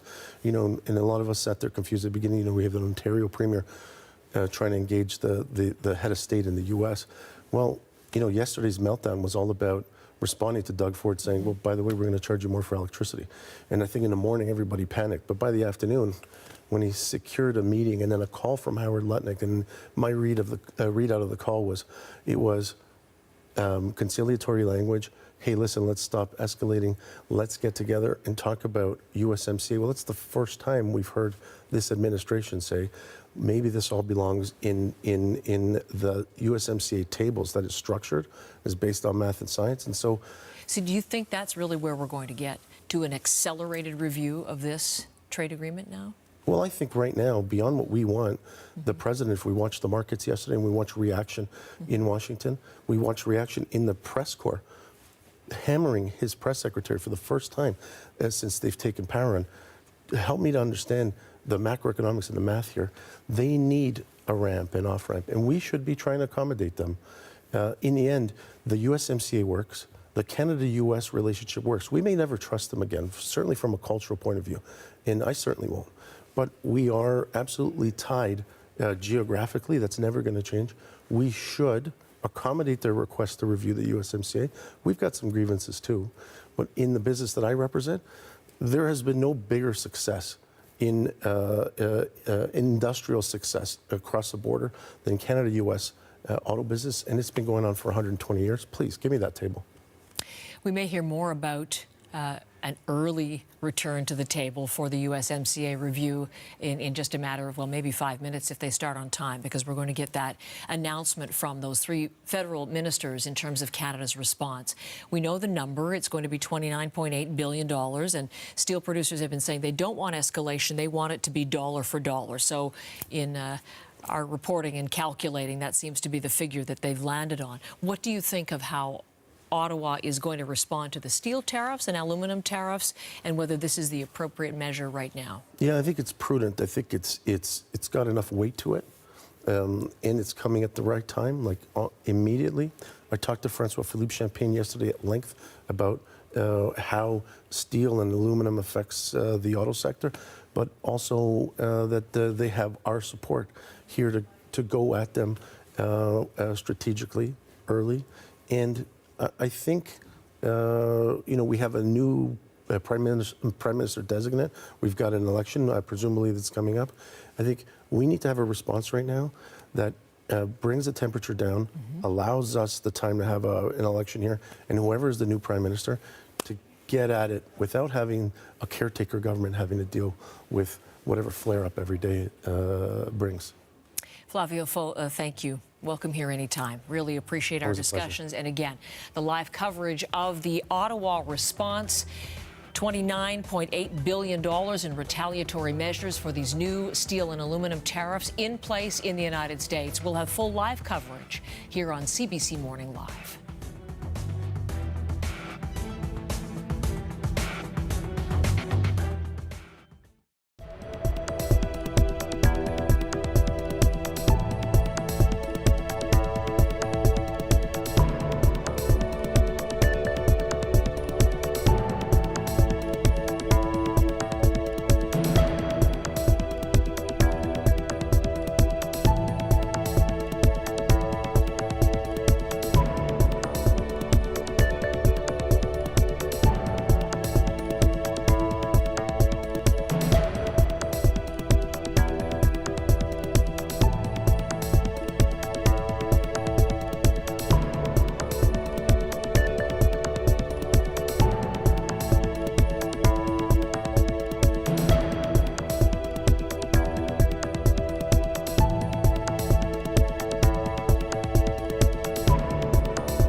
There's our first look inside the National Press Theatre, and we will get Ottawa's response to the new U.S. tariffs on global aluminum and steel imports. Canada, we know, with a $29.8 billion retaliatory package. The details we'll have for you live on CBC Morning Live. The tariffs on aluminum are going to hit Quebec especially hard because that province produces almost all of Canada's aluminum, and hundreds of other companies in the province are dependent on that industry. This morning, Vanessa Lee is in one of those companies. She's in Varennes, Quebec, just outside Montreal. Vanessa, good to see you again. Tell us more about where you are, the story there, and the impact these new tariffs will have. Well, Heather, as you mentioned, most of Canada's aluminum comes from Quebec. That's 90% of Canada's aluminum that is produced here at the 8 smelters across the province. It produces 2.9 million tons of aluminum every year. And just to give you an idea of how far-reaching this industry is here, More than 1,500 companies have some kind of tie to the industry. And of course, many companies here use aluminum, including Nagas Innovation, which is where we are right now in Varennes, which is a suburb on Montreal's South Shore. They produce energy recovery ventilation units, and these are used in places like seniors' homes as well as schools. And they say that 20% of its business is in the U.S. And they say that all of this uncertainty has already resulted in many orders that have been canceled because, you know, even if a company were to place an order today, it's the price that they're going to pay when these units cross the border. And because of all that uncertainty, so many U.S. clients are saying now, no, thank you, we're going to pass for now. And that is obviously having a massive impact. We did have a chance to speak to François Racine. He is the president of Alu Québec, which is an advocacy group for the industry. He says that they are looking at ways to diversify, to introduce new markets, but that's going to take months, if not years. Short term, I mean, companies are hurt. We're pushing to increase local purchases from public entities, federal, provincial, and municipal entities, and not just talks, but real action. And that will mitigate some of the loss to their U.S. customers, but obviously it won't replace all the exports. So short term, I mean, severe damages, and I mean, we have to expect a loss of jobs, obviously. Certainly, there is a lot of anxiety right now for people who work in the aluminum industry. We spoke to the union representing 1,500 workers at the Alvida aluminum plant. That's in Saguenay, about 4.5 hours northeast of Montreal. They say that it's too early to freak out, but of course they are concerned. They say that there were no job losses back in 2018, but it's important to note that back in 2018, the tariff was only 10% on aluminum. And so it's hard to say at this point what impact 25% is going to have because no one knows how long these tariffs will be in place for. We do know that the Quebec government has committed up to $50 million in loans to help companies affected by the tariffs and also to help them diversify to be less dependent on American markets. And François Legault has said that there are going to be major repercussions, but first and foremost for the U.S. He wants to remind everyone that the U.S., 60% of the U.S.'s aluminum comes from Canada. Certainly they are very dependent on the market here. And he says that going ahead with these tariffs will only push prices higher for millions of Americans. Heather. Vanessa, thank you. Appreciate the reporting again this morning. Vanessa Lee in Varennes. And when she was mentioning how long they will stay in place, in an interview this morning, the Commerce Secretary Howard Lutnick says they will stay in place until there is a strong U.S. industry. That's an indefinite time, but that's the goal. And in the interview on Fox Business News, he talks about how he views the talks tomorrow with Ontario Premier Doug Ford, Finance Minister Dominic LeBlanc as well. Lutnick called Ford yesterday, as we've been reporting, after Ontario placed that 25% export tax on the electricity it sells to 3 American states. That triggered U.S. President Trump, who threatened a 50% tariff on Canadian steel and aluminum. There were last-minute talks, cooler heads prevailed, and in the end, Ford suspended the retaliation and Trump dropped the 50% tariff back to today's 25%. Here is Howard Lutnick's take. We're going to lower the temperature. You know, he thought he'd be sort of the big man and tackle Donald Trump, but you know you can't tackle Donald Trump. He is the most important, the smartest, the most capable leader in the world, and he's not going to let someone push him around. So that's a little bit about Howard Lutnick on Fox Business. He adds tomorrow's talks with Doug Ford will be a chance to get to know one another and to, quote, level set things. So much coverage of that to come. Overarching or overshadowing, not overshadowing, but maybe even helping to set the tone for those discussions, what we're going to hear from this table any minute now. It's a little bit late in getting underway, but that's where we'll hear from Dominic LeBlanc, Mélanie Joly, and François-Philippe Champagne as they announce Canada's response. $29.8 billion in retaliatory measures for these new U.S. tariffs. We will have live coverage as that briefing gets underway on CBC Morning Live.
inflation. Tell us more about the number and what the governor's saying. Yeah, 2.75 is our new rate. That's the 7th rate reduction in a row. So this indicates that Tiff Macklem, the Bank of Canada governor, wants to make sure borrowing in the country remains cheap. And the overnight rate is the rate that other financial institutions borrow at. Okay, Scott, thank you very much. Just have to cut you off. We'll get more on that, but let's take you to Ottawa. There are the ministers. François-Philippe Champagne on the left, Dominic LeBlanc on the right, in the center, Mélanie welcome to the Joly. National Let us Press listen Theatre. in My name live. is Mia Rabson, and I am with the Canadian Press, and I will be moderating this morning. Before we begin, we have a few important preventative measures to share to prevent disruptive and potentially harmful audio feedback incidents that can cause injuries. We remind all in-person participants to keep their earpieces away from all microphones at all times. When you are not using your earpiece, please place it face down on the middle of the sticker for this purpose that you will find on the table. Please consult the cards on the table for guidelines to prevent audio feedback incidents. These measures are in place so that we can protect the health and safety of all participants, including the interpreters, and conduct our business without interruption. Thank you all for your cooperation. We have with us today Finance Minister Dominic LeBlanc, Foreign Affairs Minister Mélanie Joly, and Industry Minister François-Philippe Champagne. I believe they have about 15 minutes of talk between them, and then we will take questions mostly from the room. We'll try to get online, but there are a lot of people. Please let me know if I haven't spoken to you. Let me know that you will have a question. So Mia, thank you. I'll be taking about 20 minutes myself, and then the others could share the rest of the time. That's a joke. Bonjour, bonjour à tous et à toutes. Hello, everyone. Plutôt aujourd'hui, les États-Unis Earlier ont today, imposé the des United droits de douane States imposed 25% tariffs on steel and aluminum products from Canada. As we've always said, these tariffs are completely unjustified, unfair, and unreasonable. This has been the case since the American president first threatened to put tariffs on Canadian exports to the United States. Our sole focus is to stand up for Canadian interests, Canadian jobs, and Canadian workers. It has been extremely heartening to see Canadians from across the country rally to this cause in defense of Canada. I would also like to thank the premiers from across the country for their work on these important matters. I know Canadians are proud to see their governments stick up for their respective provinces and territories, and also, of course, stick up for the whole country. Together, we will do what we must do to protect Canada's economy. With these most recent tariffs on Canadian steel and aluminum, the U.S. administration is once again inserting disruption and disorder into an incredibly successful trading partnership and raising the costs of everyday goods for Canadians and American households alike. We will not stand idly by while our iconic steel and aluminum industries are being unfairly targeted.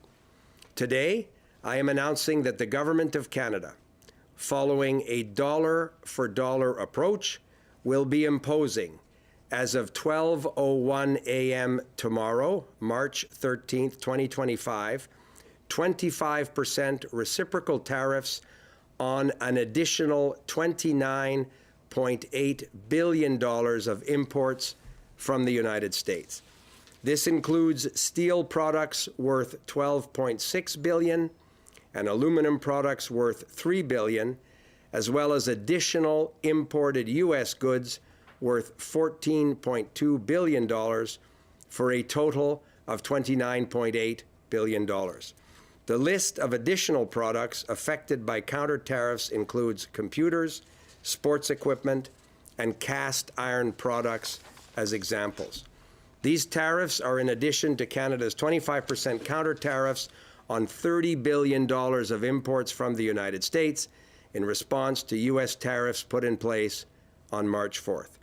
In addition, we learned yesterday that the United States tariffs would also be imposed on steel and aluminum content in certain derivative products. The government is currently assessing this aspect and may impose, of course, further tariffs in response to this measure as well. Aujourd'hui, J'annonce que le gouvernement du Canada. Today, I'm announcing that the government of Canada, following a dollar-for-dollar approach, will impose, starting at 12:01 a.m. tomorrow, March 13th, reciprocal tariffs of 25% on $29.8 billion worth of imports coming from the United States. That will include steel products for $12.6 billion, aluminum products worth $3 billion,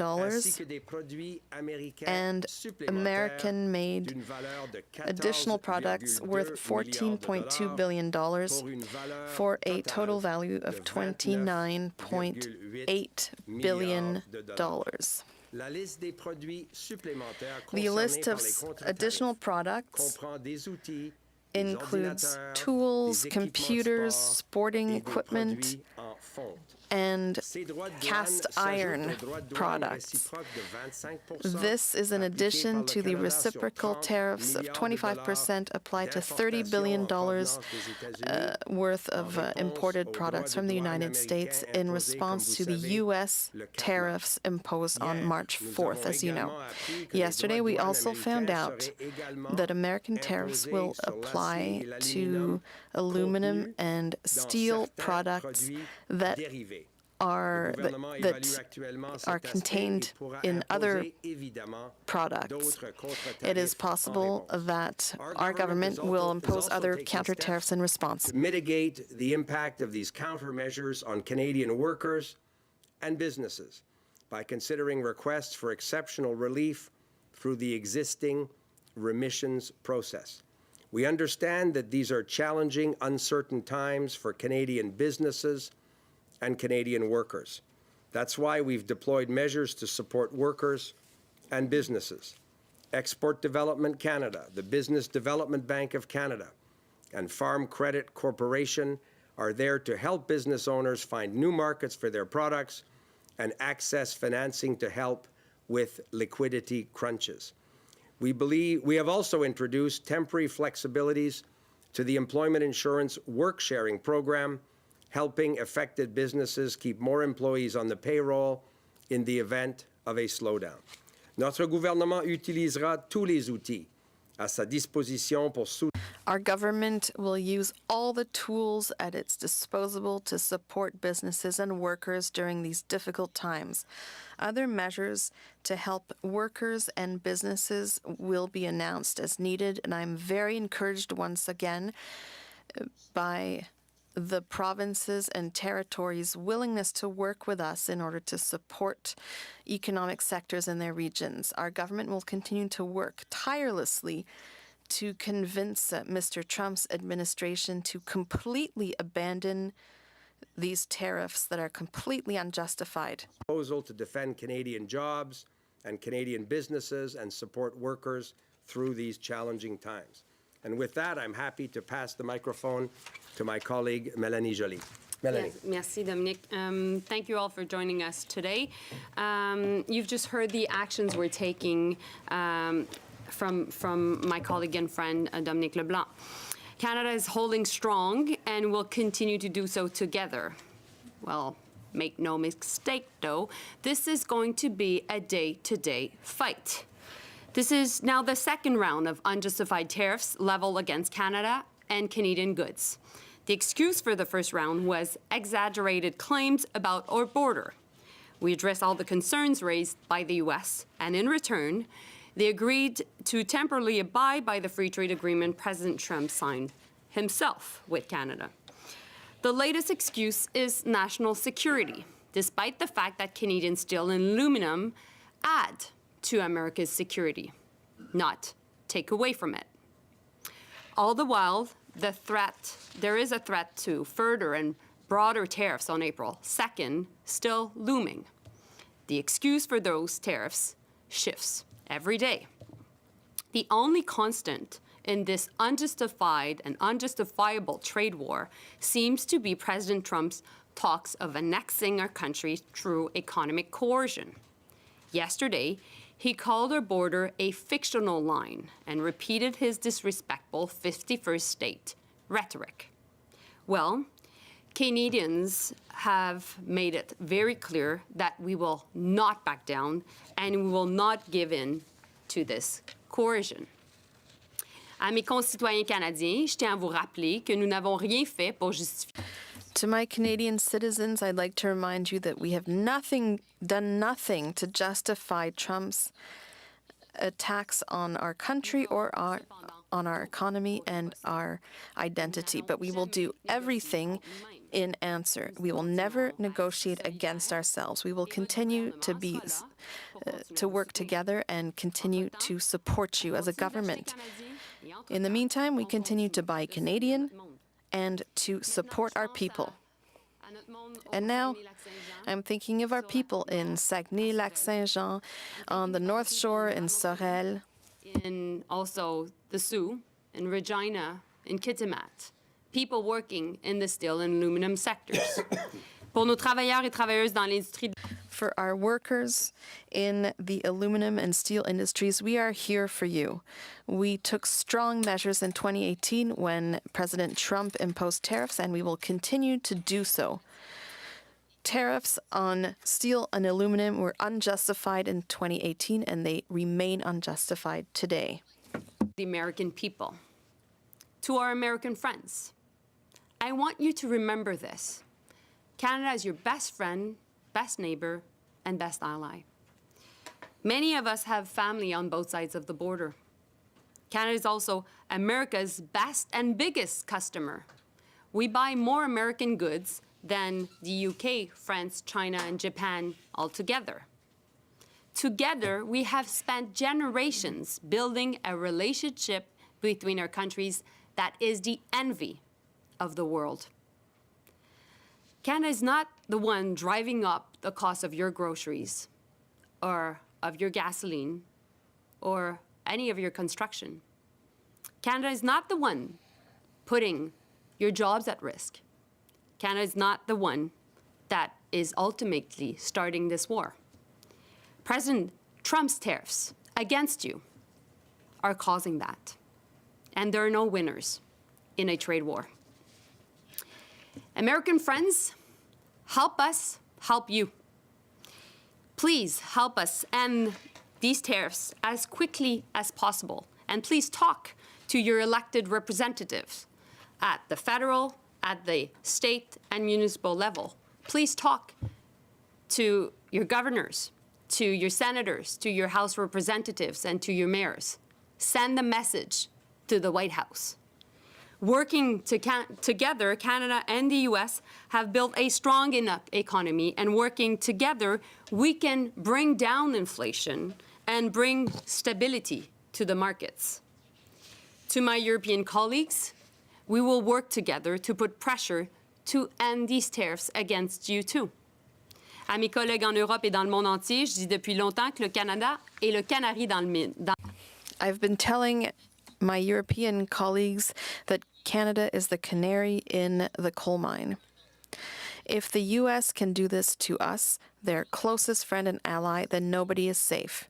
Today, these unjustified tariffs were imposed upon you as well. So let's work together to eliminate them. Let's work together to encourage Americans to pressure their elected officials. Let us work together as we did in 2018. Foreign ministers meeting in Charlevoix, Quebec. I'll be meeting with Secretary Rubio. I will also be meeting with my European and British counterparts.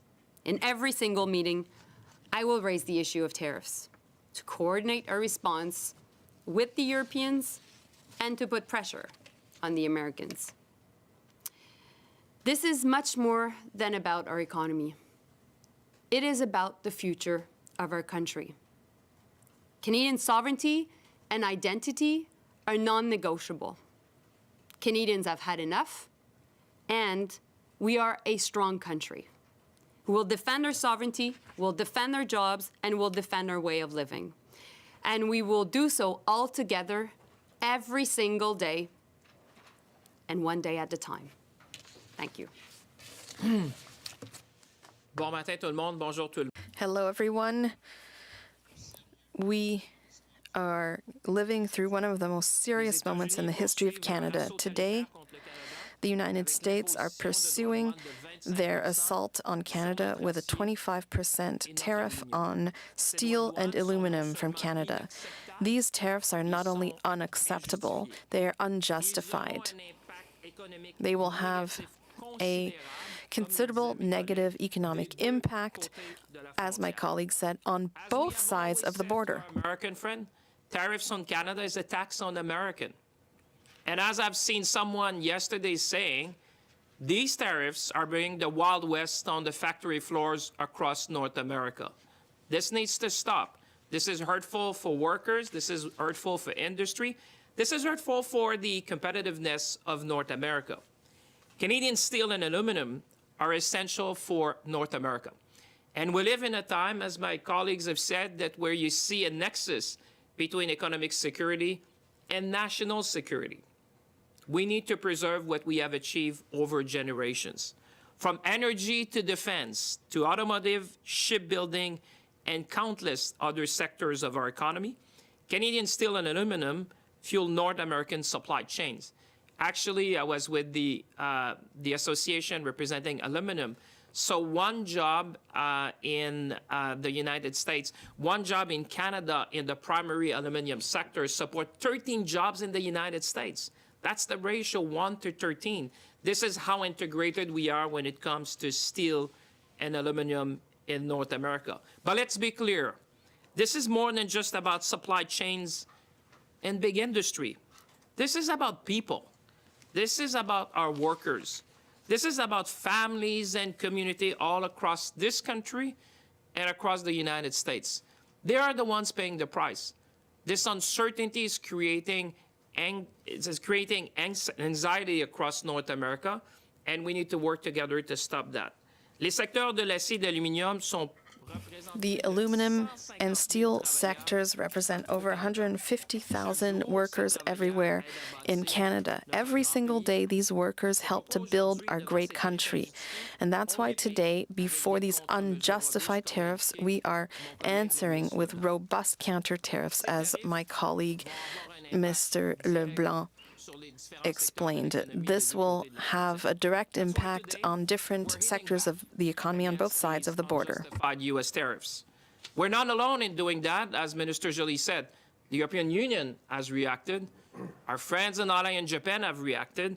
The world is reacting against these unjustified tariffs. But let me be clear. This is not something that we want to do. This is not something that we like to do. But it's something that, unfortunately, we are being forced to do in order to protect our way of living in this country and to protect North America. Make no mistake, today's decision by the U.S. will increase costs for consumers. Mr. Joly was right. When you're talking to our American friends, we need to make them clear. This is going to increase the price of construction. This is going to increase the price of car. This is going to increase the price in the defense industry. It will put thousands of jobs at risk. And I would add unnecessarily. And it will weaken North America's economic and national security. My dear friends, whether you're in Canada or in the United States, we cannot let uncertainty become the new certainty in North America. That cannot stand. That will make us less competitive. That's going to weaken us. And that's going to affect our economic security and ultimately our national security. Ce climat d'incertitude doit évidemment cesser. This climate of uncertainty must end. And I'm not the only one to say so. I would ask you to look at what the CEO of Ford said and Alcoa, who talked about the effects on the industry. Ask governors south of the border. Ask Wall Street. Ask look at the impacts on the economy. To stand up for Canada by supporting and defending our workers and our industries, and I would say our way of living as Canadian. But we also need to change our attitude. We need to change our posture, and we need to change our way of doing things in this country. This needs to be more than just a moment. It needs to be a movement to become more resilient in this country. a movement to become more confident in this country, a movement to become more ambitious in this country, and a movement to be more Canadian in this country. There's many ways for us to do that. I've said many times to Canadians, the best way to do that, the biggest power we have is our purchasing power. As my colleague have said, we can start to buy local. We can buy Canadian. Because after all, we're the largest customer to the United States of America. We will diversify our industry, we will diversify our exports, but we can also choose to buy local. That's going to make a difference to the small and medium-sized business across our country. Tomorrow, Minister LeBlanc and I are planning to join Premier Ford in Washington to convey these messages as forcefully as Canadians can do. In conclusion, let's stop with this tariff nonsense. And let's work together to make North America more competitive, more innovative, and more resilient. Our people on both sides of the border expect nothing less from us. Merci tout le monde. À vous. Thank you, ministers. We do have more, I think 10 questions in the room, so we may not get to the online, but we will try. We'll start with Valérie Gamache from Radio-Canada. One question, one follow-up, please. Bonjour à vous trois. Hello, everyone. Yesterday, there was a lot of reaction to Doug Ford's intervention on this file. We're in a transition period with Mr. Carney. Is that bad for Canada right now? Well, I think we just answered. You saw a direct answer this morning. The government is taking its responsibility. You saw a firm and coherent response. We said we would respond. We said we would respond in a measured and proportional way, and that's what we did today. So the government is continuing to take its responsibilities, and we will continue to do so. I would also add that there's a sense of unity in Canada. We know Americans want to divide us, and based on that, we will continue to demonstrate leadership as we're doing at the federal level, and because at the end of the day, what we want is for the Americans to back off. Canada's unity. Because what we know is that the Americans themselves are divided. And so what you're seeing today is leadership on the part of the federal government, and also we'll continue to work with the premiers that are showing leadership as well, because we need to fight back against this nonsense. Et je comprends que demain, vous partez à Washington, Monsieur LeBlanc. And I understand that you're going to Washington tomorrow. What is the goal of the meeting there? Is it to reopen the negotiation of CUSMA? What's going on? Well, maybe I can start. We're not going to renegotiate CUSMA or open discussions. First of all, nobody has raised that. That's a national responsibility. The agreement will be reviewed in 2026 if the parties want to do that. Tomorrow, the discussion will have to do with the urgency of lowering the temperature, eliminating the tariffs on steel and aluminum. Secretary Lutnick has the mandate of presenting global measures on April 2nd. My discussions with Secretary Lutnick really focus on that decision for April 2nd. We're going to do everything we can to get Canada out of these measures that have been applied since the 10th. And we hope that by April 2nd, we'll have something a little more coherent than what we've seen so far. So that's the goal of the discussions tomorrow, and we'll be ready to return next week. We're always prepared to work with Mr. Trump's government on the goal of eliminating tariffs, unjustified tariffs on Canada. François-Philippe can add, the discussion tomorrow, it's not about renegotiating the USMCA.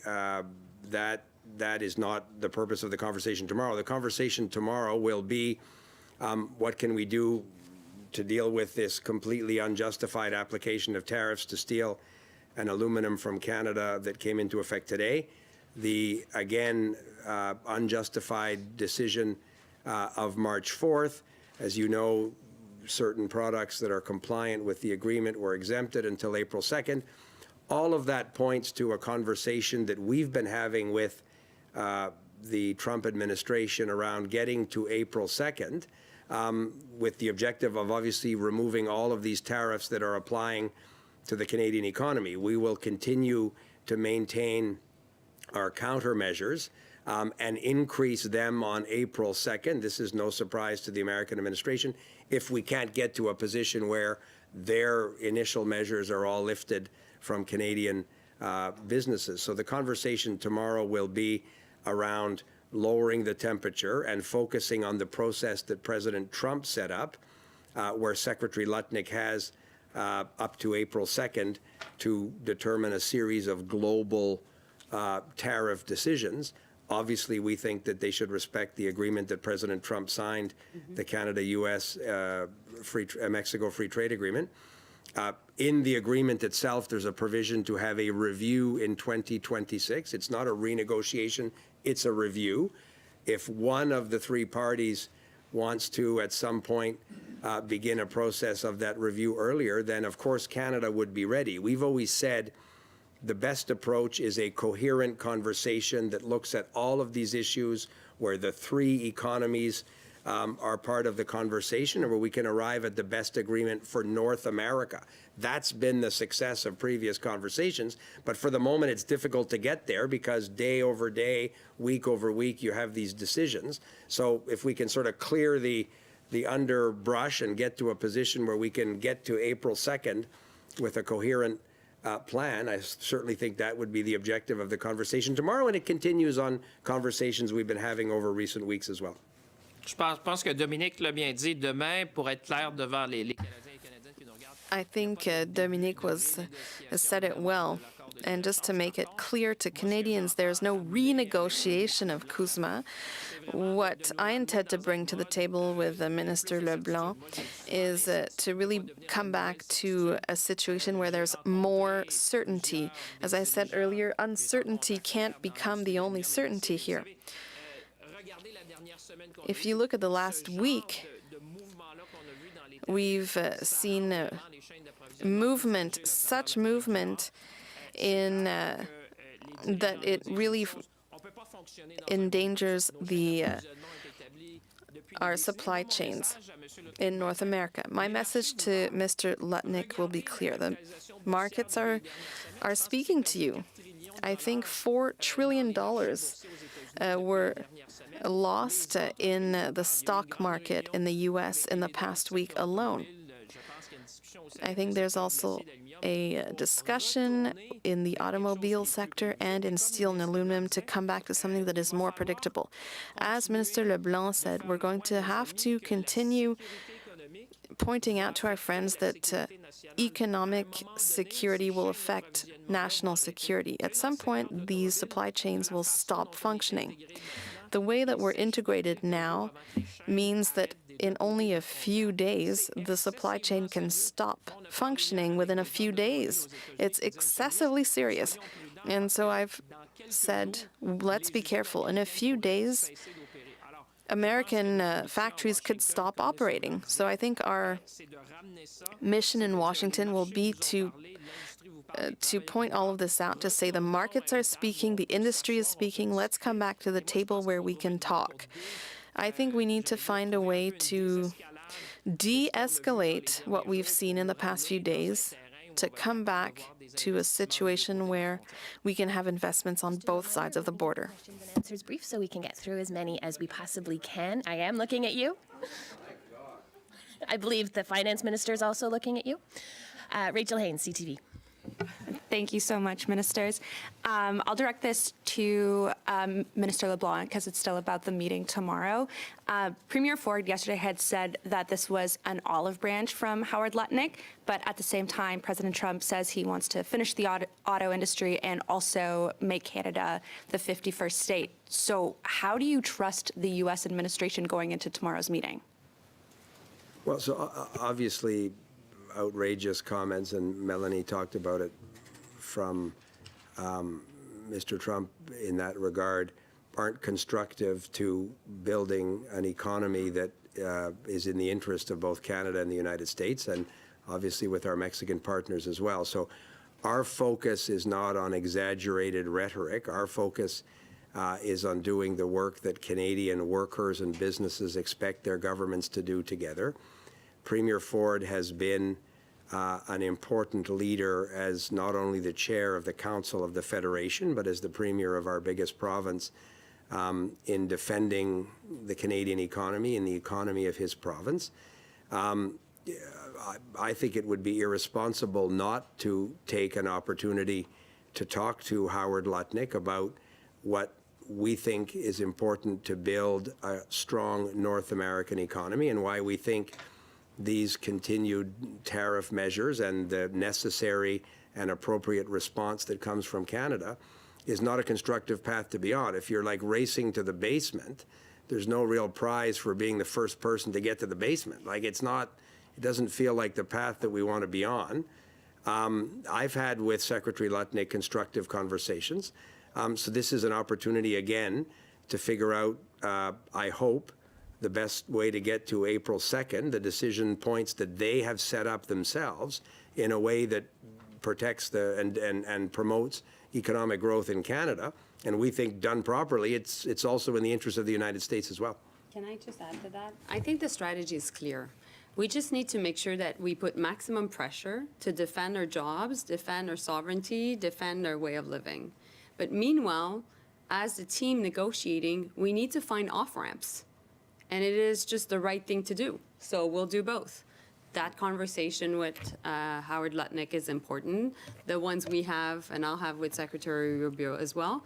So we're doing that in the best interest of Canadians. Let me just add on the auto sector because you touched something that will really, but that's going to affect hundreds of thousands of people in this country. Trust me, those who are watching are listening to that. Those who are watching, we're going to fight for the auto sector every single day. I spoke to them and I say, Canadians have been there for you. Canadians have been there for the auto sector for decades since we had the Auto Pact. And these companies, most of them, have long-standing commitments to this country. We're going to make sure that they abide by the terms of every single agreements we have with them to make sure we protect the jobs. We had discussion with the union leaders yesterday and with the representatives from the company, and they truly understand that the reasons they came to Canada is because we have the best worker, it's because Canadians have been there for them, and we have integrated supply chain. So I just want to be clear on the auto sector. Make no mistake that we are already on their back, saying we're going to be watching like hawks as to what may happen to the auto sector, because this is a core industry for the prosperity of this country. All right, thank you. And Prime Minister, my next question is, Prime Minister-designate Mark Carney had campaigned on dollar-for-dollar retaliatory tariffs. Did he have a say in today's announcement? Obviously, we took note of what the Prime Minister-designate said in the leadership campaign, but it's also been the position of the Government of Canada to have a strong response to these unjustified measures. So this shouldn't surprise anyone. We have been clear that if the Americans took this unreasonable and unjustified step, Canada would respond as Canadians expect their government to respond. As Mélanie and François-Philippe said, we benefit from the support of premiers across the country, of business leaders. But our objective always is to get to a position where the American tariffs are lifted and all of the tariffs are lifted, and then so too, of course, will be our retaliatory measures. But until the Americans make that decision, we'll continue, as Mélanie said, to increase the pressure. None of this is surprising to the American administration. You could have seen this coming. This response was well known and planned for a number of weeks, and we'll continue to do everything we need to do to defend the Canadian economy. Mélanie Crête, La Presse. Oui, bonjour. Hello, Mr. Champagne. I heard you say that you would defend the automobile industry that is especially based in Ontario. There are concerns in Quebec about the fact that that supply management and the dairy industry will not be protected. What do you have to say about that? Well, we have been in contact with key sectors of the Quebec economy, aerospace, the forestry industry. There's even food security that came up in our discussions. And so we have to be clear, we'll be there at every turn to defend the economies. Unfortunately, we have experience in this. As I said to Mr. Chrétien, we've had issues surrounding softwood lumber for decades. When the rules of the game are clear, we're all winners. We saw that in hockey recently.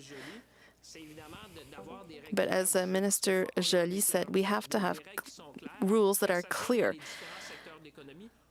If that's the case, then we'll be able to adapt and we'll be able to come out winners. And so we're obviously going to raise those issues in our meeting with Secretary Lutnick. And Ms. Joly, in your answer, you talked about Canadian unity, that we have to be united in our response to American tariffs. Is there really unity when Doug Ford seems to be going it alone as he did yesterday?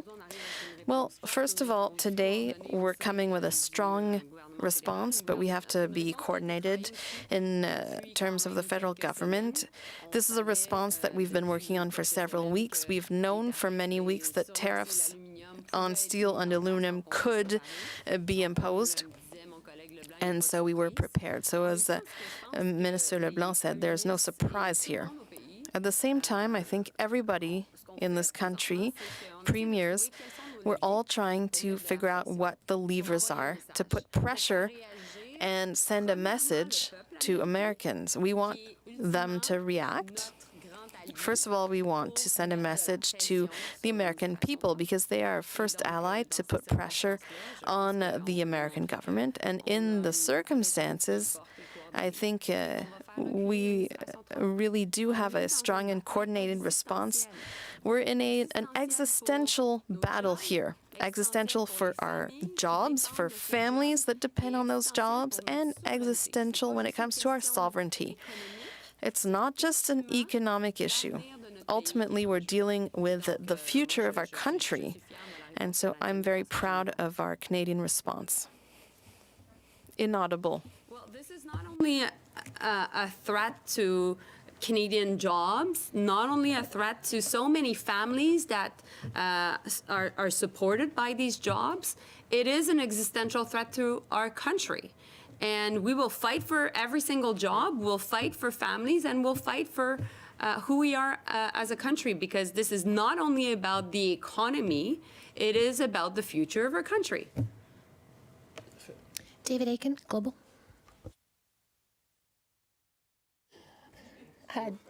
Okay. We'll go to David Baxter from the Canadian Press.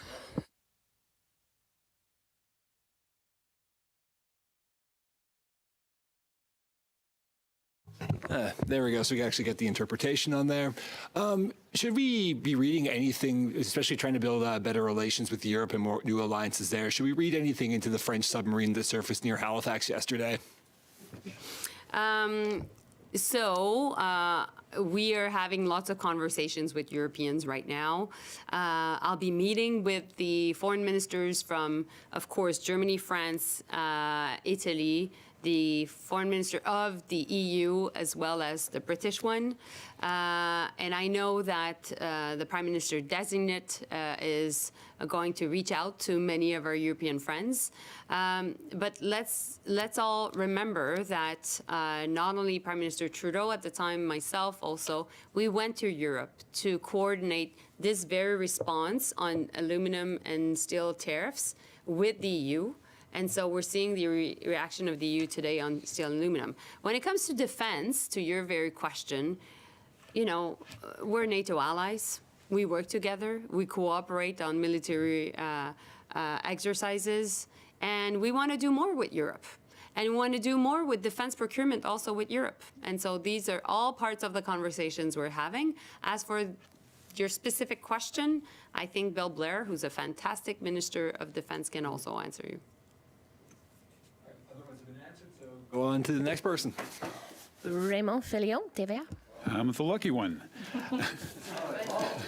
Bonjour. Question pour Madame Joly. Vous avez parlé en anglais. A question for Minister Joly. You talked about a conversation with Minister Rubio. What are you going to talk to him about when it comes to the tariffs and also the sovereignty of Canada and Mr. Trump's threats about Canada being the 51st state? It's not the first time I've talked about this. I talked about it last week with him, and I said everything that has to do with the 51st state rhetoric is unacceptable. At the time, he reassured me. He said that cooperation within NORAD would continue. Marco Rubio will be returning from Saudi Arabia. He will have had conversations with the Ukrainian delegation. We're going to talk at length about issues around Ukraine and the famous ceasefire for 30 days that is potentially on the table. But when it comes to Canadian sovereignty, it's very simple. It's not even on the table. They have to respect our country, our customs, our approach, and obviously our sovereignty. As I said earlier, our strategy is the same with all of our interlocutors. So the strategy is the same with every single of our interlocutors. It will be maximum pressure and very, how can I say, efficace, how do you say that? Effective. Okay, so let me do that quote again. So the strategy with our American counterparts will be the same. It is going to be maximum pressure and efficient diplomacy.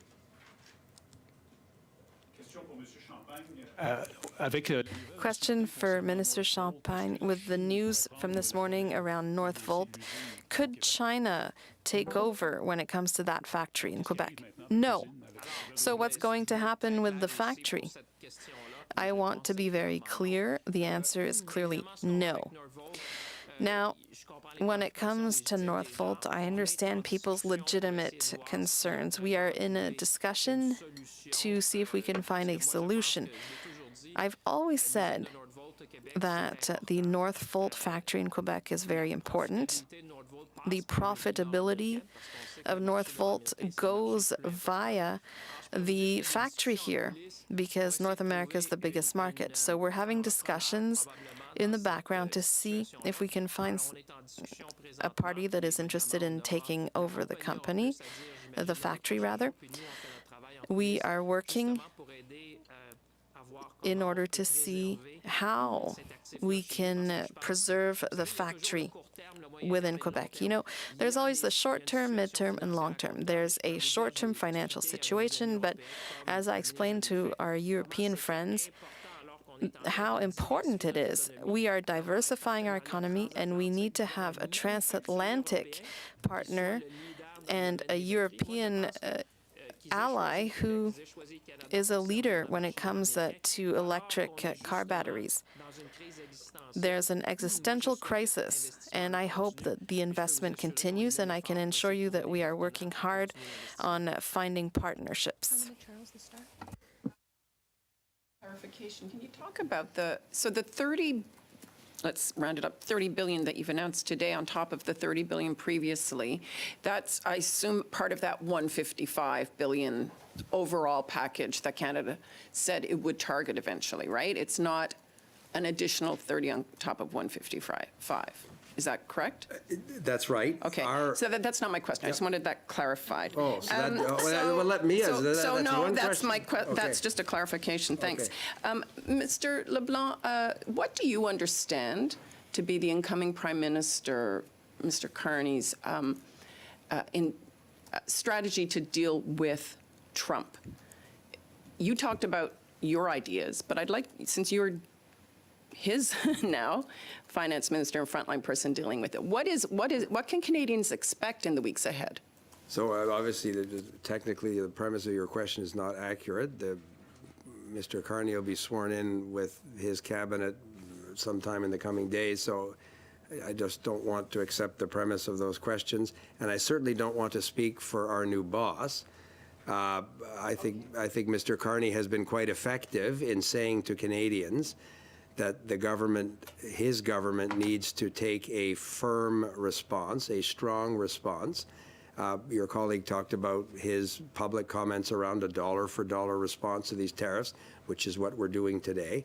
But I have every confidence that he's exactly the right leader at this moment to continue to take a tough, responsible, proportionate position with respect to these unjustified American tariffs, but also to lead the Canadian economy to a position where these tariffs are lifted and we have a stronger economy that's less dependent on this obviously unpredictable context. Can I add to that? Yeah.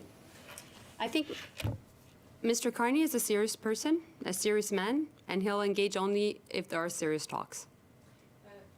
Follow-up then, you talked about the need to find off-ramps, and yet you also talked about the need for Canada to use its levers to exert maximum pressure.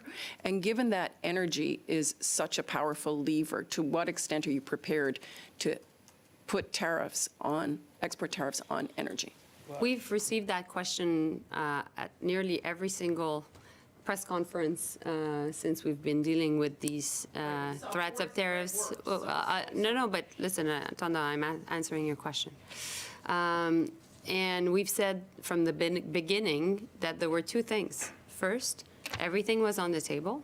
And second, we need to keep strong Canadian unity in the face of Americans being divided.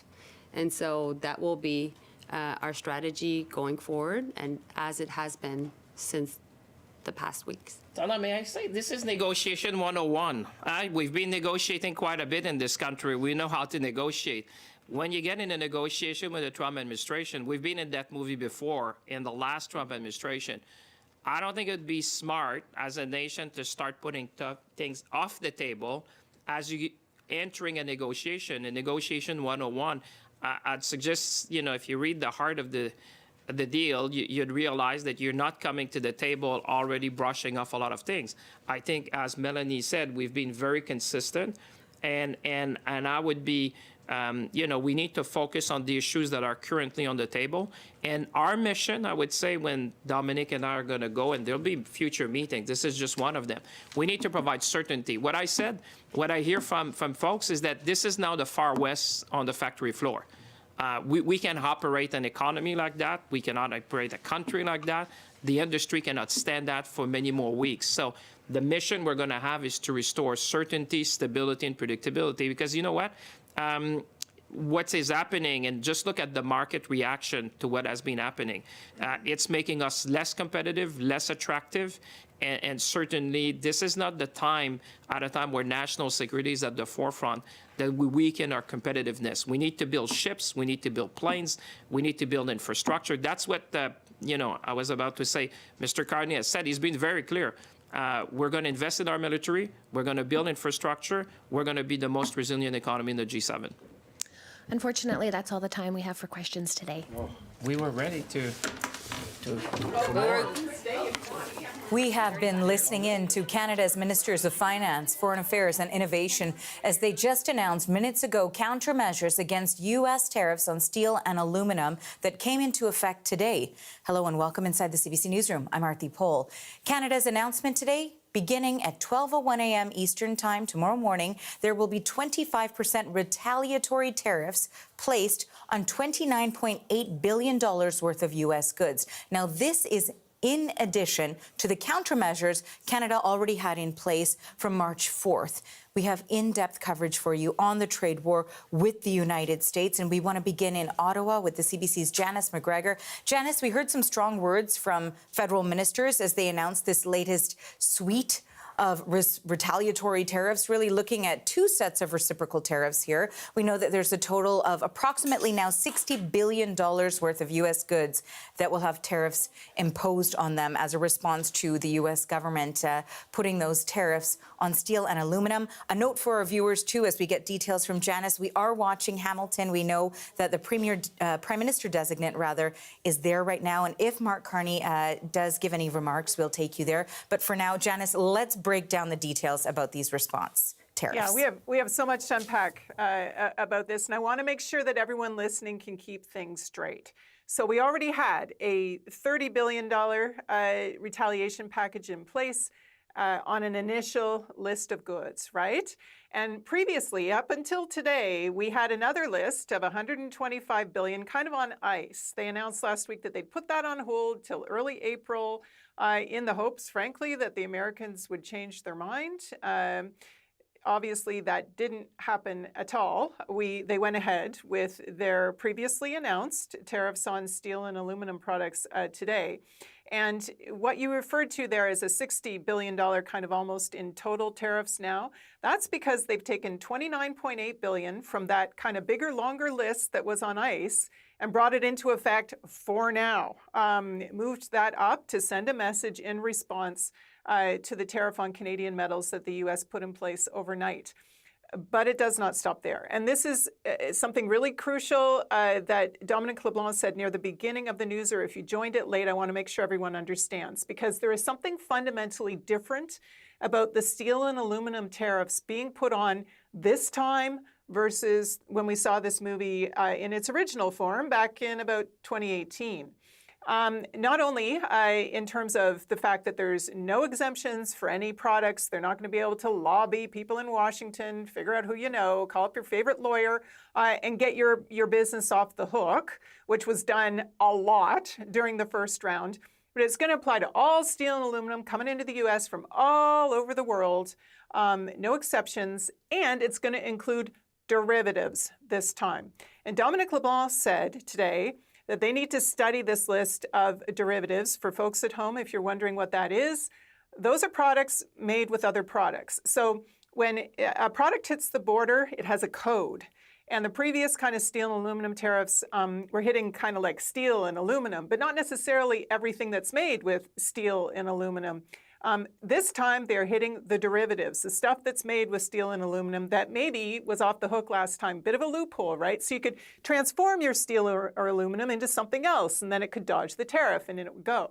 The U.S. wise to this, I guess.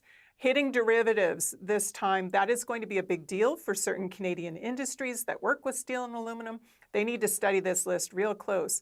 And LeBlanc was signaling today that once they've studied the list, if they are targeting with their new list of tariff codes a significant amount of Canadian trade, then in the spirit of the dollar for dollar and $29.8 billion, I was pulling some stats, that is like in the ballpark of the Canadian product hit overnight by the Americans. If they're going to stick with that, though, and they discover that there's a lot more than they thought being hit by the Americans, they're going to need to up their amount too.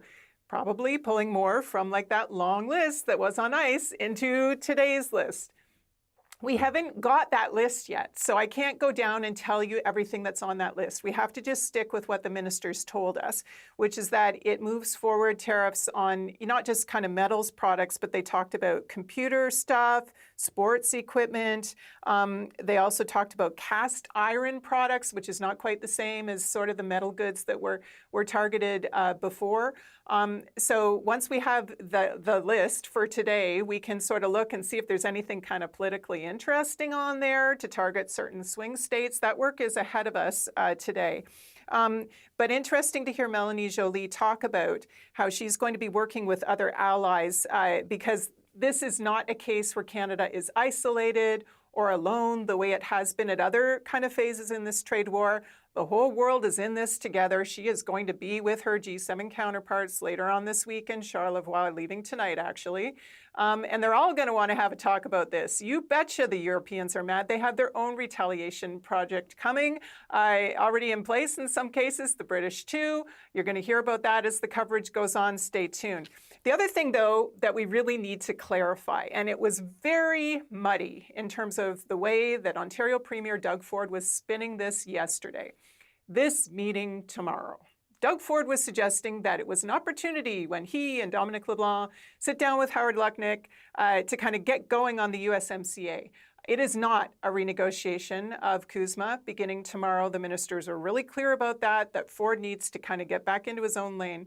We're going to talk about that some more, but I understand Carney is talking right now. Yes, So okay, Janice, we're going to have to interrupt you. We're going to take our viewers to Hamilton, Ontario. We know that Prime Minister-designate Mark Carney is there right now, and we're going to listen in. That Dofasco ArcelorMittal has always had with its workers. I first came to this site, obviously not to this line, because this represents hundreds of millions of dollars of investment and ingenuity.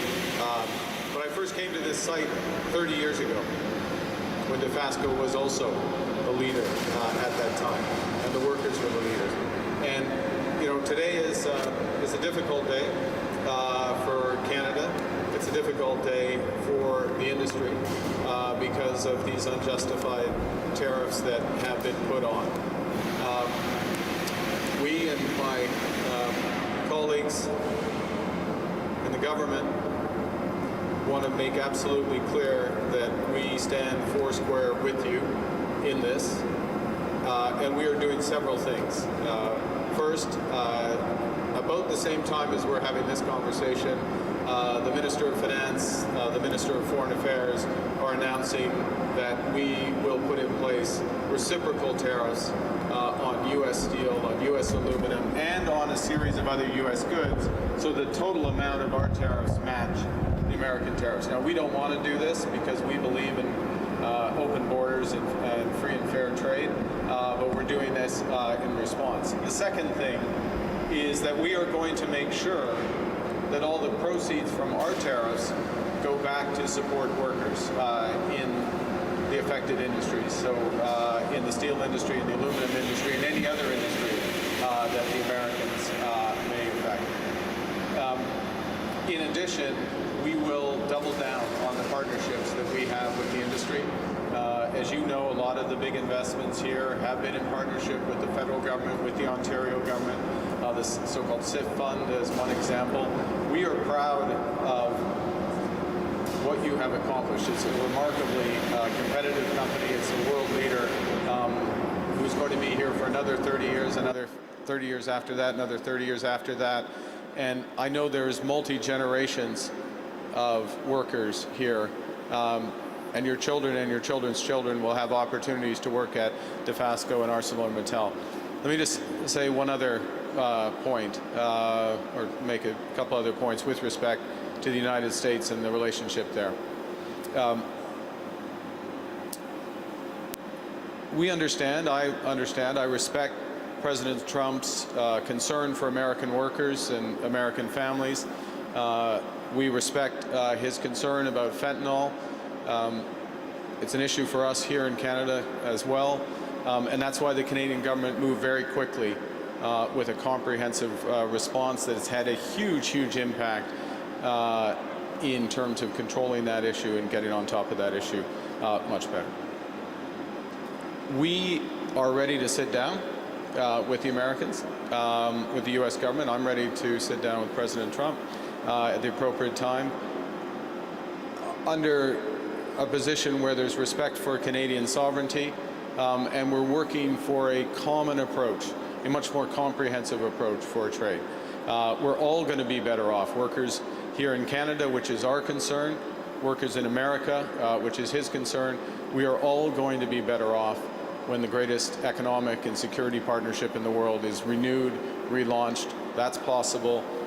You have a new government, but the same commitment, and that commitment is built rock solid on the commitment you have all made here at Dofasco. Finalement, en français, je veux souligner le soutien du gouvernement du Canada pour les travailleurs et travailleuses du Canada d'ici dans le secteur de l'acier et de l'aluminium. Les menaces. My time is... Oh, c'est fini? Limite, ça, ici. Les tariffs aujourd'hui des Américains sont injustifiés. Ils sont contre l'ALENA, l'accord de libre-échange, mais nous sommes prêts d'avoir des discussions avec les Américains dans un sens compréhensif afin de relancer notre partenariat économique. Thank you very much. Thank you for everything you do, and we will be with you all the way. Thank you very much. You have been listening in to Prime Minister-designate Mark Carney as he is touring a steel mill in Hamilton, Ontario, often known as Steel Town. His remarks there talking about the reciprocal tariffs, saying, of course, this is not something that Canadians want to do or the Canadian government wants to do, but something that he says is necessary and says that the money that is collected from the tariffs will go towards supporting Canadians who are impacted in these specific industries where we are seeing the tariffs. Now, when it comes to the Prime Minister-designate, we know he can't take on an official role just yet with negotiations because he has not yet been sworn in. He does say that he's ready to sit down with the U.S. administration to talk about trade with sovereignty for Canada being respected. Now, speaking of our Prime Minister-designate, he actually spoke with Ontario's Premier just earlier this morning, and we know that Ontario's Premier Doug Ford described that conversation and his ongoing talks also with U.S. officials, and we have that tape to play for you as well. First of all, can you tell us about how the meeting went with Mark Carney? Yeah, it went very well, actually. He's quite a good gentleman, and we just discussed what we're going to be facing with the USMCA deal. And I always tell everyone, get rid of this carbon tax, which he's agreeing to, which is good. So we won't be paying 20 cents a litre on gas. That's going to give you a little, stimulate the economy and make us more competitive. And just said we got to focus on jobs because the foundation of everything is our economy. And it sounds like you guys agreed on the retaliation measures. Yes, we did. So we're going to go down there tomorrow, and I want to make sure everyone understands the expectations is to go down there, build that relationship, talk about the USMCA. We aren't walking away with the USMCA, but for years being in business, it's all about building the relationship, understanding what they require, what our needs are, and move forward. And let's get this moving forward as quickly as we can. It was a whirlwind day yesterday, for My sure. goodness. Hopefully you got a little bit of sleep. None. 4 hours. At this point, at the end of the day, you were back on American networks. Mm-hmm. There were some quotes from the inner circle of Trump, more or less declaring this a win yesterday. Well, so what are your thoughts? Is this a win for Trump, or how do you back from that? If they want to call it a win, whatever. They're playing politics. But here and there, what happened yesterday very clearly, Secretary Lutnick called me. I didn't call him. Put an olive branch out, and only a foolish person would decline or hang up on someone and say, I'm not listening. We said, well, that's fine. We need a meeting, and we need it right away. He agreed. He said, fly down tonight, fly down tomorrow, the next day. We're bringing Minister LeBlanc with us and the ambassador to have that conversation, to sit down and see what their requirements are, what their needs are. I always say, when you have your largest customer, you listen to your largest customer in business. And we'll sit there and listen and make sure that we bring that information back and sit around the table. It's the federal government that's leading this, not myself. They're going to lead the negotiations. We'll have a very loud voice in that conversation, along with all the other premiers. So you're managing expectations at this point. I think we have to. At what point do you potentially bring it back to more surcharges and the other tools in your toolbox, as you say? Well, we're seeing what's going to happen. I know Dominic LeBlanc is out right now talking about the $30 billion of retaliatory tariffs. Our message down there tomorrow is let's stop this. It's going to hurt both economies. It's American people that are going to get hurt. Canadians are going to get hurt. Let's sit down and start moving forward on what you want to see in the USMCA and what we want to see in the USMCA. Does the actions in Ottawa today hamper what you're going into tomorrow? I don't think so. A little bit of uncertainty. I'd encourage all parties. Let's bring certainty to the table. Let's let the people of Canada decide who they want to lead this country for the next 4 years. And we're going to work with anyone. I don't care if it's NDP, Liberal, Conservative. I work with anyone, and as long as they have the best interests of Ontario. Premier, you've had some pretty tough talk over the last number of weeks, specifically directed at the president. Do you think that resulted in this meeting in Washington, and do you plan to tone down the rhetoric in light of it? Well, first of all, you can agree or disagree with the president. You can like him or dislike him. He's the president. And it doesn't matter if he was a Democrat or Republican, he's the president. You got to respect the office of the president, respect the president, and go down there and negotiate in good faith. And we have some smart people going down there, and they have smart people. But that's all part of negotiations. He called you a strong man yesterday when he was leaving the White House. Well, I appreciate that. I do. I appreciate it. But we have to go and negotiate properly and sit down at the table. And I'm grateful for those comments. What do you expect will come of this Premier's meeting today? Well, we'll have a good discussion on where we're going, conversation. I'll talk to premiers every single day right across the country. It's really a Team Canada approach, and that's the way we have to approach it. And all different political stripes, but we're one team, and it's Team Canada. I'll get advice off the premiers, as I always do. I'm always very, very clear every time I speak to you folks or anyone. I don't represent all the provinces. I don't represent the federal government. I represent Ontario. Does that play into what you're bringing to the table in Washington tomorrow? I believe so. We'd be the third largest trading partner in the world if we're a standalone country, and they recognize that we're the number one trading partner to 17 states, number two to 11 others. So that pulls a lot of weight. And our biggest allies right now, anywhere, are the American people, and they're getting frustrated. And when you start seeing inflation and potential job losses and shutdown of assembly plants. One thing about Americans, they have zero tolerance for that. It doesn't matter what party they vote for. So. And this advertising campaign? Yeah, we're going to put that on hold right now in good faith. So let's just put that on hold and show them good faith. And then we'll see how it goes. But those are all the tools that we can use at any given time. Is the electricity still off the table? No, we suspended it, not got rid of it. But thank you. That was Ontario's Premier Doug Ford speaking in Toronto after a conversation with incoming Prime Minister Mark Carney and following whirlwind tariff developments in the last 24 hours. Hello, you're watching CBC News Network. What we heard from Ford is essentially he is going to be having more conversations with the U.S. Commerce Secretary tomorrow. Those are ongoing trade talks. That's after the Ontario Premier decided, after conversations with the Commerce Secretary, to put a pause on surcharges on electricity to 3 U.S. states. And that was, again, also something that the U.S. president reacted to, suggesting that there would be 50% tariffs on steel and aluminum.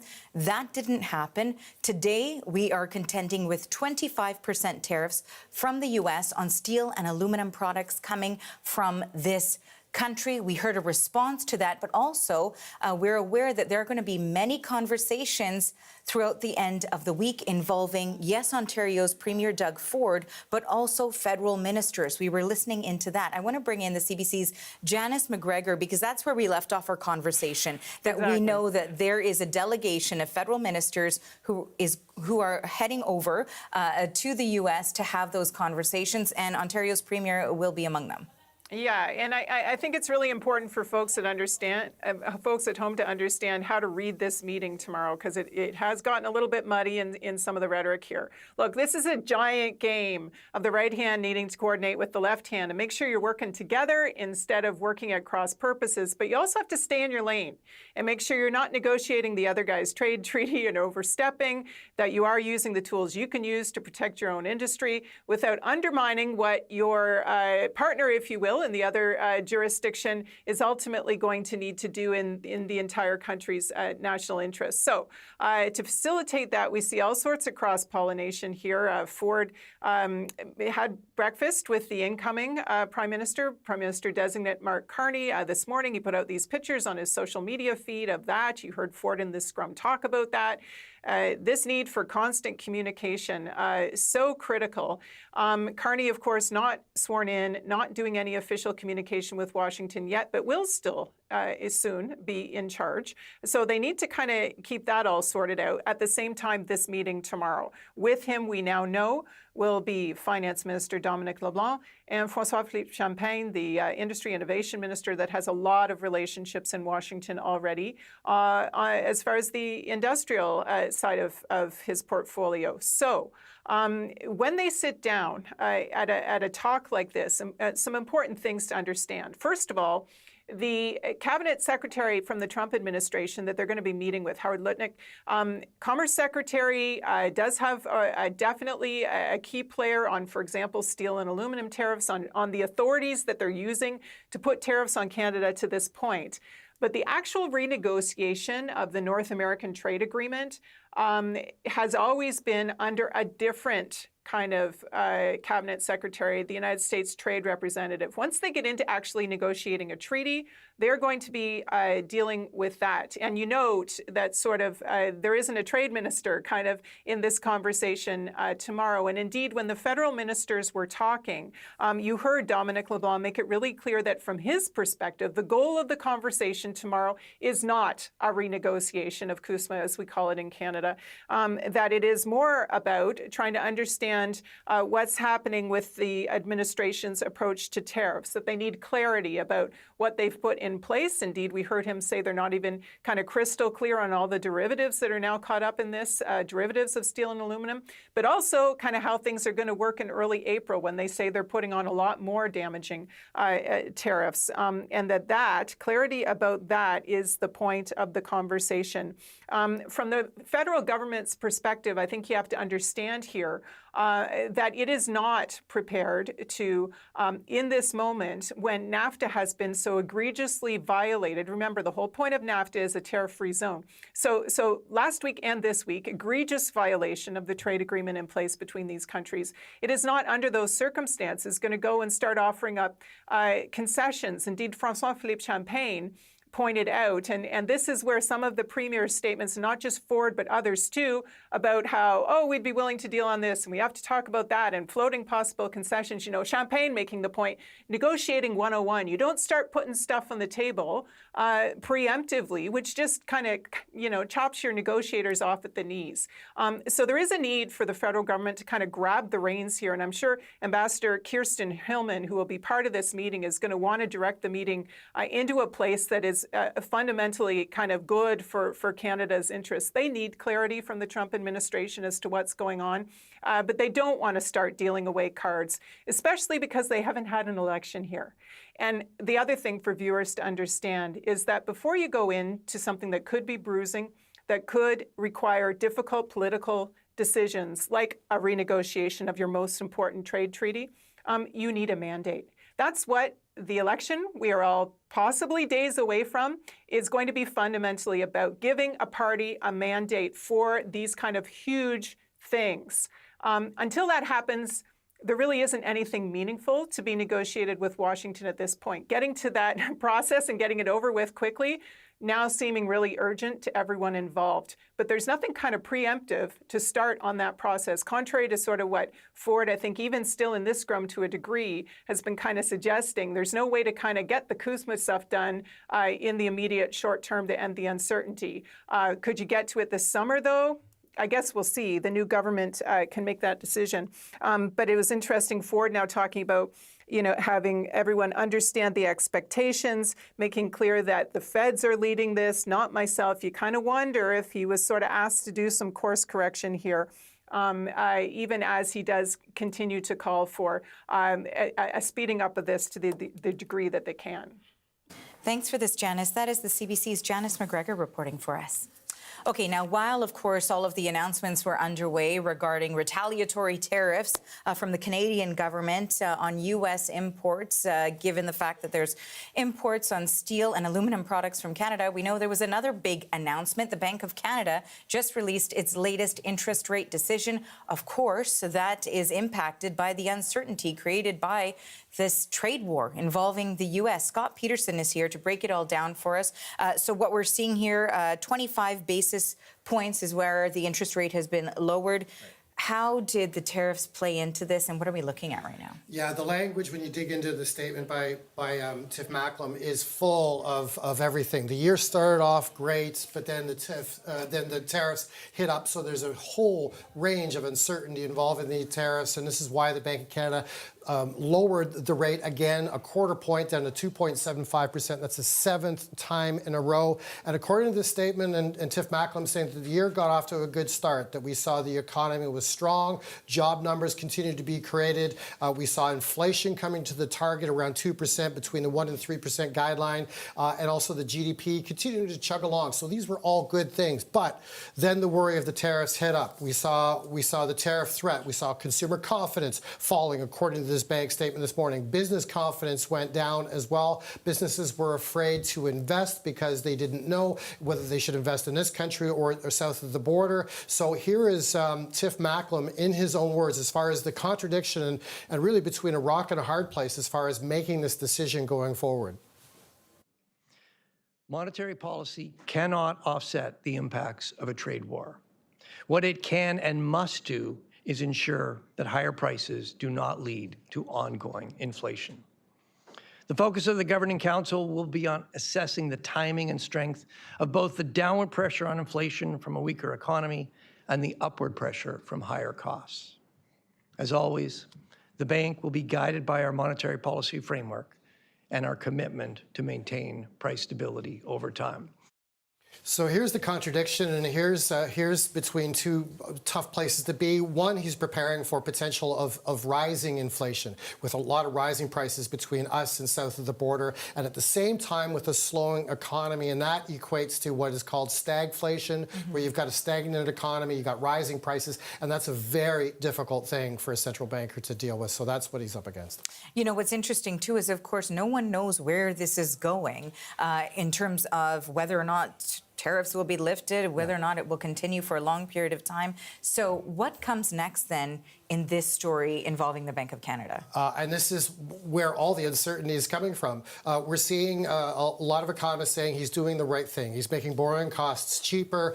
He's sort of adopting a sort of a wait-and-see attitude, trying to make sure that borrowing costs remain accessible for Canadians. But we do have a situation where we're now at 2.75%. A lot of economists think we're at a 50-50 chance of going into a recession, depending on how long these tariffs last for. It could really damage the Canadian economy. And also there's the prevailing wisdom that we're going to see a quarter-point rate reduction for every meeting the Bank of Canada does this year. So we're at 2.75% now. That's the rate that other banks and financial institutions borrow at, and that could be as low as maybe 2% at the end of the year as the Bank of Canada sort of adjusts to really the uncertainty about all these tariffs.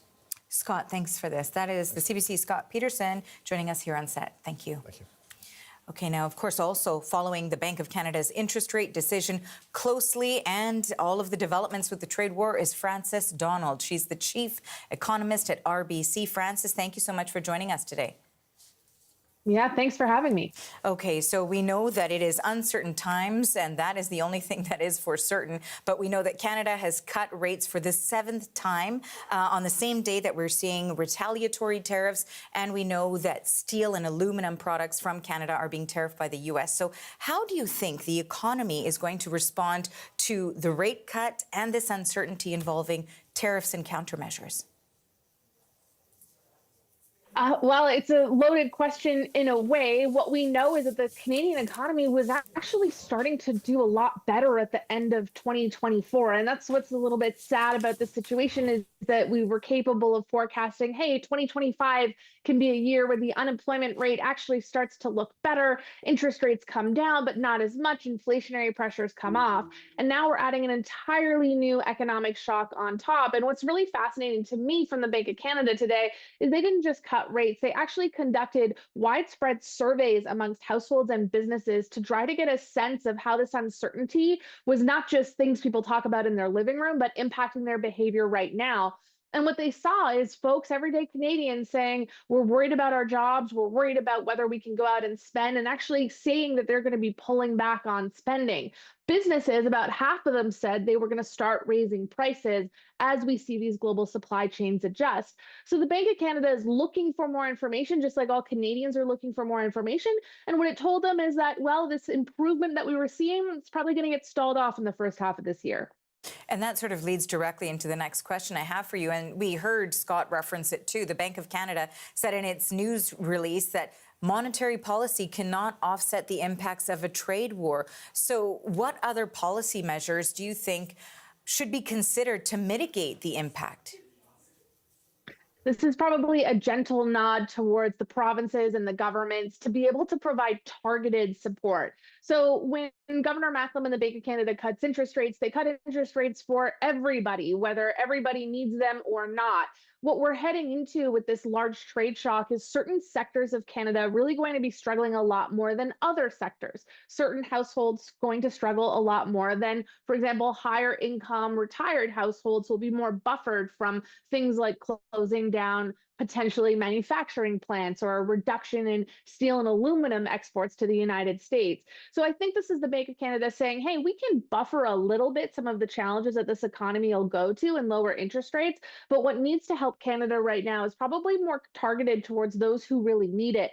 And in the background, of course, we're still worried about price levels. We're still worried about inflation. If we project too much, if we cut interest rates too far for everybody and those who don't need it, you could actually increase spending and increase inflation. So the Bank of Canada is probably very mindful of the idea that, well, hey, they want to help, but getting inflation back up and seeing prices rise again because rates are too low, that's not helping very many Canadians.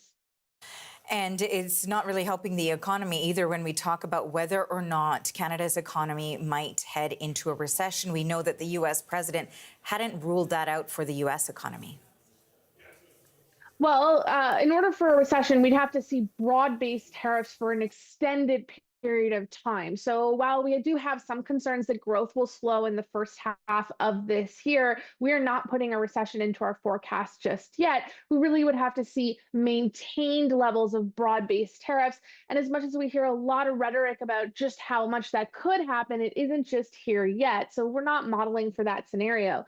But the United States is different from Canada in other respects, too. Not only are they dealing with the uncertainty around trade, but the U.S. is also seeing sizable cuts from government workers. That's already showing up in their data and other spending cuts that's weighing on contractors in the U.S.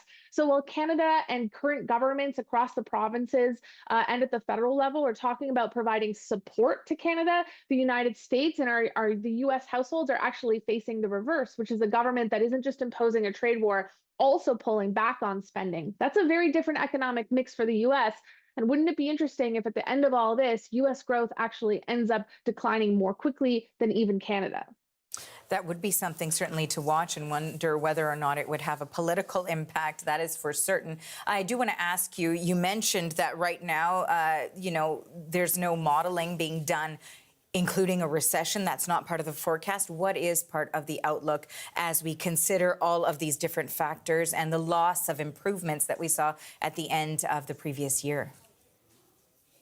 Well, we are seeing somewhat slow growth this year, about the same type of growth we saw last year. And the good news is that even though the unemployment rate is likely to continue to rise for a couple more months, we do think by the end of this year should actually see a leveling off. That's some of those prior interest rate cuts that are coming down into the economy and providing some support and some natural momentum that was already in play. So as much as we tend to say that that improvement at the end of 2024, it's getting a little bit derailed, there are still some positive stories in Canada. And if we do get Bank of Canada rate cuts, which we expect to continue, we do get some government support, there are pockets that will be of strength in Canada this year. We just need to be mindful that even though we hear a significant amount of concern, and there are reasons that we should be mindful about what Canada can look like in 2025, this is not a complete derailment of some of the good things that were happening in Canada already. We really appreciate your time and your thoughts today, Frances. Thank you very much for joining us. Thanks for having me. That is Frances Donald. She is the chief economist at RBC.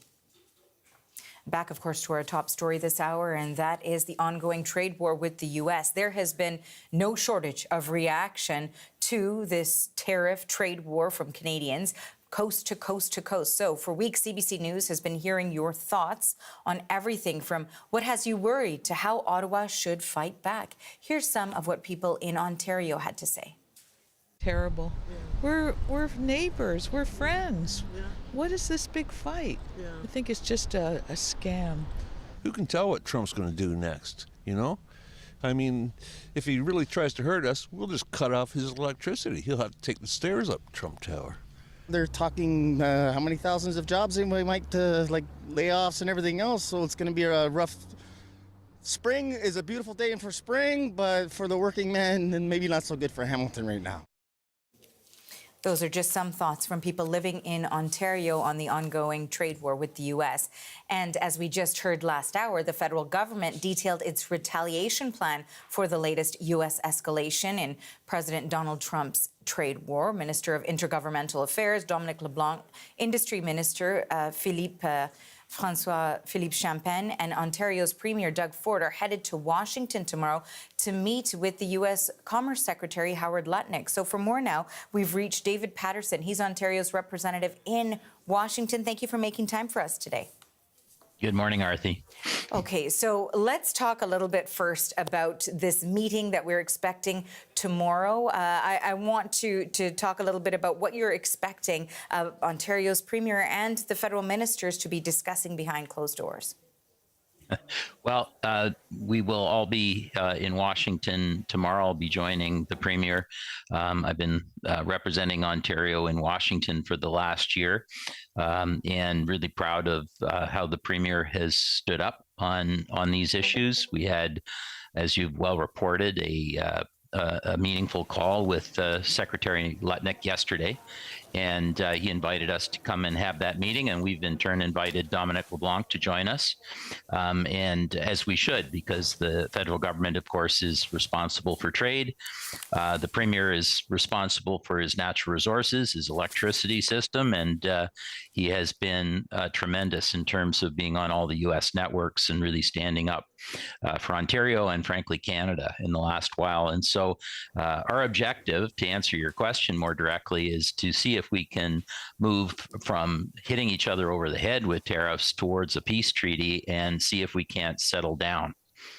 Given that you'll be part of that meeting involving the Commerce Secretary, I'm wondering if you can give us any insight into sort of what tone works, or what sort of message works? Does retaliatory tariffs, does that have an impact? Because certainly it looks like that is something that prompted or motivated the Commerce Secretary to call Ontario's Premier. What works here? You've got that specific insight.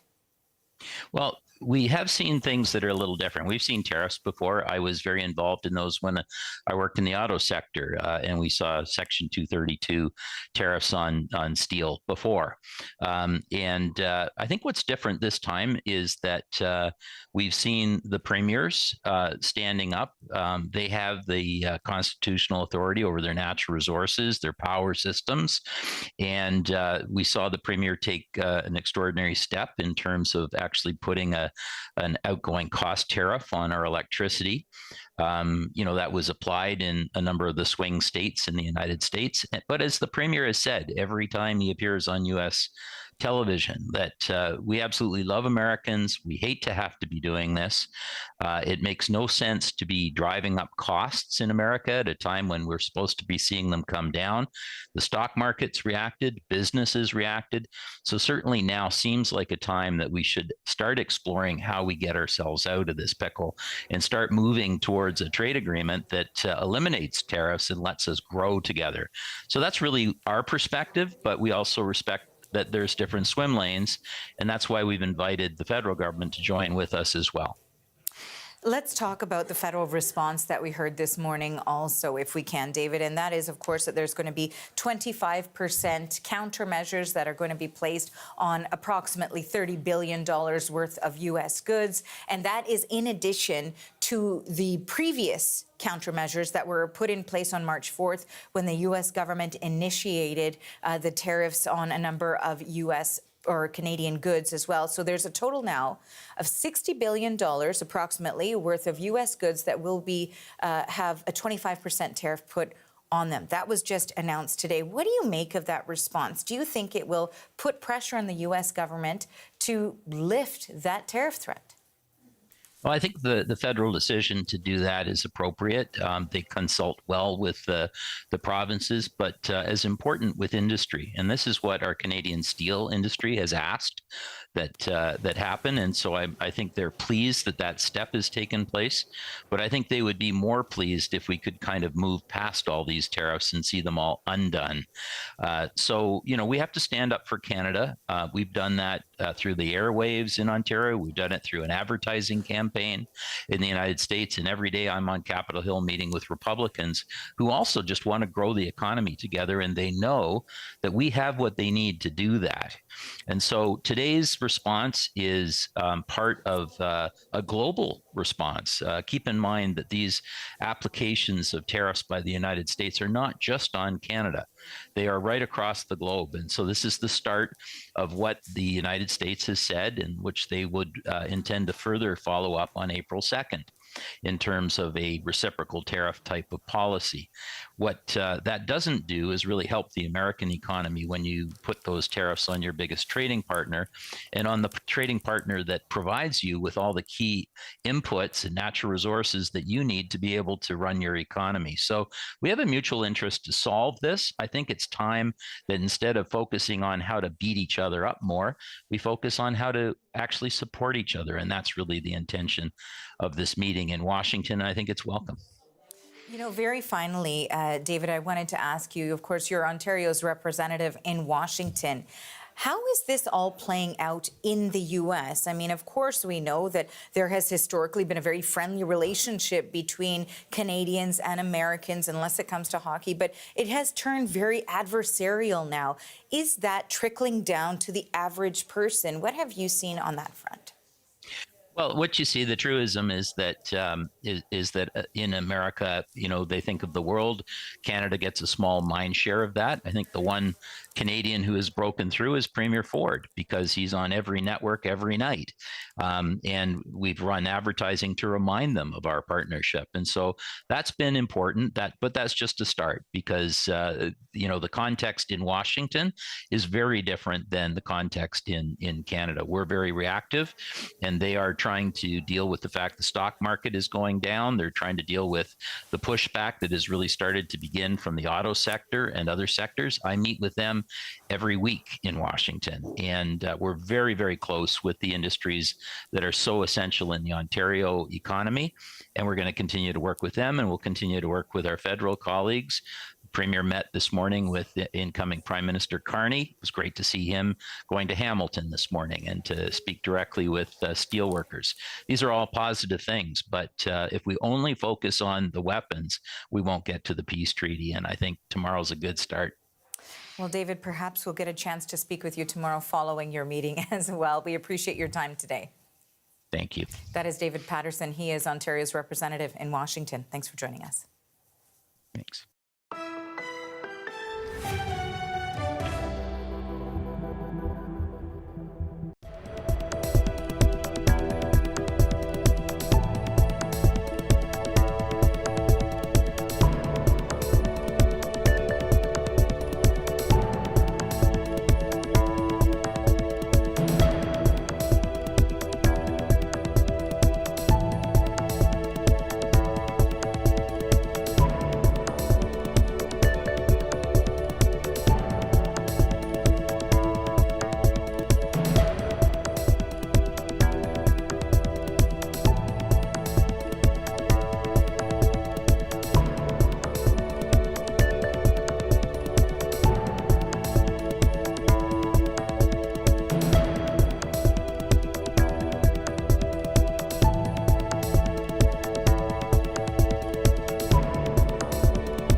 Our top story this hour, Ottawa has announced that it will impose 25% tariffs on nearly $30 billion of U.S. goods in response to Trump's 25% tariffs on steel and aluminum. The U.S. tariffs took effect today. Canada's retaliatory tariffs will take effect tomorrow at 12:01 a.m. For more on this, let's bring in the CBC's Sarah Levitt. She joins us now from Washington, and she's following all of these developments here. Okay, there has been a lot of developments and reaction in the U.S. too. Let's talk about that. Yeah, well, Arthi, I should start with how chaotic yesterday was. That today seems a little bit more tame, although still important with those 25% tariffs on steel and aluminum that came into effect at midnight.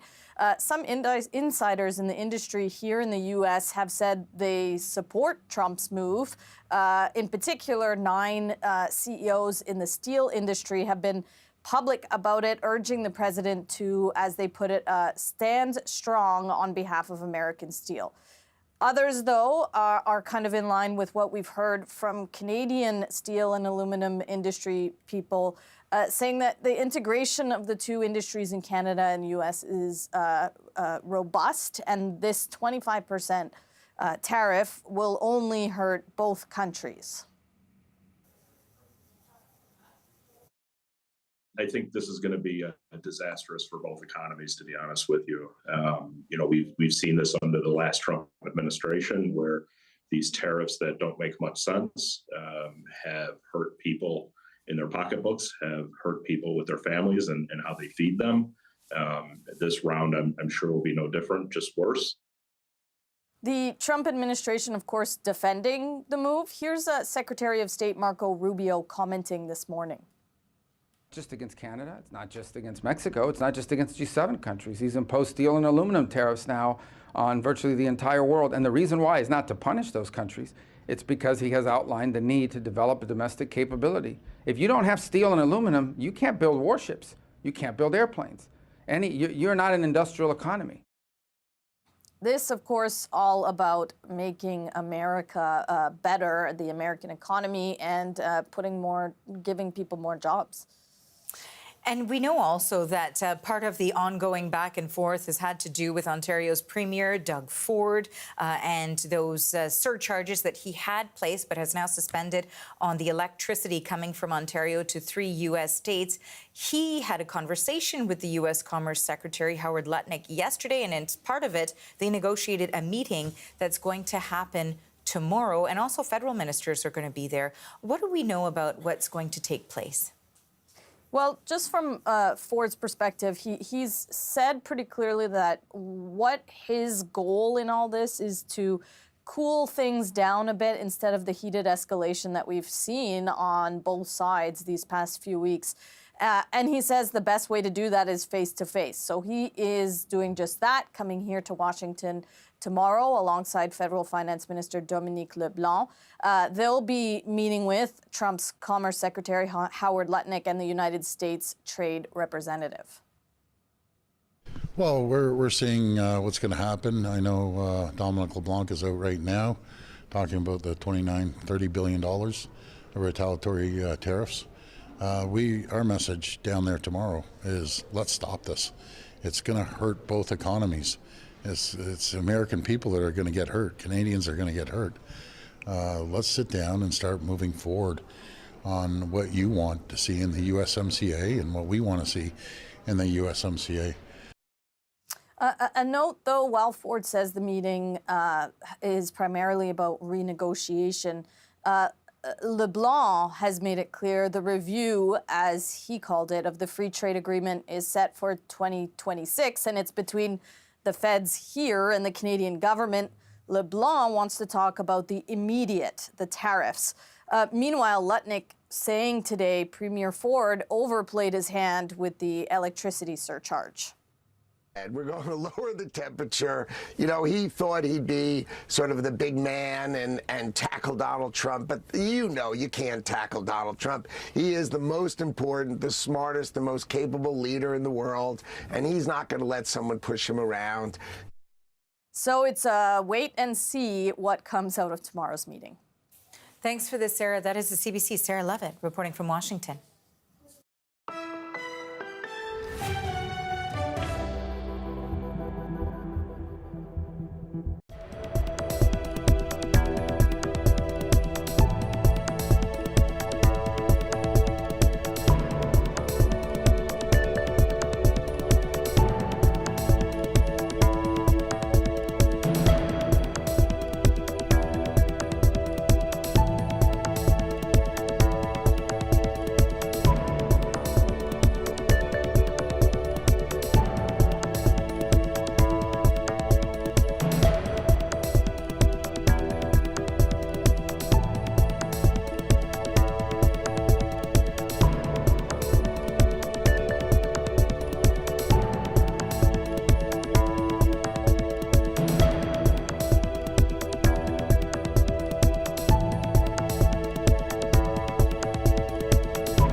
Well, Canada is striking back against American tariffs on steel and aluminum. Overnight, the U.S. brought in a 25% levy on all imports, including those coming from Canada. And just after midnight tonight, Canada will respond in kind. Today, I am announcing that the Government of Canada, following a dollar-for-dollar approach, will be imposing, as of 12:01 a.m. tomorrow, March 13th, 2025, 25% reciprocal tariffs on an additional $29.8 billion of imports from the United States. This includes steel products worth $12.6 billion and aluminum products worth $3 billion, as well as additional imported U.S. goods worth $14.2 billion for a total of $29.8 billion. Finance Minister Dominic LeBlanc was flanked by Foreign Affairs Minister Mélanie Joly and Industry Minister François-Philippe as they delivered the message from Ottawa. Now, one province that will be hit hard from the U.S. tariffs on aluminum is Quebec. Aluminum is the second largest sector there, representing about 10% of the province's export market. Following all of these developments closely then is François-Philippe. He is the CEO of Alu Quebec, an aluminum industry advocacy group. Thank you for joining us. Thank you, Artie. Okay, so first of all, how much pressure is this putting on Quebec's aluminum industry? Well, we have to look at it in two different ways. For the primary aluminum producers, the large companies responsible for most of the aluminum export to the U.S., what's happening now is simply increasing the price of aluminum that Americans will have to pay, and Canadian because it's a North American pricing mechanism, but ultimately the Americans will pay more. The products they buy, the goods they buy will cost more, and this will fuel more inflation. So everybody's losing, and it will not support the creation of aluminum production capacity in the US. So no sense to this. For the Canadian companies making products with aluminum, which represent more than 30,000 direct jobs in Quebec, and we're talking window frames, we're talking light poles, we're talking car components, anything made with aluminum going to the US, it will also be subject to the same 25% tariff. And this is new compared to 2018 when there was a 10% tariff imposed on primary aluminum. This time, the Americans expanded the list to anything that contains aluminum, which will be subject to a 25% tariff on the value of the aluminum that is included in the products that are exported. And this is obviously creating a big disadvantage for the companies making those products here. They will cost 25% more to their customers. And already most of their customers have stopped buying from Canadian manufacturers when the threat of a tariff was already discussed. So, I mean, that has been like that for the last month or so. So the new tariff makes Canadian products more expensive, but I mean, the damage was already done. Let's talk about that, because you said that the damage is already done when it comes to clients and purchasing Canadian products, specifically in this industry. We know that it was steel and aluminum tariffs that were brought in at 12:01 a.m. Eastern Time from the U.S. government. And we know that at least one steel plant in Canada, Algoma Steel, had to put forward some layoffs before even tariffs came into play. What are you seeing in the aluminum industry? Are there also people losing their jobs? You said 30,000 direct jobs just in Quebec alone. Yeah, and this is for the companies making products with aluminum. On top of that, you have another 10,000 jobs, including 7,500 making primary aluminum. And if we talk about primary aluminum, there's no jobs really that are threatened by this. As I said initially, the price of aluminum will go up, and the Americans don't have any other short-term or mid-term options. They will have to keep on buying aluminum from Canada. And last resort, for some reason, if they're able to eventually find other sources of aluminum, the Canadian aluminum will be purchased by others around the globe.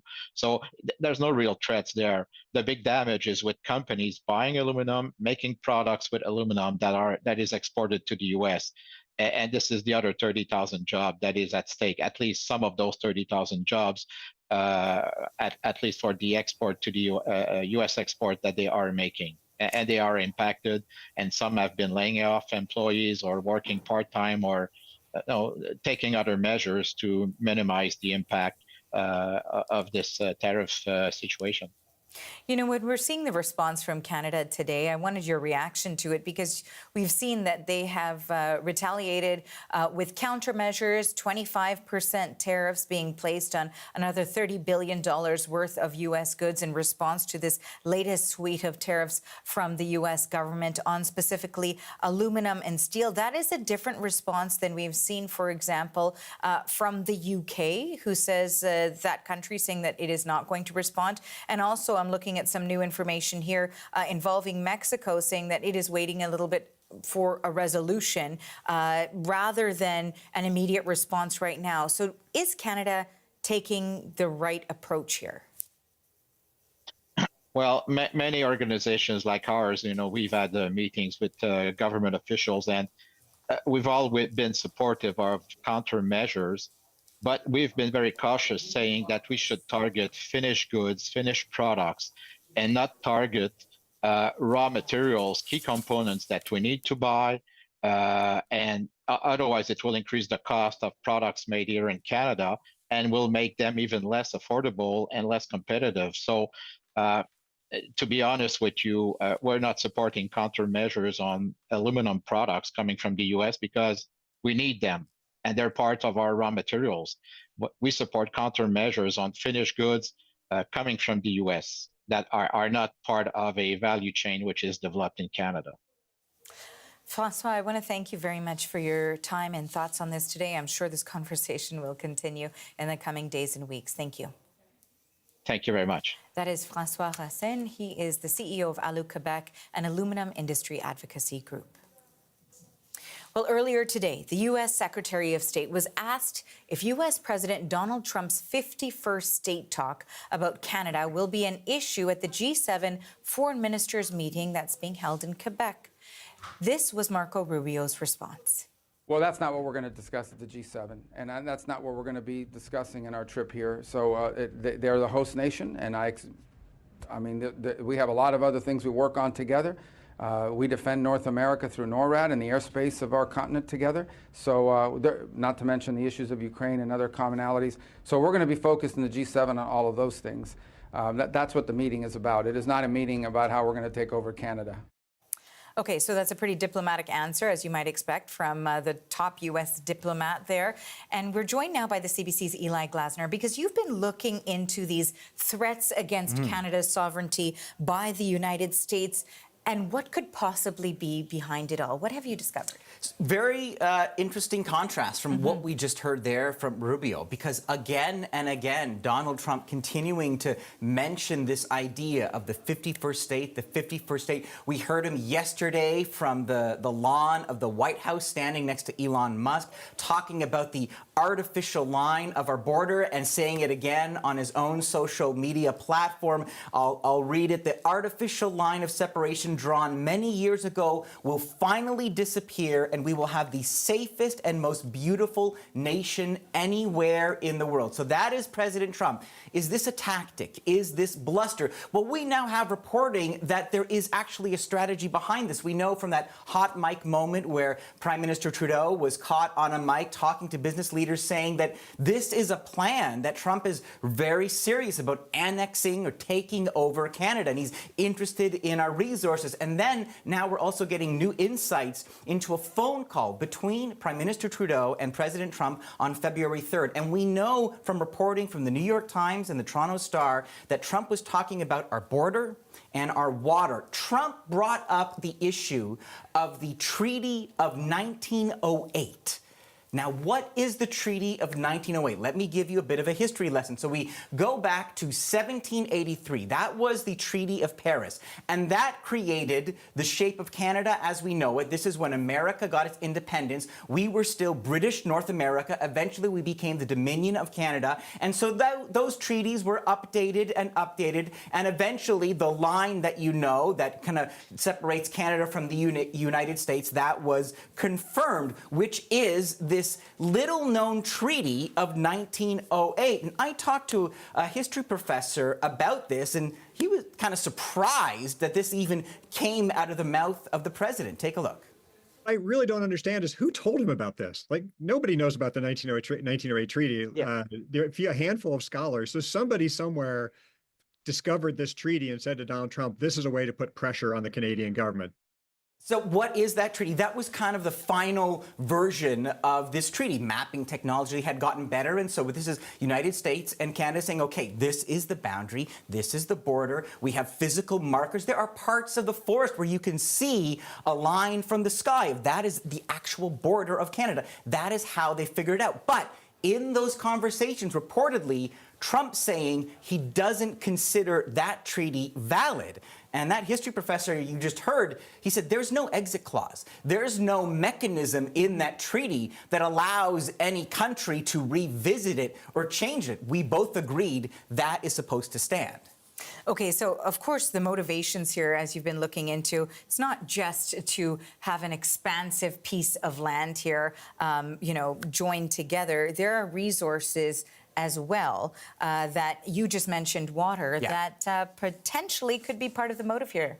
What have you found there? Which brings me to another treaty, the 1909 Boundary Waters Treaty. And this was a landmark agreement. You think of all the amazing fresh water that our two countries share, both in the West and, of course, especially the Great Lakes. The Great Lakes represent about 20% of the world's fresh water supply. So this is a critical resource. And in 1909, we created this treaty. We also created the International Joint Commission. This is a body of Americans and Canadians sitting on this organization. They are trying to protect the quantity and the quality of that water. And again, Trump has reportedly talked about shredding that agreement of this critical resource. How important is the Great Lakes region to both countries?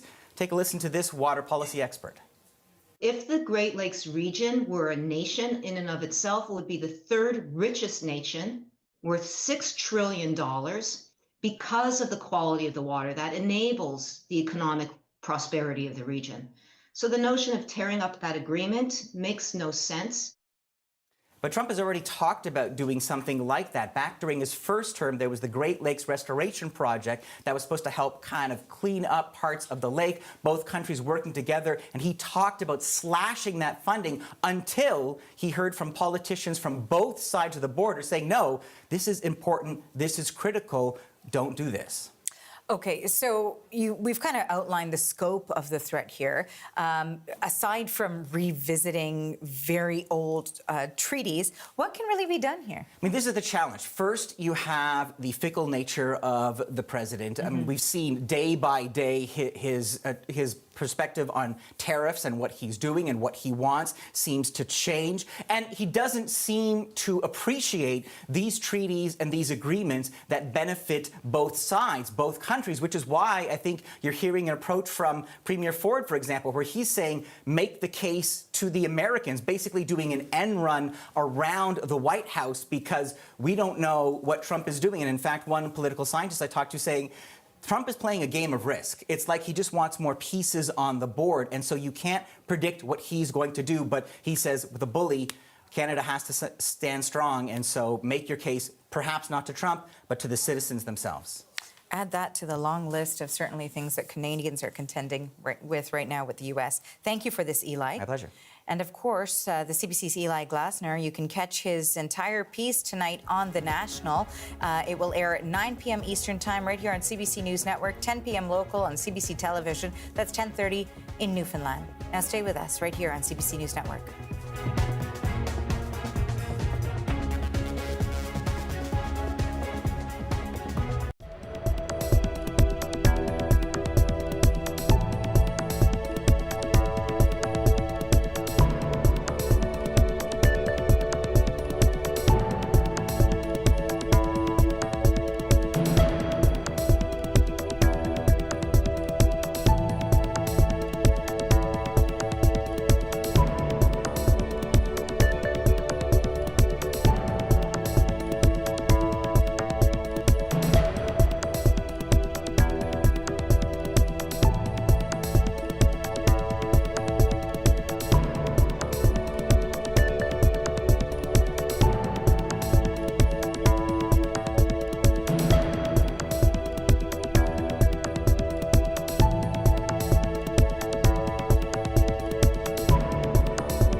U.S. tariffs on aluminum are going to hit Quebec especially hard. The province produces almost all of Canada's aluminum, and hundreds of other companies in Quebec are dependent on that industry. The CBC's Vanessa Lee is at one of those companies in Varennes, just outside Montreal. Vanessa, tell us more about how big of an impact these tariffs could have in Quebec.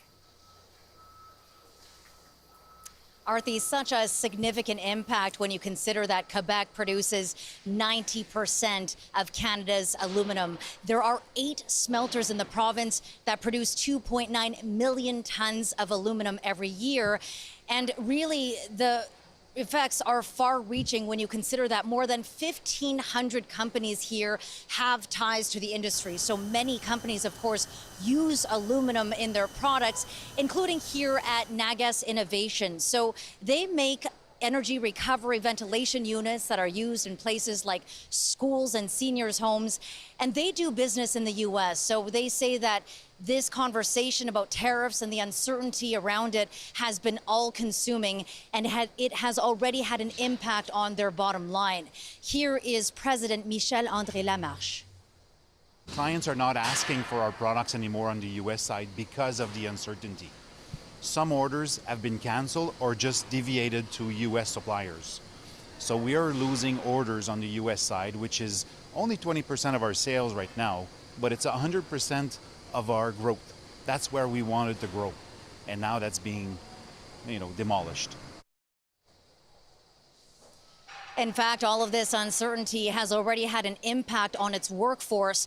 The president of this company tells me that at their sister plant, there are 60 workers whose hours have now been reduced as a result of the fact of all this uncertainty, as a result of these lost orders. So instead of working 5 days a week, they are now working 4 days a week. And we know that there is a lot of anxiety right now for the thousands of workers who work in these smelters across the province. We did have a chance to speak to the union representing the 1,500 workers at Alvida in Saguenay, which is 4.5 hours northeast of Montreal. They told us that they're not freaking out, but certainly they are very concerned. They say that there were no job losses back in 2018, but a reminder, back then that was only a 10% tariff. And so there is still so much uncertainty here that lies ahead because we don't know how long these tariffs will last, Arthi. Thanks for this, Vanessa. That's the CBC's Vanessa Lee in Varennes, Quebec. Our top story, the federal government responds to U.S. President Donald Trump placing a 25% tariff on Canadian steel and aluminum. Ottawa is retaliating with a 25% levy of their own on nearly $30 billion worth of U.S. products. Canadian premiers are on a call this hour too, no doubt discussing the ongoing trade war.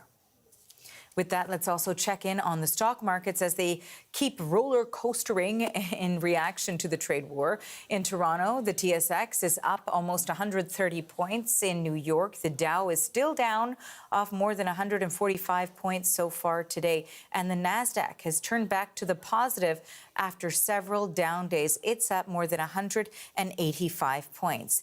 Taking a look now over at the Canadian dollar, you can see that it is up just a touch today, but it's still sitting under 70 cents US. Crude oil is up more than $1 at over $67 a barrel.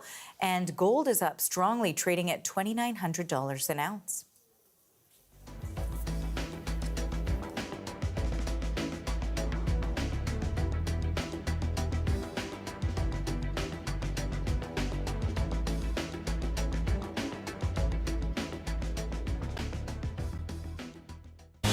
This market update is brought to you by Emirates.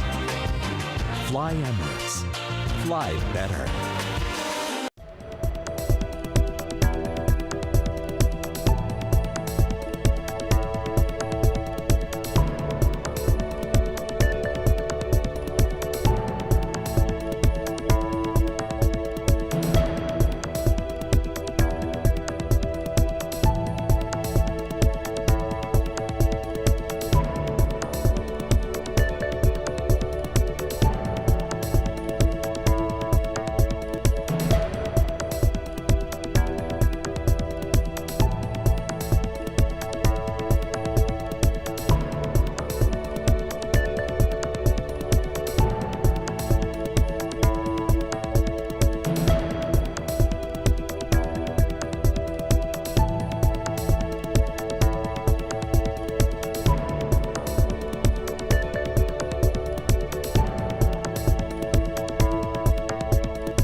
and welcome inside the CBC Newsroom. I'm Arthi Paul. Our top story, Canada announces it will fight back against U.S. tariffs. The ministers of Finance, Foreign Affairs and Innovation, Science and Industry are increasing the pressure on U.S. President Donald Trump. Ottawa will impose 25% tariffs on nearly $30 billion of U.S. goods in response to Trump's 25% tariffs on steel and aluminum. Now, the U.S. tariffs took effect today. Canada's retaliatory tariffs will take effect tomorrow morning. Take a listen.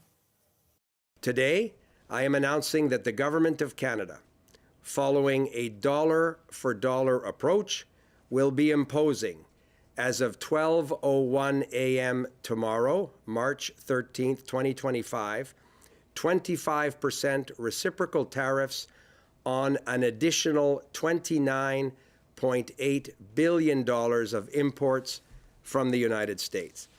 This includes steel products worth $12.6 billion and aluminum products worth $3 billion, as well as additional imported U.S. goods worth $14.2 billion for a total of $29.8 billion. The only constant in this unjustified and unjustifiable trade war seems to be President Trump's talks of annexing our country through economic coercion. Yesterday, he called our border a fictional line and repeated his disrespectful 51st state rhetoric. Well, Canadians have made it very clear that we will not back down and we will not give in to this coercion. As we have always said to our American friend, tariffs on Canada is a tax on American. And as I've seen someone yesterday saying, these tariffs are bringing the Wild West on the factory floors across North America. This needs to stop. Now, today's announcement is the second suite of countermeasures announced by Canada. As you heard, the reciprocal tariffs announced today are in addition to tariffs announced by Canada on March 4th, meaning approximately $60 billion worth of U.S. goods have now been targeted. So following all of this, of course, we've got the CBC's Janice McGregor in our Parliamentary Bureau in Ottawa. She joins us now live. Okay, let's talk about the details of this particular response. Yeah, and you're asking me to unpack some details. I'm going to walk you through some D words, break this down to kind of keep it manageable. The first D word, dollars. You might be looking at that $29.8 billion figure and thinking, that's mighty specific. How did they land on that? Well, I pulled some stats for the relative volumes and values of the steel and aluminum exports into the U.S. In other words, what would have been hit overnight by the White House's new tariffs. And I landed on sort of a figure, 30 billion-ish. So they really indeed are trying to do a dollar-for-dollar targeting here in terms of this new list of things that are going to be hit with the 25% tariff. If you're wondering how they came up with the list, well, they already had a bigger list of $125 billion worth of product that they had agreed they would put on ice until early April when we are going to get, wait for it, other tariffs. They have simply pulled some products off of that list they were already consulting with industry on and moved them on up to tomorrow in light of this action, which frankly the government knew was coming, right? These steel and aluminum tariffs were well signaled that March 12th was the deadline, notwithstanding the fact that we've seen some brinkmanship this week that certainly some hoped would head it off. But that brings us to another D word, and this is something that Finance Minister Dominic LeBlanc was talking about in the news, are derivatives. The difference between the steel and aluminum tariffs this time versus the first time we saw the U.S. use national security excuses to tariff Canadian exports is that now they are going to not only tariff primary kind of steel and aluminum products, but also derivatives, stuff made with steel and aluminum. And that potentially, once the Canadian government, LeBlanc said, has a chance to really kind of study the list and everything that's on there, all the different tariff codes, because it does get kind of right down to very granular, fine details here, they may need to add more in this round once they can properly ascertain the full value of what's been hit here. So they were only getting kind of their lists overnight. And so that 29.8 billion figure could actually increase. They could be kind of pulling from the April pile and putting more onto the now pile days to come. So that's another thing to understand. And let me get then to my third D word, which is diplomacy. You heard Mélanie Joly there talking about how unacceptable this is in light of the sovereignty threats that have come from the Trump administration. But unlike some of the earlier moves in this trade war, this is not something that affects Canada alone. This is something the Trump administration is doing to steel and aluminum from around the world. This is part of a global fight. And diplomacy becomes very important in this moment in two ways. One, with allies, and Joly was talking about this. She's going to be meeting with her G7 counterparts in Charlevoix, Quebec, starting tonight. So will this come up when she's talking to key European allies, for example, with Japan? One can only assume. But it also takes us to another D word, discussion, and the meeting tomorrow in Washington, which Ontario Premier Doug Ford had suggested might be about starting to get to work on USMCA renegotiation. But in fact, Dominic LeBlanc said today, actually, the primary goal for the two federal ministers, himself and Champagne, who are at those conversations with Commerce Secretary Howard Lutnick tomorrow, is getting some clarity about how tariffs are going to go for the next little while, because it has been chaos. It's very difficult for Canada to figure out how to manage this, how to meet the Americans' needs. And they are still struggling to see some strategy in what the White House is doing. So, you know, we haven't had an election. No government has a mandate to be negotiating CUSMA at this time. In fact, it wouldn't even be Lutnick who would lead that file. It's the United States Trade Representative, a whole different cabinet secretary. So we have a better sense of what the real focus of tomorrow's meeting is. And it does seem to be about trying to get some more clarity in this tariff war. And we know, too, Janice, that Canada's Prime Minister designate spoke earlier from a steel manufacturer in Hamilton, Ontario. Now, he can't act in an official capacity with negotiations here until he's officially sworn in, but he's delivering a message about tariffs. What did he have to say about this trade war? Yeah, indeed, a message of solidarity. Mark Carney at a steel mill, meeting with steel workers, wearing the hard hat, making that political pilgrimage, and not just him. A number of other kind of people from the Liberal caucus, regional MPs, all hoping to get reelected this spring. I saw Anita Anand in there, Karina Gould, Adam Van Koeverden, and really sort of wanting to make sure that in this moment they hear not just from the current ministers, but from the next guy who will soon be in charge. Today is a difficult day for Canada. It's a difficult day for the industry because of these unjustified tariffs that have been put on. We and my colleagues in the government want to make absolutely clear that we stand foursquare with you.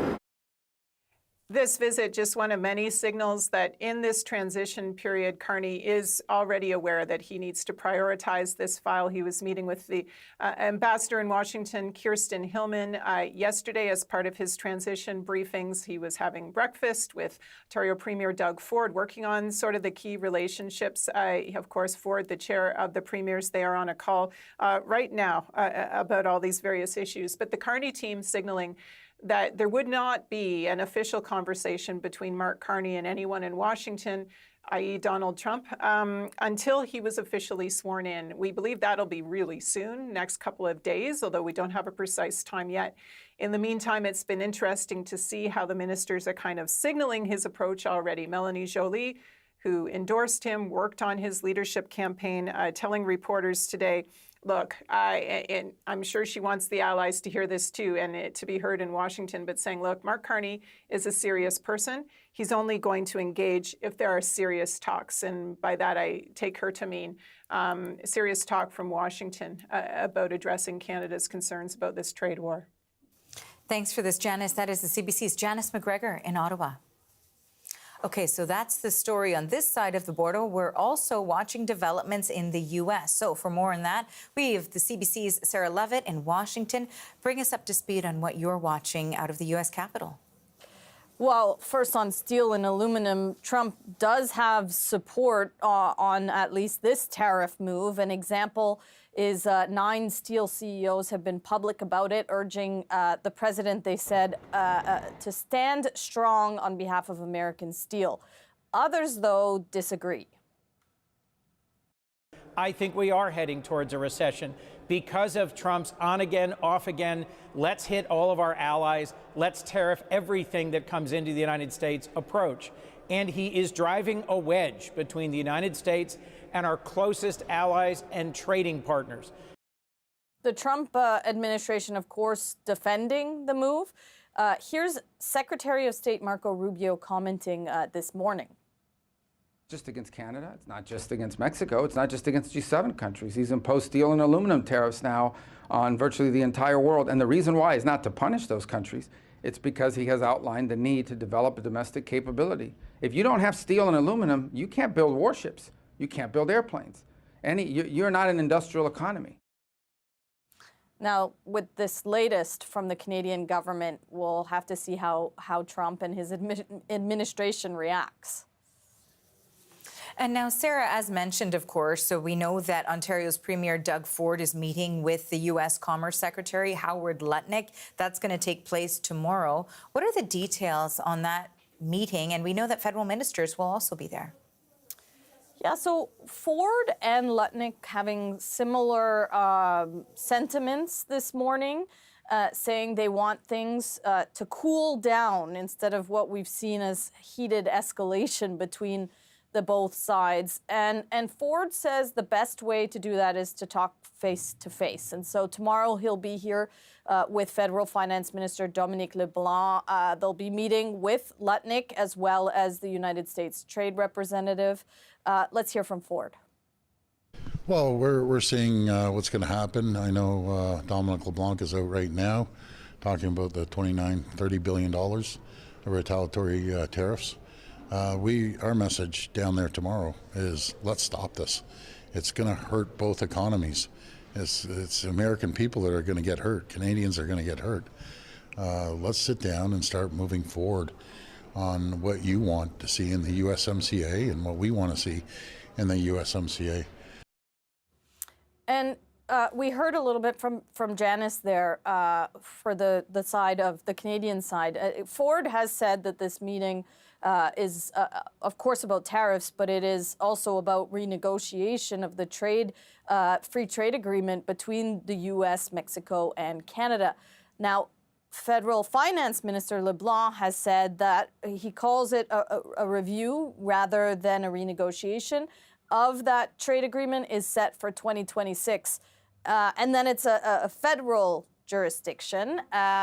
So LeBlanc wants these talks tomorrow to be more immediate about the tariffs. Meanwhile, Lutnick saying today that Premier Ford overplayed his hand when he put in that electricity surcharge. And we're going to lower the temperature. You know, he thought he'd be sort of the big man and tackle Donald Trump, but you know you can't tackle Donald Trump. He is the most important, the smartest, the most capable leader in the world, and he's not going to let someone push him around. So, you know, in a way there, Lutnick sort of mocking Ford for that attempt to move Trump's mood. It worked in the sense negatively what we saw yesterday, but what comes out of their meeting tomorrow, we'll have to see. We have still in place the April 2nd deadline for the next set of tariffs, and then of course the Canadian counter tariffs coming into effect tomorrow. Thanks for this, Sarah. That is the CBC's Sarah Levitt in Washington. Well, that ongoing trade war and uncertainty is having a large impact on Canada's economy. The Bank of Canada just released its latest interest rate decision. In light of the uncertainty of the U.S. tariffs, it was widely expected the central bank would lower rates again. Here's the CBC's Scott Peterson with all of the details. It is a tough time to be a central banker, that is for sure, with an environment that we could see rising prices with the advent of tariffs and also during a time which the economy is slowing. But according to the statement by the Bank of Canada and the Bank of Canada Governor Tiff Macklem, we are seeing the economy start off with positively at the beginning of the year as a strong economy. A lot of good indicators here that inflation was down at about 2% within the target of the Bank of Canada. Growth was still happening in jobs, and GDP was continuing to chug along. But then along came the uncertainty of the tariffs. We saw, according to the bank, consumer confidence falling, business confidence falling, and that means a lack of investment in the economy from both consumers and businesses due to the uncertainty, in particular with businesses not knowing where to set up shop if those tariffs arrived and hit their products in particular. Here's Tiff Macklem, sort of the balancing act between wanting to sort of pause rates currently at the 3% or lowering them to what he did at the 2.75% where it is right now. Monetary policy cannot offset the impacts of a trade war. What it can and must do is ensure that higher prices do not lead to ongoing inflation. The focus of the Governing Council will be on assessing the timing and strength of both the downward pressure on inflation from a weaker economy and the upward pressure from higher costs. As always, the bank will be guided by our monetary policy framework and our commitment to maintain price stability over time.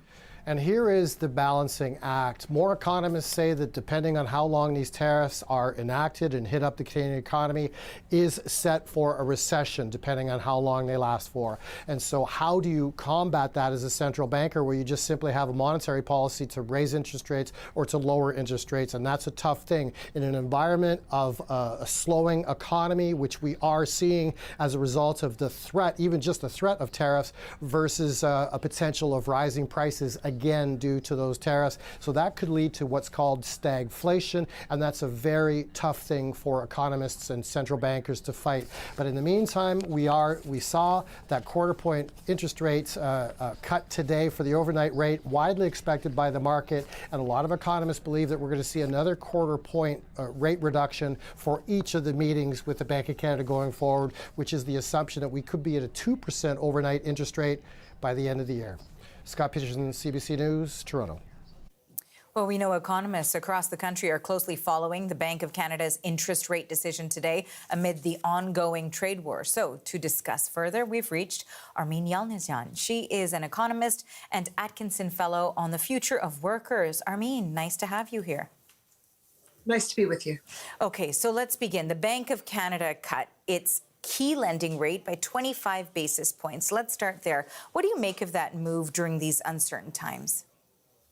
Well, what the Bank of Canada governor himself said is, when asked the question about, is this a stimulative move or like trying to boost the economy, or is it just getting to what's known as the neutral rate, which is neither stimulative nor restrictive? And he basically answered the question that who knows what neutral means right now, but we are heading closer to neutral. What that means is 3% was too much, too high an overnight policy rate for where the economy was at. And so going forward, the question will be is what is neutral? And that's what they're trying to do. They're trying to manage our expectations and trying not to either overstimulate the economy and trigger more inflation or understimulate the economy and tighten the economy and economic activity more than is merited. How challenging is it to navigate right now the impacts on the economy as a result of the ongoing trade war, the off-again, on-again tariffs and retaliatory tariffs? How big of a challenge is it then to try to navigate this and not lose any gains that we've made and also, temper inflation? Well, I'm not sure if you're referring to how challenging is it for the Bank of Canada or how challenging is it for the entire suite of policy tools we have. For the Bank of Canada, they are the cleanup team. They come in after whatever is happening and try and, undo whatever damage is happening in terms of not only inflation or unemployment, but also people's expectation about inflation.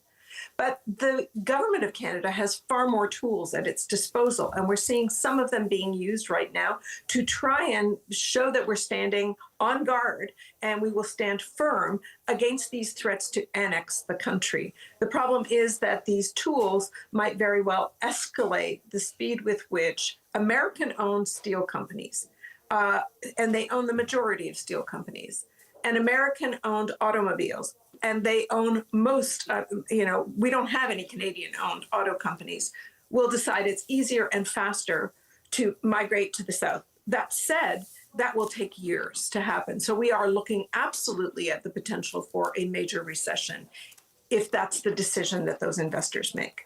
That was my next question to you, because certainly we've heard the U.S. president say that he won't rule that out, and that was after initially saying that there might be a little bit of disturbance. Certainly a recession would be a whole lot of disturbance. How soon could that be the case in a country like Canada? It's unclear how quickly layoffs are going to escalate. Certainly hiring decisions have been put on hold. We've already got 1.5 million unemployed right now. And what the estimates are that if these trade threats, forget about the actual tariffs, but the threats continue to shake business confidence and investment plans, we're looking at another 1 million trade-related people losing their jobs. So that could come on us very quickly. We're already seeing some layoffs in some of these trade-exposed producers' worlds. You know, let's talk a little bit about the supports that you mentioned. That certainly is a tool that the federal government can use when we're watching, you know, the potential for layoffs here, pause in works, a stall in contracts when it comes to Canadian industry. We know that the federal government has relaxed some EI rules, also provided $6 billion in business support, something that they announced just on March 7th, I believe. So, you know, we had something similar to this during the course of the pandemic, and then it took quite a bit of recovery time. Are we sort of replaying what we've seen before in terms of those supports and how that might play out down the line? The biggest parallel is the uncertainty of how long this will last and whether governments will have our back. We are in the middle of some kind of a changing of the guard at the federal level, which controls things like income supports for people that lose their jobs.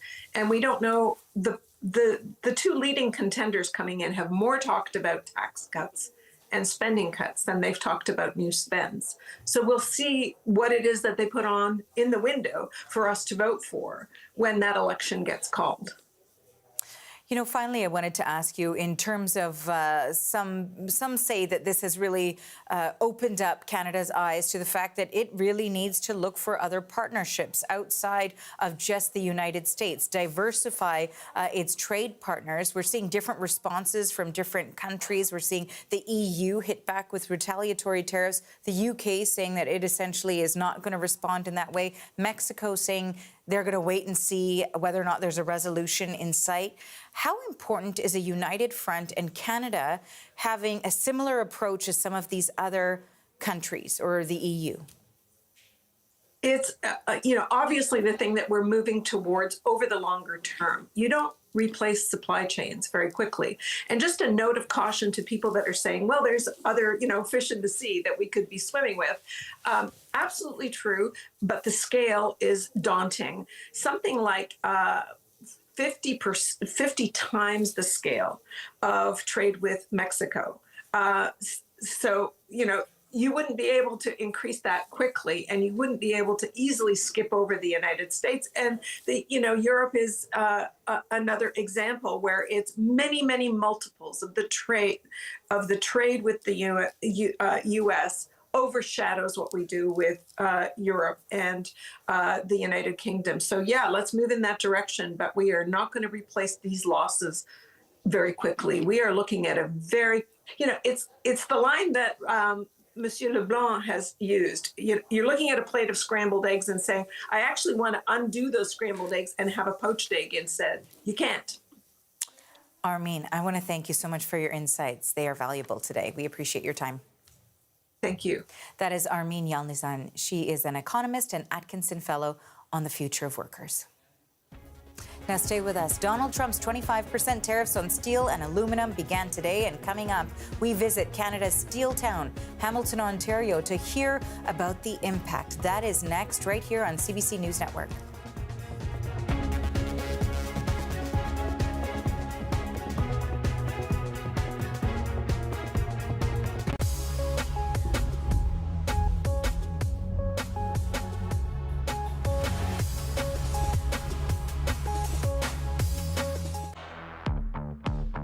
First, we won J.D. Power, ranking Ram the #1 brand in new vehicle quality.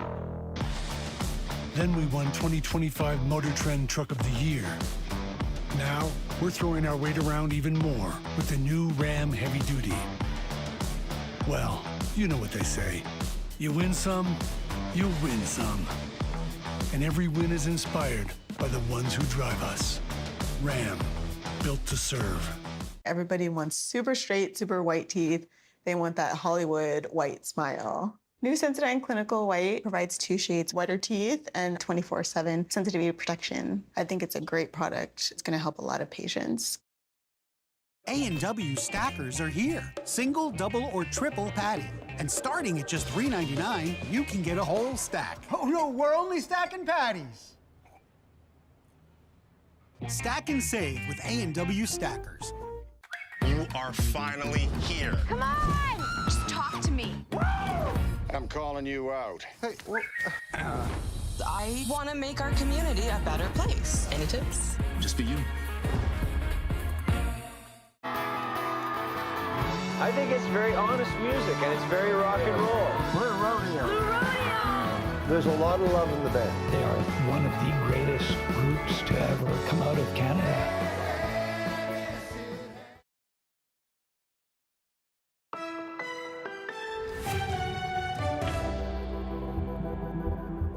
The new 25% tariff on steel and aluminum is a major concern for Canada's economy and the communities heavily reliant on that sector.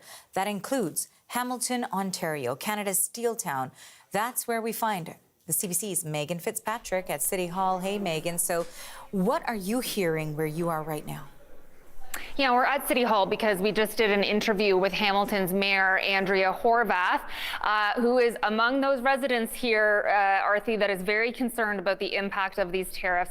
Hamilton has the highest concentration of steel workers in Canada, the mayor was telling me, and Hamilton has a long history with the steel industry, decades back, and at one point, at its highest point, 50,000 people worked in the steel industry in Hamilton. It's not quite at that point anymore.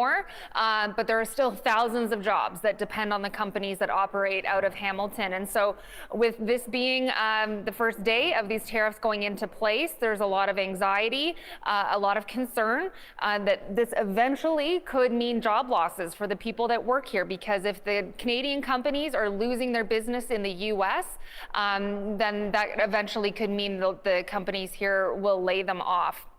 And Canada does ship a lot of its steel to the U.S., but it also imports a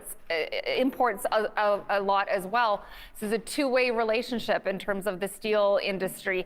But again, the overall sense here, Arthi, is concern about the weeks ahead. Take a listen to what the mayor said when I asked her how she was feeling today. I'm feeling extremely worried. I cannot overstate how devastating this can be for us. The longer these tariffs stay in place, the worse it's going to be for the city of Hamilton, for our community, for our companies, and for our workers, and ultimately for the families who call this city home. And what we heard from the mayor and what we're hearing from others in the industry, Arthi, is about the ripple effect of these tariffs. You know, there's a lot of other companies that depend on the steel companies here for their products. And also, if people do lose their jobs, that means that people here in Hamilton may not be going out to eat in the restaurants and supporting the local businesses. So there's a broader economic concern here as well. Earlier today, we spoke to Keenan Loomis, who works for the Canadian Institute of Steel Construction. It represents steel fabricators across Canada. And he was talking about the impact of these tariffs as well. Take a listen to what he told us. We've done a really good job of finding our niche in the North American supply chain, and steel made here in Hamilton is excellent quality, and so there is a demand for it. The U.S. does not have the domestic capacity to meet all of its demand, so that's why we sell, but we also buy a lot from the United States. It's a very balanced trade between our two countries, and so, you know, again, more puzzling as to why this is happening. Now, Loomis told us that his association is in favor of the retaliatory tariffs that Canada is going to impose on imports from the U.S., even though that could cause some pain for the companies on this side of the border. And we heard that from the mayor as well. And they were saying really that the companies feel like, yes, it's going to be painful for them, but the Americans need to feel the pain as well, that it shouldn't just be borne by the Canadian companies. Their other key message is to Canada's government in terms of what they can do to support the industry through this, and they want a really big push on buy Canadian steel. So for public infrastructure projects, for example, that any municipality might be doing, like here in Hamilton or others across the country, make it a rule essentially that they need to buy Canadian steel for those projects. The mayor was telling us in terms of the efforts of diversifying the economy here and diversifying the steel trade. They have a port here, she was saying. She would like to see the federal government support expansion and development of the port to get the steel products from Hamilton out to other markets, as opposed to just relying on the U.S. market. So these are the kinds of things that are being discussed, Arthi, now that these tariffs are in place and that Canada is responding. But again, a general sense of concern here in Hamilton about the future of the industry and all those thousands of workers that rely on those companies for jobs, what this could mean for them in the weeks ahead. Thanks for this, Megan. That is the CBC's Megan Fitzpatrick reporting from Hamilton. Well, the U.S. tariffs on Canadian aluminum and steel is causing stress in multiple industries, including breweries. Coming up, we will speak to the brewers on both sides of the border about how they are coping. That is straight ahead right here on CBC News Network.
4 American distributors have canceled their orders with us.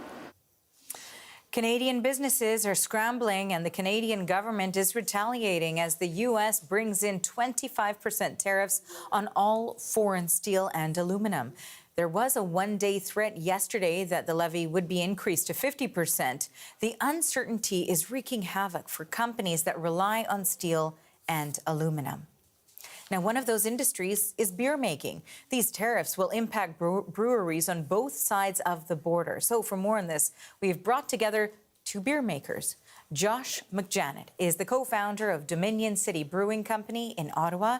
And joining us from Buffalo, New York is Jeff Ware. He is the president of Resurgence Brewing Company. Welcome to you both. Thanks for being with us. Thanks for having me. Okay, so Josh, I do want to start with you first, and let's talk about the 25% tariff that is now in effect from the U.S. Yeah. How is that going to impact your business? Well, look, I mean, I think the overwhelming feeling is one of uncertainty. Yesterday, it could have been 50%. Today, it's 25. By 3 o'clock this afternoon, it could be 85. I don't know. I think, honestly, the feeling of being overwhelmed is on purpose. I've certainly been feeling a little overwhelmed, but I think everybody really just needs to kind of tether themselves to what little they control. That's what I'm trying to do. We just run a small brewery here in Ottawa. There are 30 cars parked out front every day when I come in, and there's 30 people who go back and pay rent and put food on the table with what we do here, and I feel a responsibility for that. So I want to focus on the things we control, and I think my message is governments in Canada need to focus on what we control, and I think Canadians are looking for something to do, and there are things they can do.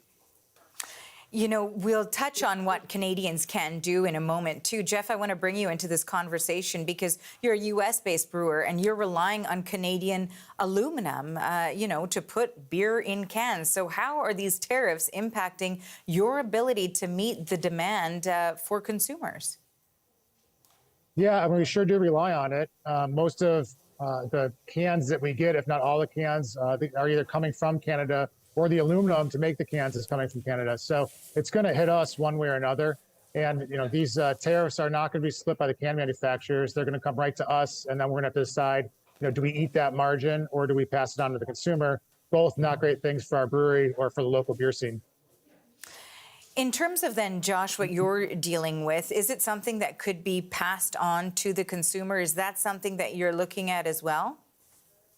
You know, I joke that we're like the firefighters of Canadian manufacturing. We've been running into a burning building. Our industry's actually opened very small scale manufacturing in communities across the province and across the country. Not many industries have done that. And as a consequence, you know, our margins are not tremendous, but our pricing power is also not tremendous. And I think one of the real concerns and the risks is what happens to consumer demand for a product that is not an essential.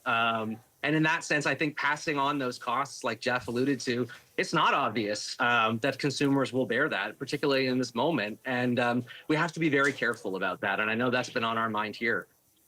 So then, Jeff, if, you know, the way forward, the alternative at this stage doesn't appear to be, let's just say, doesn't appear to be passing that cost on to consumers, perhaps it's something that is absorbed. Is there another alternative? Can the materials that are required for producing these cans, can that be sourced elsewhere?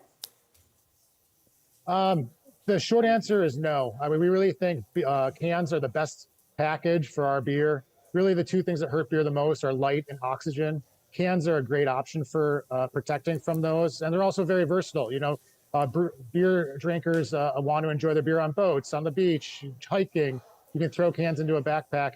So we really think it's the optimal solution, and there's no real other viable option for a company of our size. You know, to Josh's point, we're a small brewery that's just trying to make it work, and we already have immense cost pressures after COVID, and this is one more cost pressure that's just going to have to be swallowed or passed on, and neither of them are good options for us. They both put us in a really hard spot.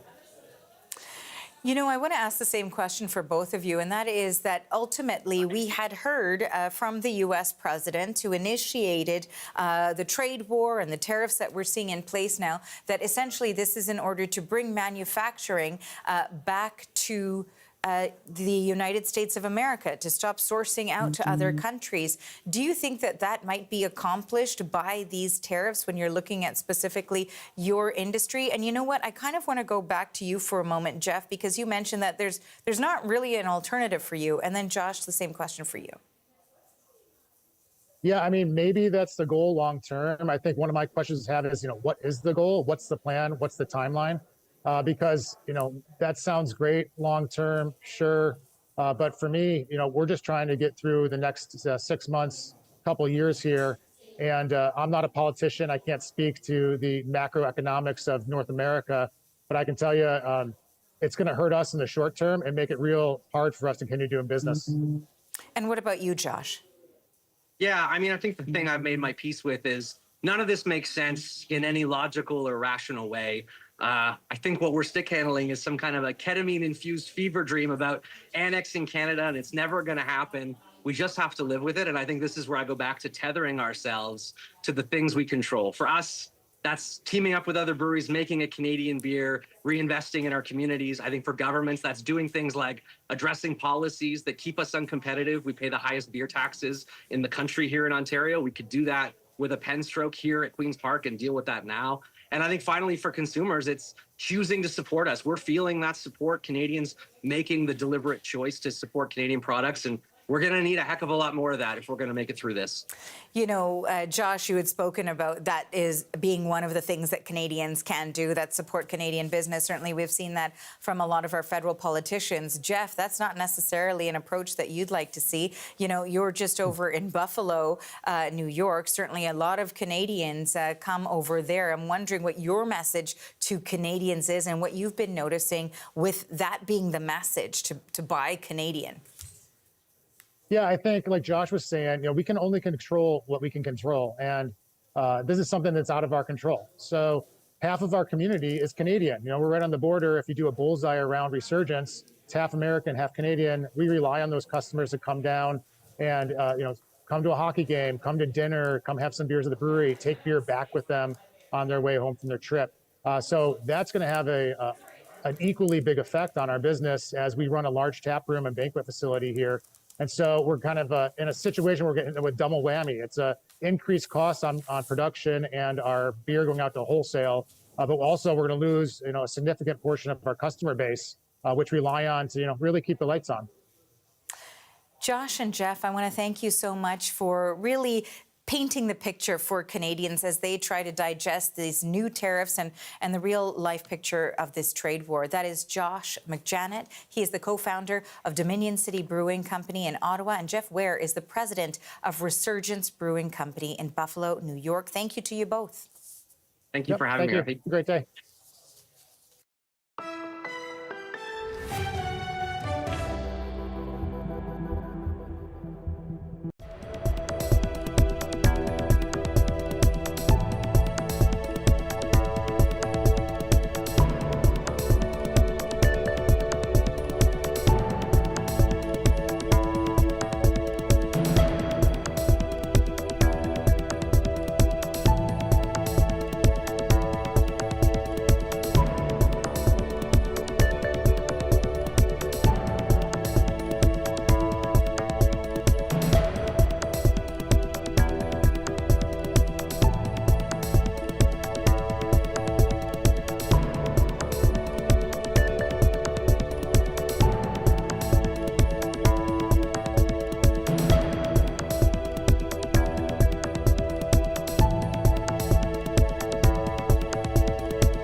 We're following the latest chaos in the ongoing trade war with the United States. And earlier, we heard from federal officials as they announced another multi-billion-dollar round of retaliations in response to the steel and aluminum tariffs launched by the U.S. overnight. So for more, we bring in the CBC's Mark Carcassole, and he's going to walk us through this roller coaster that we've seen just over the past 24 hours. What has happened? It's a long walk, Arthur. Yes. The last couple months have been a heck of a year, I keep saying. But so this all started, the situation that we're in now when it comes to tariffs from and against the U.S.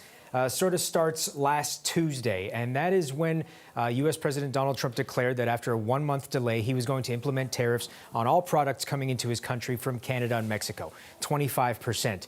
Those went into effect. Canada implemented counter tariffs to the tune of about $30 billion worth of American goods coming into Canada. A day after those U.S. tariffs were announced, Donald Trump sort of pulled back on tariffs on auto parts and auto goods. He had spoken to the makers of the big three auto part makers in the U.S., Stellantis, Ford, and GM, told them that they would be exempt from tariffs until April 2nd. He then, the next day, you'll remember, last Thursday, exempted Canada and Mexico from those same tariffs again until April 2nd.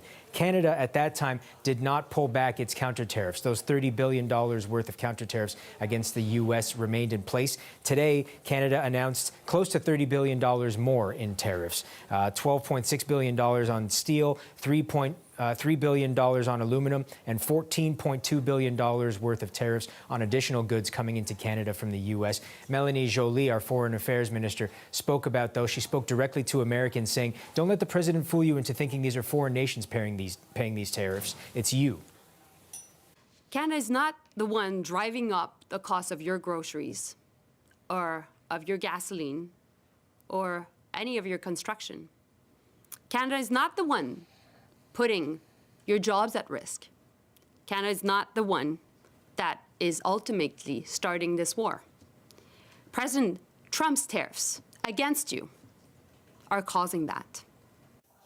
Okay, so that again, the message there from the Foreign Affairs Minister, that is the CBC's Mark Carcassole. Thank you for breaking it down for us.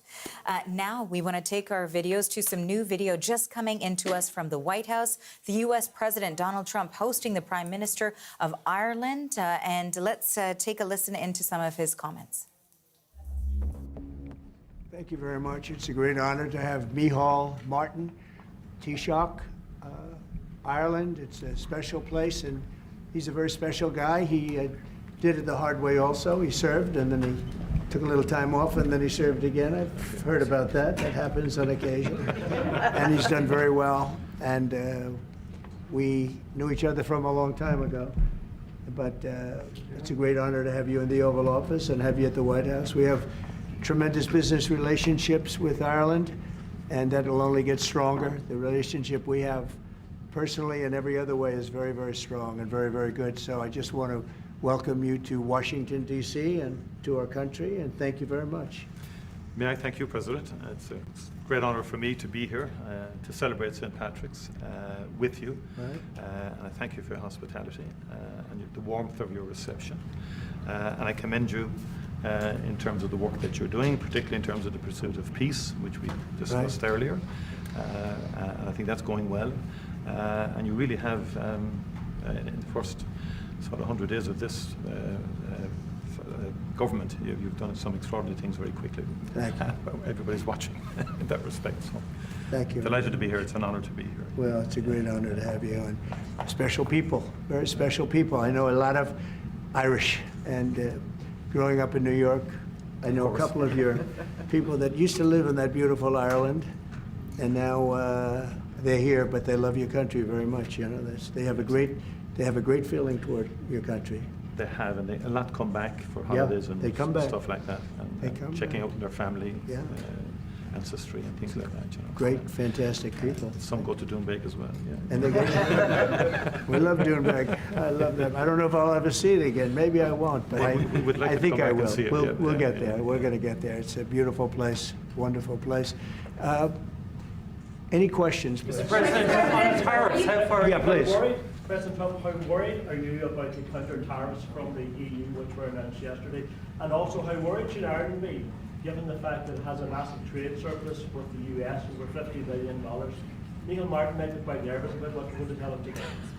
Well, I don't think he looks nervous to me. And if he was nervous, he wouldn't show it.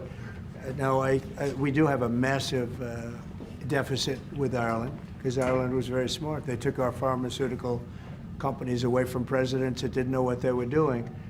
And, you know, it's too bad that happened. It's a tremendous job I give. Look, the Irish are smart. Yes, smart people. And you took our pharmaceutical companies and other companies, but, you know, through taxation and proper taxation, they made it very, very good for companies to move over there. And we had presidents and people that were involved in this that had no idea what they were doing, and they lost big segments of our economy. The European Union treats us very badly. They have for years. I saw that. I had it out with them in my first term. Did well, but we had to solve other problems, and we did. But European Union's been very tough, and it's our turn too. You know, we get a turn at that also, but they have not been fair. They sue our companies and win massive amounts of money. They sued Apple, won $17 billion, and they use that for other reasons, I guess, or to run the European Union. So I'm not knocking it. They're doing what they should be doing, perhaps, for the European Union, but it does create ill will.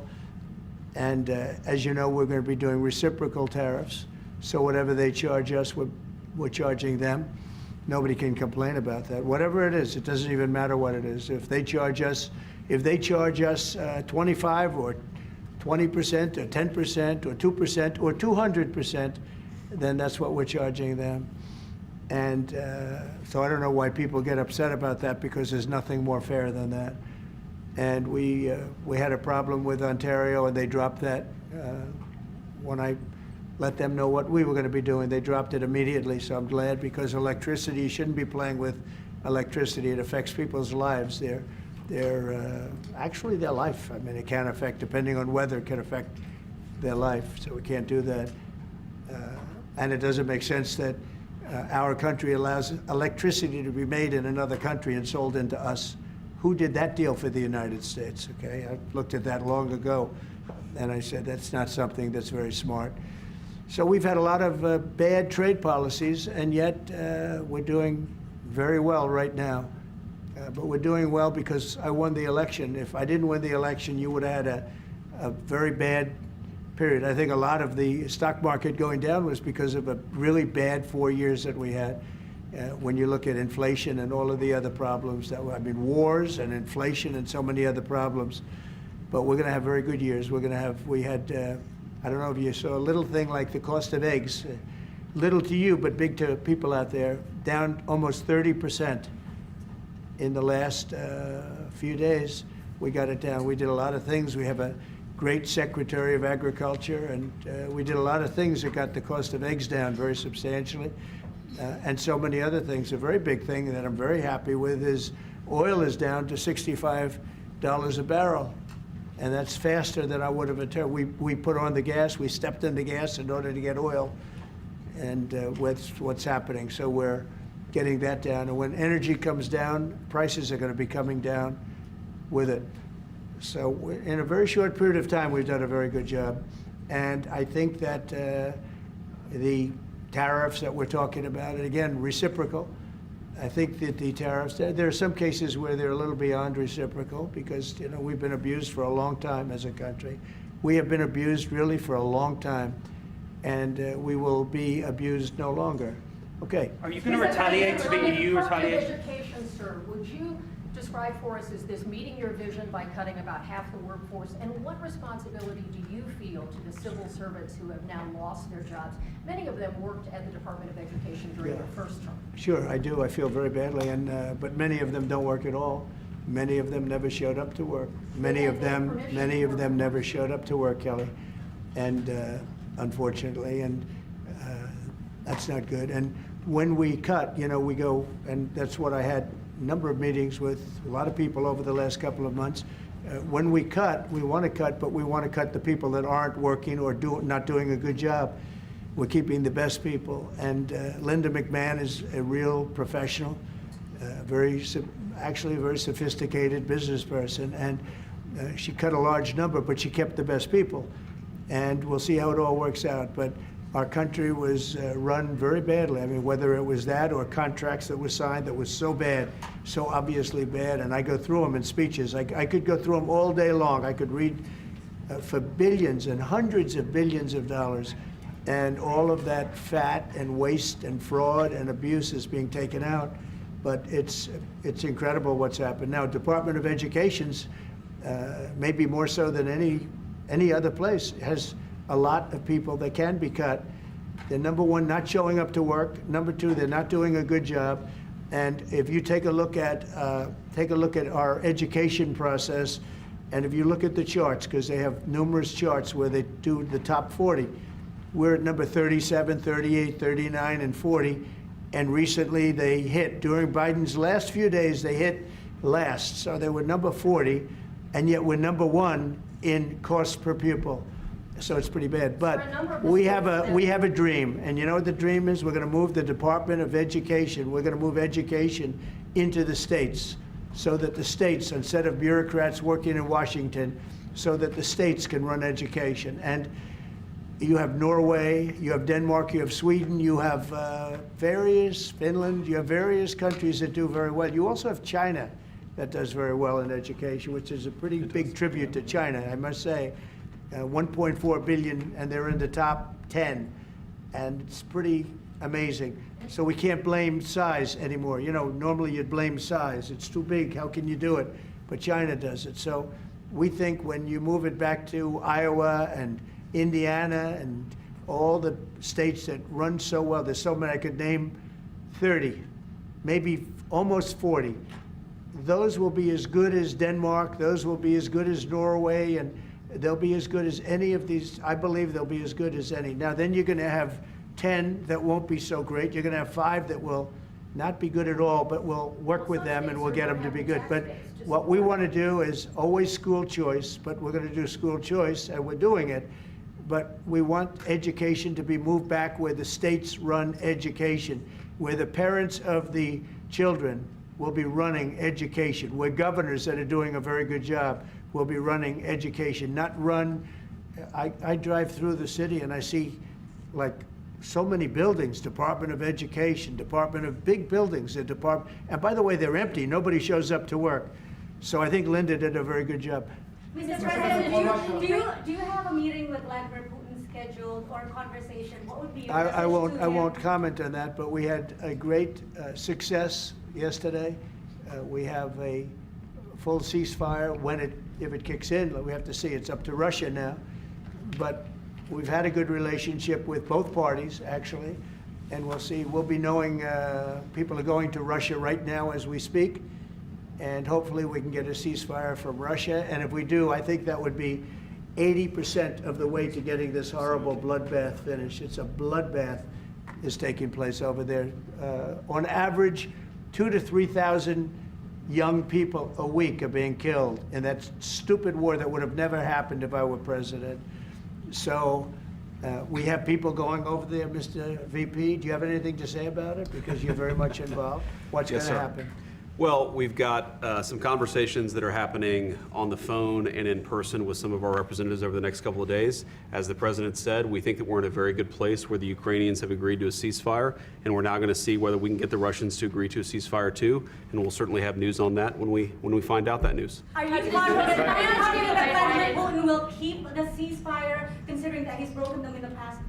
We haven't spoken to him yet with substance, because we just found out and we just were able to get Ukraine to agree. So we're going to know very soon. I've gotten some positive messages, but a positive message means nothing. This is a very serious situation. This is a situation that could lead to World War III. And Biden should have never let it happen. Incompetence allowed this to happen. This shouldn't have happened. October 7th in the Middle East should have never happened with Israel. The horrible leaving, the way they left Afghanistan should have never happened. Inflation should have never happened. You know, we have great inflation numbers, by the way, just got released. Inflation is way down, and it's based on what we've done, and we've done it in a very short period of time. You know, we had virtually no inflation. For 4 years, we had almost no inflation, and when these characters took over, We went from no inflation to the worst inflation probably in the history of our country. So it's very interesting. Go ahead. Are you going to retaliate against And by the way, I have to speak of inflation. I love these socks. What's with these socks? It's in honor of the T-shirts. I'm trying to stay focused, but I'm very impressed with the VP's socks. Relationship saying to you that the United States is recognised as having such an important role in the peace process, and yet half the parties from the Northern Ireland government have decided not to come to the St. Patrick's Day celebrations. They haven't, what? They haven't come over, they're boycotting the St. Patrick's Day celebrations. What are they boycotting? They are talking about your position on Gaza as one of the reasons why. Oh, I haven't heard that. I really haven't heard that. Look. Can I just say, I've got to pay tribute to the President on the peace initiatives. The one thing we've learned in Ireland about the peace process that you've just spoken about, and I recall back in the early 90s, when the first tentative steps to get peace in Ireland, people criticised people like John Hume or people like Albert Reynolds, the then Taoiseach. But they kept going. And when we got that ceasefire in 1993, okay, it took a number of years to get the comprehensive peace settlement. But again, the guns more or less largely went silent.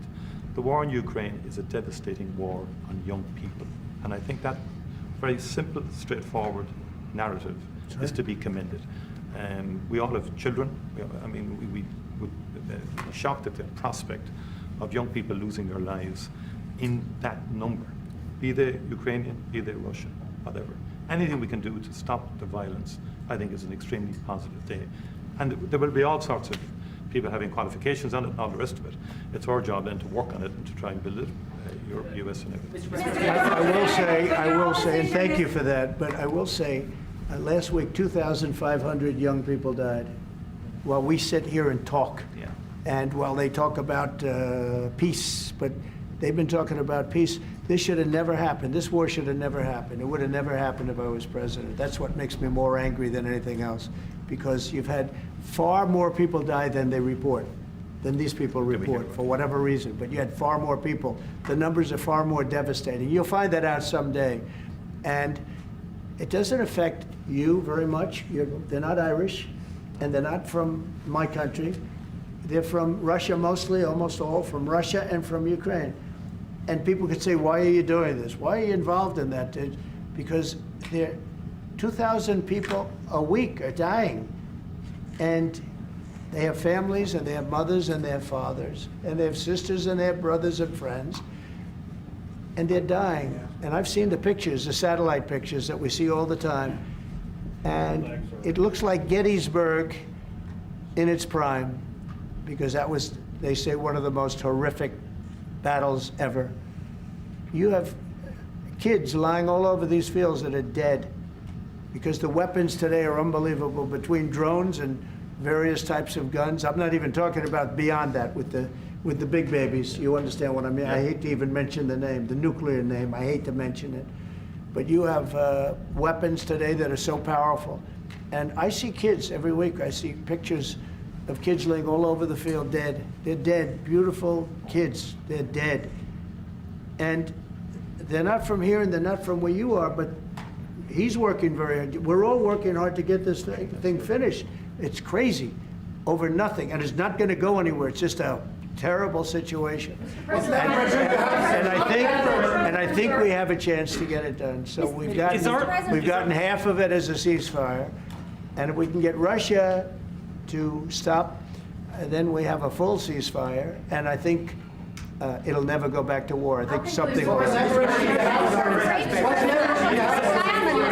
I ask you about Ireland's relationship with Israel? There's been a lot of talk recently. The government are looking to bring in what's called the Occupied Territories Bill, which would ban goods from occupied territories. I know you met with Prime Minister Netanyahu recently. Did Ireland come up in that conversation? Did he raise any concerns about the Irish government? One thing I'll tell you, you're not from Israel, that's for sure, huh? She's definitely not from Israel. It's an interesting question coming from you. We talk about everything. Israel has been under siege, as you can see, and they had to fight back. October 7th was a terrible thing. People don't like to mention it, but it was a terrible, terrible day in the life of the world. And it's amazing the way people don't mention that, but it was, I've never seen anything like it. Those are other clips I get to see. You know, as president, you get to see clips that you'd rather not see. But I see clips, and that was a terrible day for the world. And we're working hard with Israel. We're working hard to see if we can solve the problem. I will say I just saw 10 hostages, and they were treated really badly. They were really treated badly. I was shocked. I asked them, was there any kindness shown? They were in there. One was in there for 500 days. One was 323 days. I said, was there any, 10 of them, I said, was there any kindness displayed? Like, did they ever, like, say, don't worry, you'll be okay? Or give you a little wink, or give you, like, an extra slice of bread or something? And everybody said, all of these people said, zero. It was hatred. It was pure hatred. So, I mean, that's a very deep-seated problem. Would you give the Taoiseach some advice? Would you give the Taoiseach some advice? Ireland is in the midst of a housing crisis now, and I know you've a lot of experience as a businessman. How can the state build tens of thousands of houses at speed? You know why they have a housing crisis? Because they're doing so well. They can't produce houses fast enough. That's a good problem, not a bad problem. That's a pretty good answer, President. No, it's true. Will you put more tariffs on the EU, Mr. President? Mr. President, will you? Everybody should have that problem. That's okay. Will you put more tariffs on the EU? I know this gentleman. He'll get it solved. Will you put more tariffs on the EU? Will you respond to their retaliation? Oh, of course I'm going to respond. You will retaliate with more tariffs. The problem is our country didn't respond. Look, the EU was set up in order to take advantage of the United States. Including Ireland? Is Ireland taking advantage of the US? Of course they are. I can't, you know, I have great respect for Ireland and what they did. And they should have done just what they did. But the United States shouldn't have let it happen. We had stupid leaders. We had leaders that didn't have a clue. Or let's say they weren't business people, but they didn't have a clue what was happening. And all of a sudden, Ireland has, you know, our pharmaceutical companies and other, this beautiful island of 5 million people has got the entire U.S. pharmaceutical industry in its grasp. And, you know, you mentioned housing and you mentioned other things. I mean, I have property in Ireland, as you know, and I love it. It does great. But I'd like to see the United States not have been so stupid for so many years, not just with Ireland, with everybody. You know, I looked at trade deals. I was telling the group yesterday, I looked at trade deals in term one. It's one of the reasons I decided I had to do this, because somebody had to straighten it out, and I didn't see anybody that was going to. I looked at trade deals that were so bad, I'd actually say, how is it possible that this could have happened? Who would have been so stupid to let these deals happen? For instance, when the pharmaceutical companies started to go to Ireland, I would have said, that's okay if you want to go to Ireland. I think it's great. But if you want to sell anything into the United States, I'm going to put a 200% tariff on you. So you're never going to be able to sell anything into the United States. You know what they would have done? They would have stayed here. So do you want planning to lower corporate taxes to match? He's so lucky that I wasn't. Are you planning to lower corporate taxes to match Ireland? Are you planning to lower corporate taxes to match Ireland? Well, we are planning to lower taxes, yeah, if the Democrats behave, but the Democrats have no clue. You saw that the other night during the speech.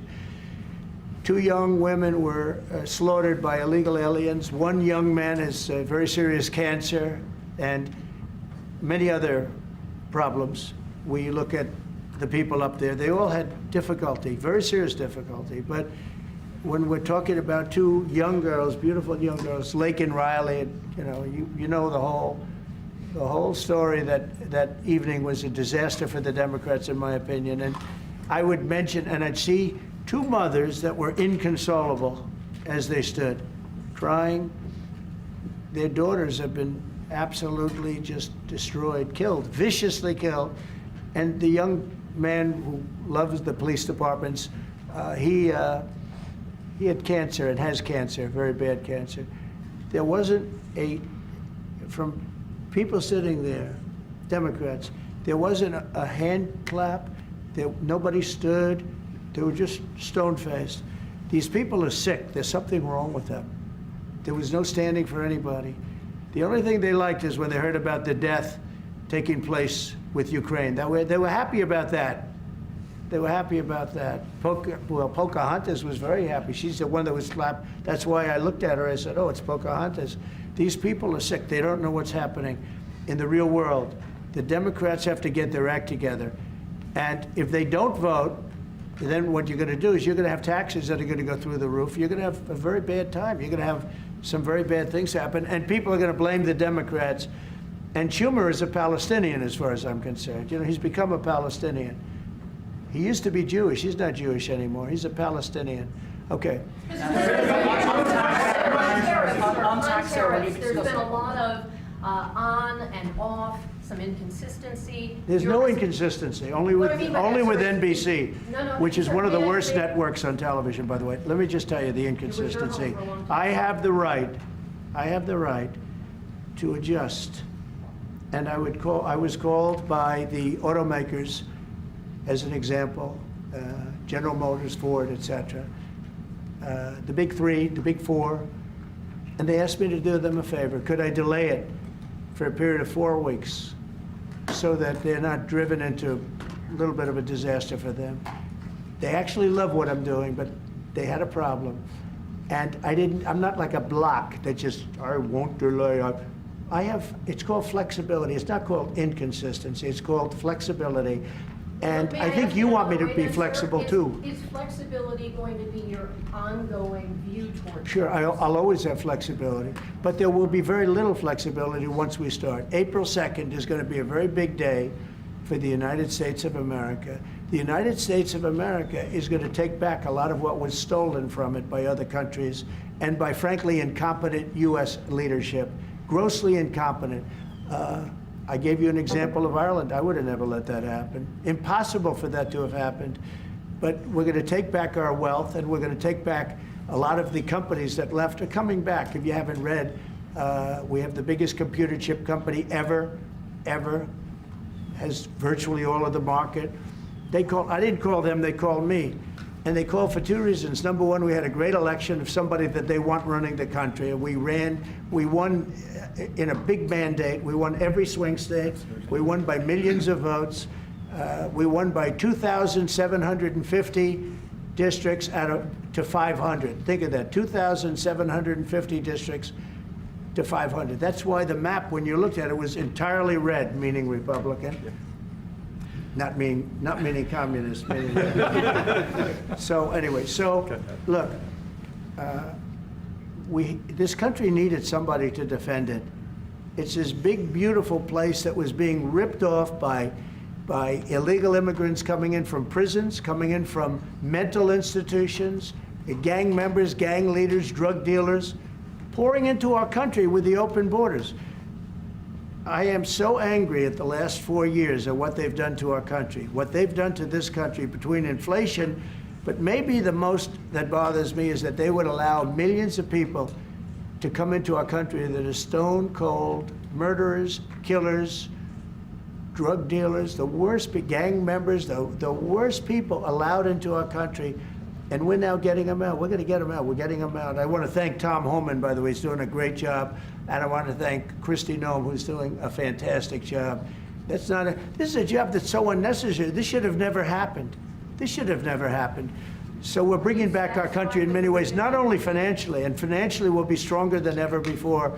I think the markets are going to soar when they see what's happening. I'll tell you what, I'm called every day by numerous big companies. I spoke at the Business Roundtable yesterday. They had the largest attendance they've ever had. And these are only the CEOs and chairmen, but mostly the people that run, the boss, the people that run the top 150 companies. 150 people showed up. Every single company showed up. First time it ever happened. It's been around a long time. The biggest business leaders. We had a great discussion, went really well. And I want to tell you, there's tremendous optimism out there about our country in terms of regulations being cut, in terms of taxes being cut. And it would be great if the Democrats would do what's right. It would be great if the Democrats would do what's right for our country for a change, because they really are there. They've lost their way. They've lost their way. They think that people pouring into our country from prisons, jails, murderers. We have 11,088 murderers that were allowed into, people that murdered people, half of which murdered more than one person in our country. We're getting them the hell out. But who would allow this to happen? Who would allow men to play in women's sports? And they're still fighting it. They're still, it's got to be a 95% issue. But they're on television this morning. I see this person, a Democrat, say, we should have the right. No. Men should not be, they're hurting women. They're hurting women very badly. They're hurting women. And they should not, and they're also demeaning women. But who would want these things? And everything's transgender. Everybody transgender. That's all you hear about. Now, that's why we won the election in record numbers. But very importantly, now it is what it is. The Democrats should get with us and come up with good tax policy so that Ireland and other countries can't take our businesses away from us. And he understands exactly. You guys did the right thing. I'm not upset with you. I think I respect what you've done. You've done a great job. But our people did a very bad job. How advanced are your plans to try and bring some of those companies back to America? Will you be briefing? Well, I'd love to have him back. I mean, I'd love to have him back, but he'll be fighting me on it. I mean, what I would say, President, if I could 1 second, just make the point. It's a two-way street too, and we are investing a lot more in America now. And people may not realize, but Ryanair, one of our biggest airlines, for example, AirCap, they buy more. The two of them together buy more Boeing airplanes than anybody else outside of America. That's a little known fact. It doesn't turn up in the statistics, but Ryanair and AirCap, big aircraft leasing company, Irish company, have done great work with Boeing and huge investments over the last couple of years, you know. So, and there's a lot of Irish companies here now, about 700 odd Irish companies based in America. Glanbia, you know, Smurford, Rock, I was saying to you this morning, Vice President, a lot of them creating thousands of jobs in America. And it's only fair. I mean, that's correct. That's right. That's the way it should happen. And I think it's a very good relationship we have. It's a historic one. It's happened over time. We've added value to American companies. We've increased our value. They've got access to the European market, and they did all of that. I understand where you're coming from fully. But I think it's a relationship that we can develop and that will endure into the future and will change, it will adapt, and you're evolving and you're doing things. And they've done a very good job. Now, I just will say this, but with all that we've said, we could talk about Ryanair. There's a massive deficit. I don't mean by a little bit. I mean, there's a massive deficit that we have with Ireland and with other countries too. And we want to sort of even that out as nicely as we can, and we'll work together. We're going to work together great, but the deficit is massive. Will you hear this one? You said earlier that it was now up to Russia in terms of the ceasefire. Yeah. Is there anything you can do in terms of pressuring Russia or in terms of sanctions? Or what can you do? We can, but I hope it's not going to be necessary. Sure, we can pressure. We can do that with Russia. Remember this, Russia took Georgia from Bush, right? They took Crimea from a man named Obama, Barack Hussein Obama, right?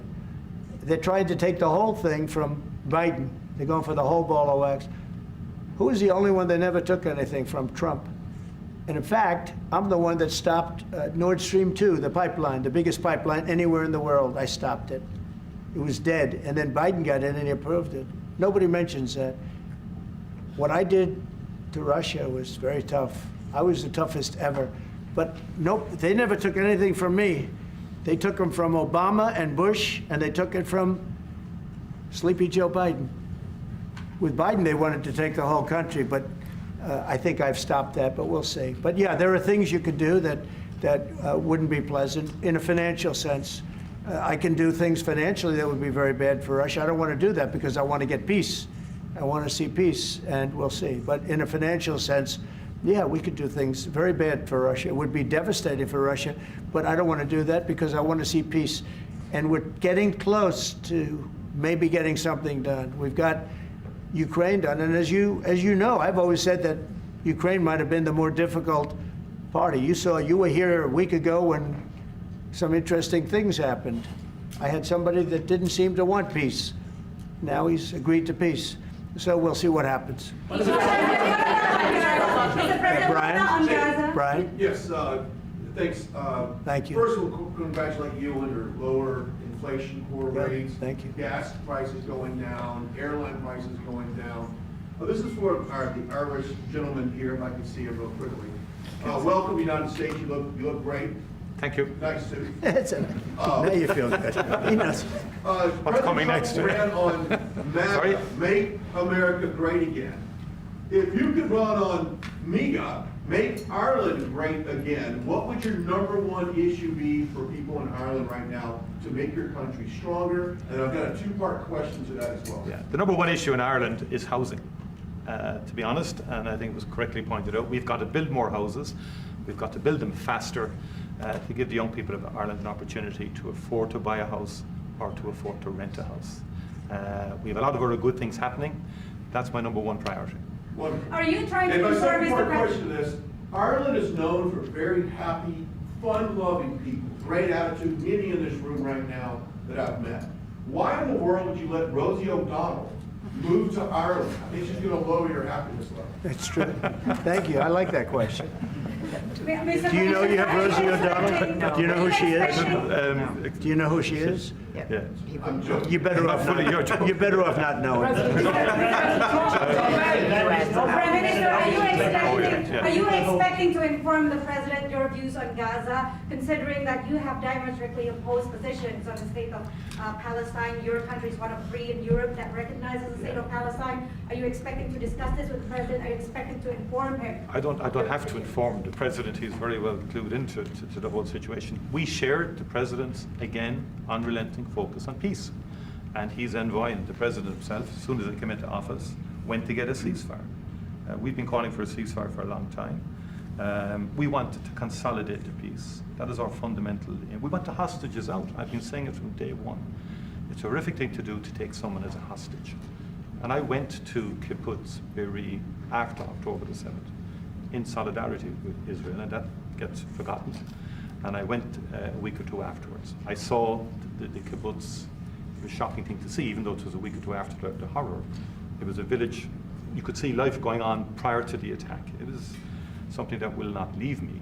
And I've been interested in the Middle East for a long, long time. It's complex, and it's all of that. But we do desperately need hostages out, all of them. It's far too long. Let me finish. And then we need a ceasefire. We need to consolidate that. We need a surge of humanitarian aid into Gaza. Because again, there's too many children and too many people starving and so on. Just too many. And it's that humanitarian impulse is what motivates the Irish in respect of its views. And I've always been of the view, it's been our view that a 2-state solution would be ideal. It's become much more challenging and difficult as time has moved on.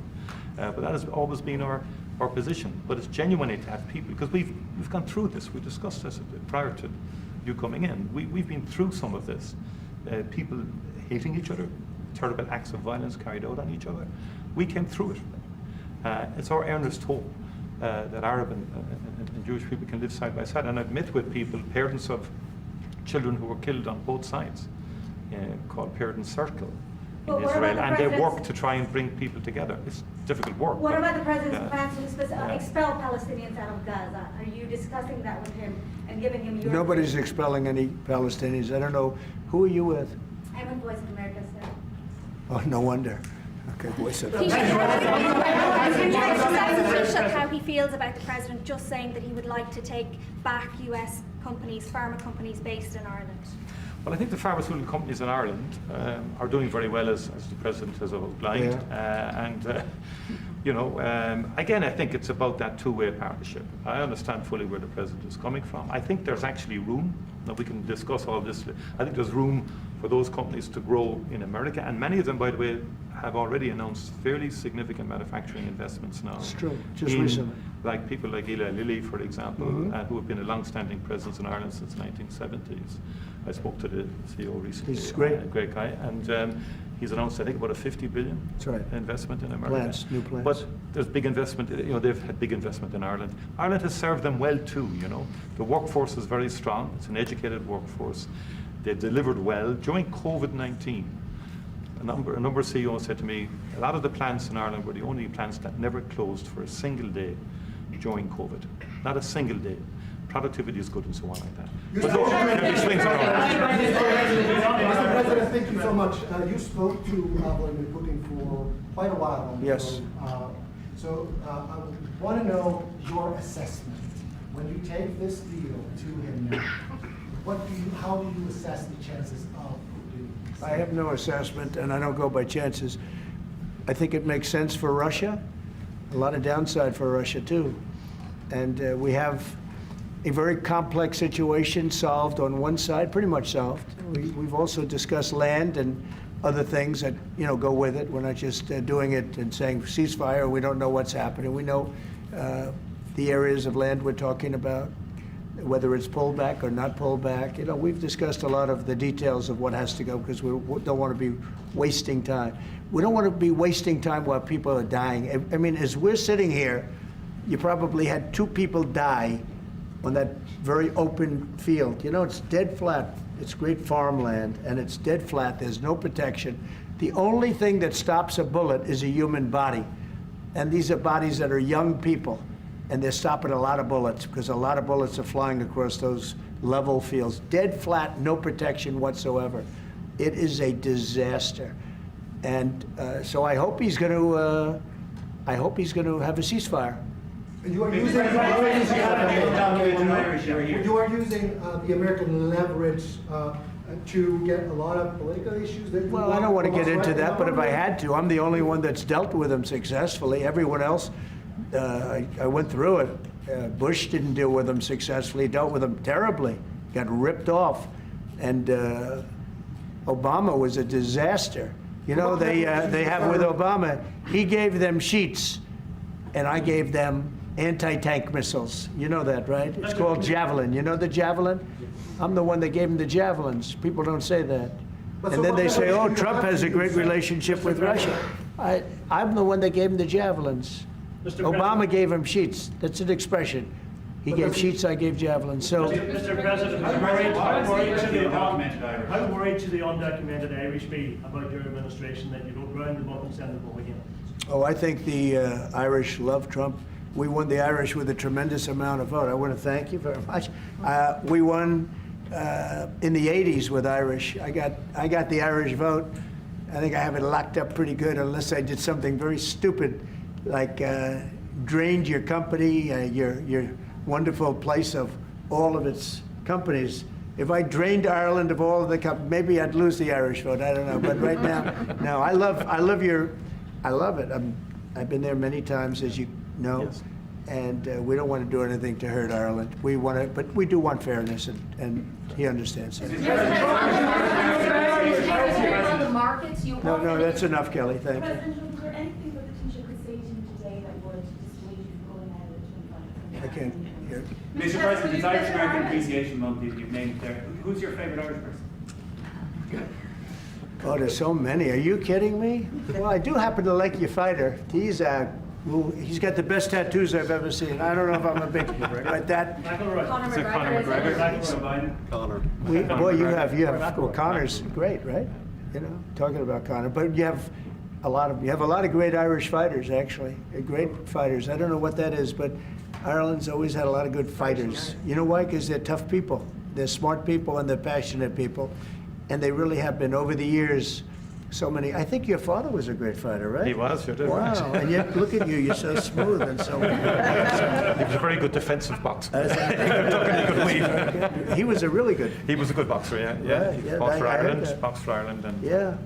That means you're genetically. I'm not going to mess around. Do you follow any Irish golf? Okay, let's a couple of more from somebody that didn't ask a question. Yeah, please go ahead. Mr. President, should Apple go back to the U.S. from Ireland? Who? Apple. Oh, Apple's been treated very badly. Look, Apple had tremendously bad luck. I thought they had a very good lawsuit, but they lost. We fought with them. $16 billion. $16 billion, and they're after a lot of our American companies. See, that's what's unfair. It's a European Union. I'm not blaming you. I'm blaming the European Union. The European Union's gone after our companies, and Apple's a great company, and they have to give $17 billion on a lawsuit that I didn't think was a good lawsuit. No, that's not good. No, the European, we have a problem with the European Union. They don't take our farm products. They don't take our cars. We take millions of cars, BMWs and Mercedes-Benz and Volkswagens and everything. We take millions of cars.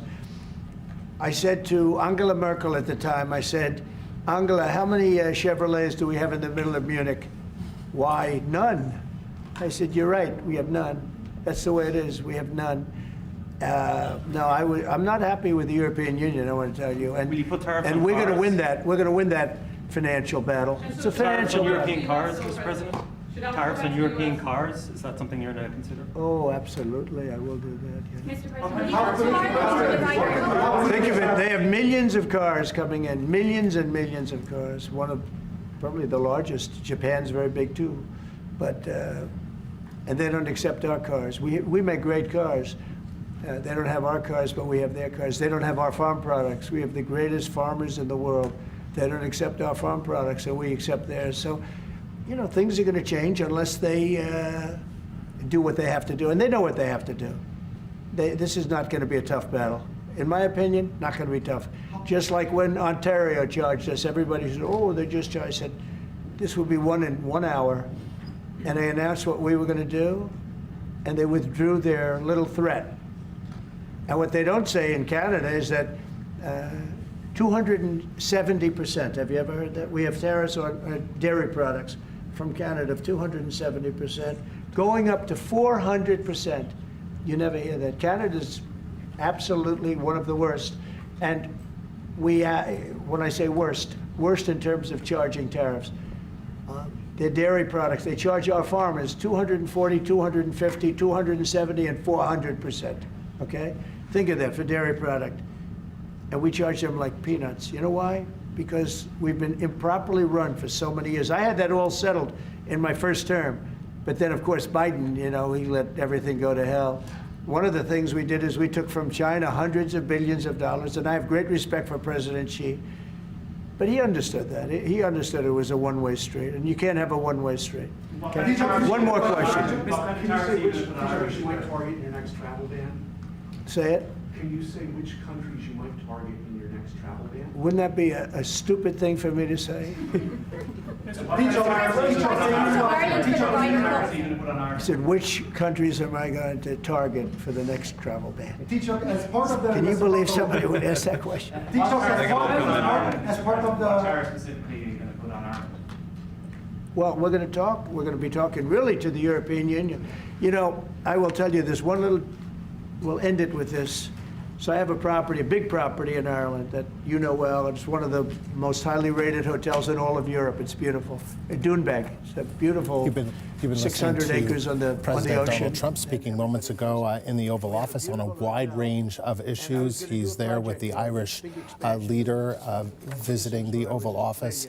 He talked a little bit about Russia and Ukraine. We'll get to some of this in a second, but let's talk about what he had to say on Canada and Ontario, referring to the Ontario surcharge, that they withdrew their little tariff. He said with regard to Canada that Canada is absolutely one of the worst in charging tariffs. Now, that's not the case in terms of overall tariffs. According to the World Bank, Canada is a low tariff country and in fact imposes lower tariffs than the United States does on imports from other countries. Now, we're in the middle of a trade war, so there are high tariffs going back and forth between both countries, but this is a trade war that was launched by the United States Trump administration. The CBC's Sarah Levitt is in Washington following all the developments and joins me live. Sarah.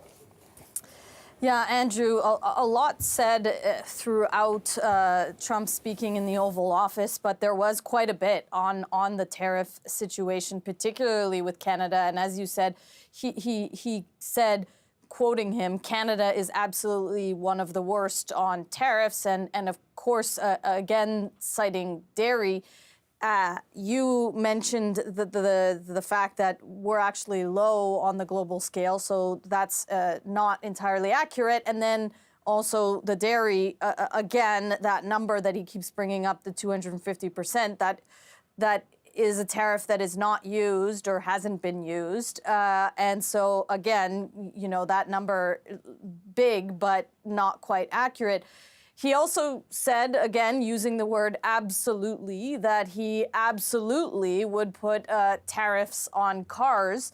And specifically to Doug Ford's move to put that surcharge on electricity, Trump saying that it was a dangerous game to use electricity as leverage, and that it's dangerous for people who need that electricity. And so for him, that was something that he said was not going to happen, and he said that he got Ford to back down.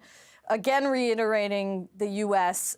Say what the idea behind all these tariffs, saying, you know, we've been abused for a long time. He also said something along the lines that he would basically continue to match whatever reciprocal tariffs or response from Canada. U.S. Commerce Secretary Howard Lutnick, meanwhile, was on Fox, and he also sort of belittled Doug Ford and his move for that electricity surcharge.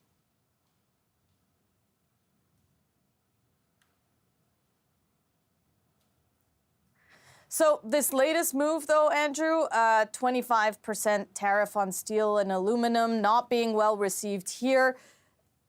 Trump doubling down, saying that he's going to continue to do this. And he also mentioned that April 2nd date where we will see more tariffs come into place. And he said that's kind of like the revenge, or that he didn't say revenge, but he said the response to Canada.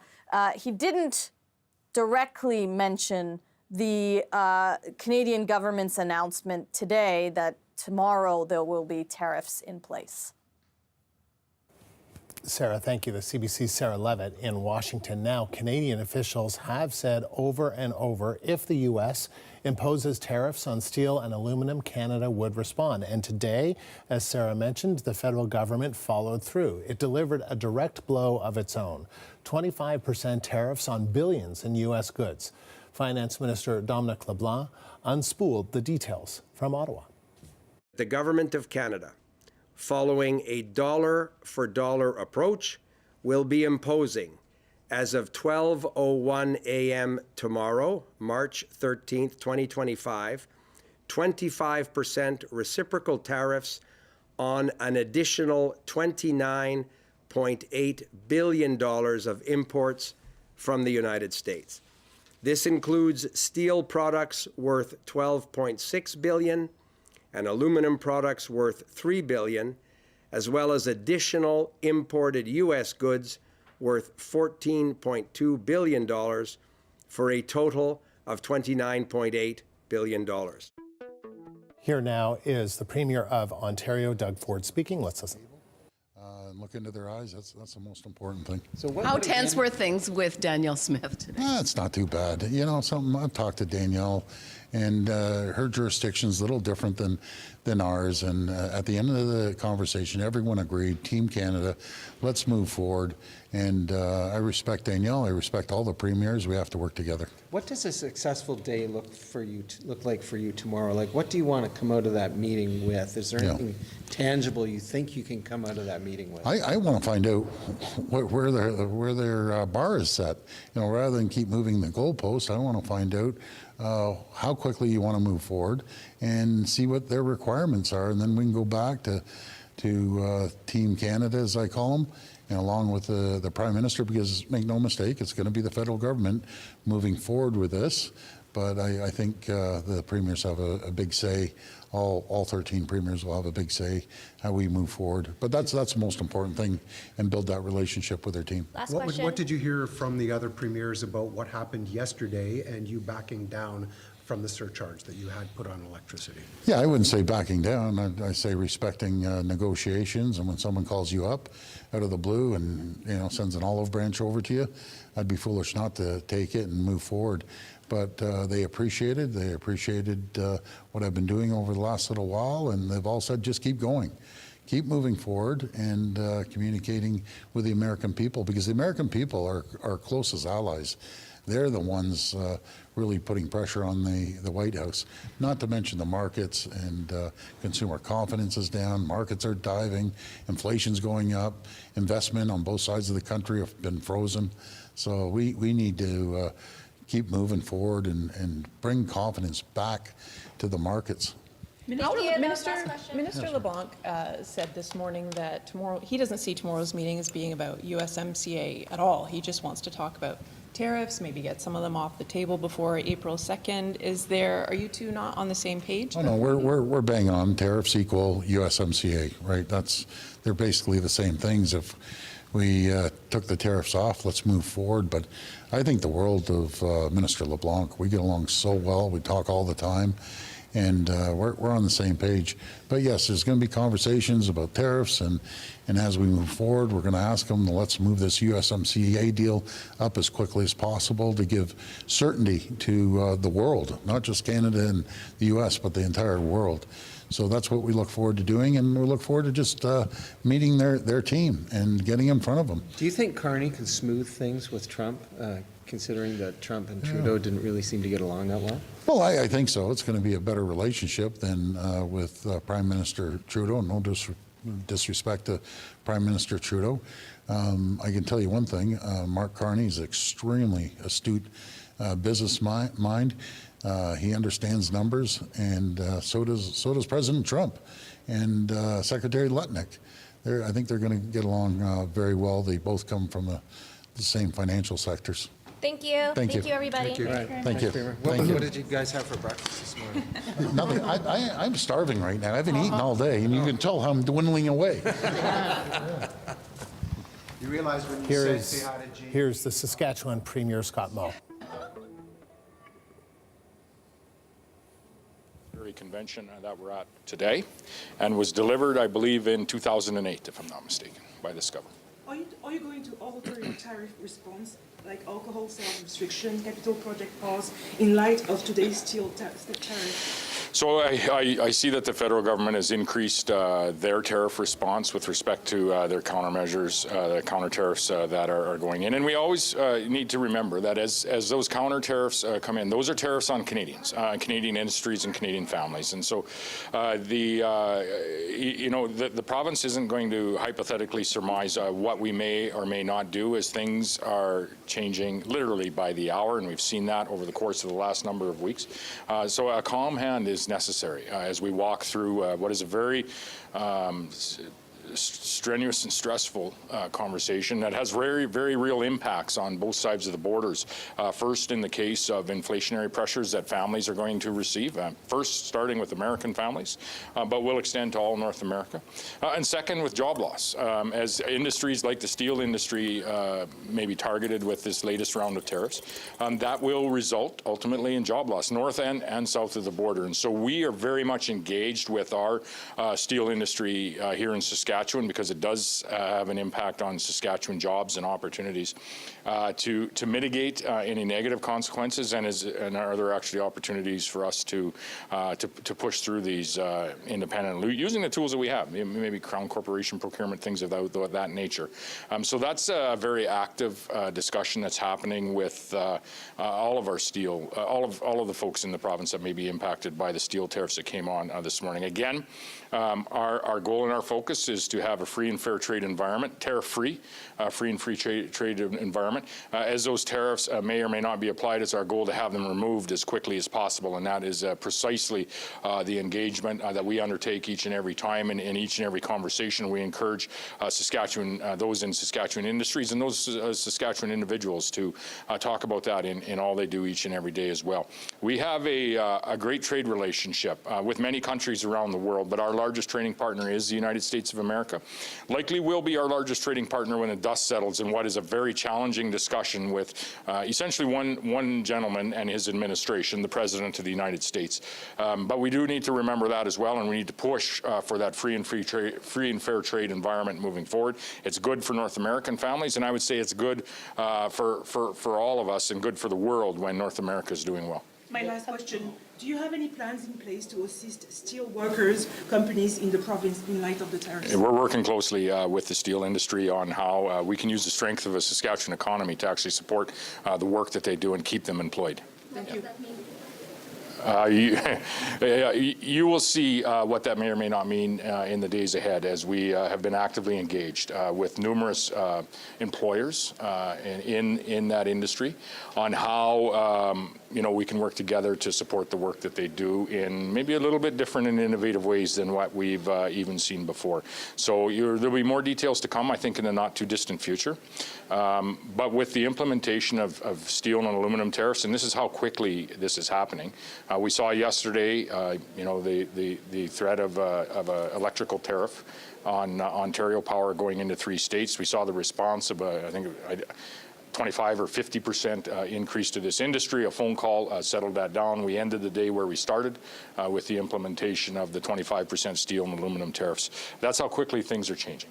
And so what we are doing is looking at how we can use the strength and diversity of the Saskatchewan economy, which it is great, and it has increased substantially over the last 16 or 17 years, tripled essentially, or more, and using that to support the industries that are here. But you're talking about the United States a lot here, but there's another tariff deadline that we're coming up to, and it's a day after your provincial budget is going to be tabled on March 20th, with a 100% increase to canola. Storm President yesterday said it's the Cinderella crop of this province. This could decimate the canola sector in your entire province. What is your budget going to say to farmers to address what looks like the freight train that's coming towards Saskatchewan canola farmers? Yeah, I'm not sure you're going to hear the budget speak specifically to this, but you're going to hear the Saskatchewan government speak specifically to this. And this is a response of a policy decision by the federal government on Chinese EVs. And as I've said, Chinese EVs coming into Canada, they're tariffed at 100%. The response is, 100%, and the response is 100% tariff on canola, as well as a tariff on seafood and pork. Chinese EVs, nobody's buying them in Canada. And it's there to support the North American EV auto industry, which few can afford. But it is essentially shutting down jobs and opportunity for Saskatchewan canola crush facilities and the people that work in them, but ultimately shutting down, as you say, the opportunity for Saskatchewan agricultural producers to grow the most profitable crop that we've had access to growing and have really developed here over the last number of decades, and that's canola. And so we need to work with our federal government and push our federal government to ensure that they are engaging. And that's the first signal that has to happen, is our federal minister, and we've reached out to them. They need to reach out to the Chinese government and engage on this topic and find a path forward on behalf of not only canola producers, but I've talked to my colleagues in Atlantic Canada who are going to feel the brunt of this when it comes to their seafood exports, and much of the pork exports come out of Manitoba as well. And so I would expect that we'll have at least 4 allies in Atlantic Canada and likely an ally in Manitoba as well, because they're impacted not to the degree that we are. This, make no mistake, 100% tariff on Chinese canola and meal exports, alongside the challenge that we're seeing in the United States with the on and off again tariffs on various products, it will decimate the canola industry in Saskatchewan immediately in a matter of number of weeks, not months. So earlier this morning, Premier Doug Ford sat down with... You've been listening to Scott Moe, the Premier of Saskatchewan, as well as the Premier of Ontario, reacting to the tariffs that have been imposed on Canada and the counter tariffs. We will get to all of that throughout the afternoon. But we also want to tell you about right now that the Governor of the Bank of Canada is warning again today that a trade war between Canada and the U.S. will have devastating consequences for both economies. And while Tiff Macklem says the bank will do what it can to ease the impact, he acknowledged that its tools are limited. Monetary policy cannot offset the impacts of a trade war. What it can and must do is ensure that higher prices do not lead to ongoing inflation. The focus of the Governing Council will be on assessing the timing and strength of both the downward pressure on inflation from a weaker economy and the upward pressure from higher costs. As always, the bank will be guided by our monetary policy framework and our commitment to maintain price stability over time. And of course, the Governor of the Bank of Canada announced that there would be a lowering by 0.25% of the Bank of Canada main interest rate today as a result of all the turmoil. For more on all this, I want to bring in Robert Kavcic. He's the Director and Senior Economist at BMO Capital Markets. And Robert, appreciate you taking the time. Thank you. Thanks for having me. So let's just start with the tariffs on aluminum and steel, and now the counter tariffs from the Canadian government. What kind of impact is all of this, or what kind of impact could all of this have?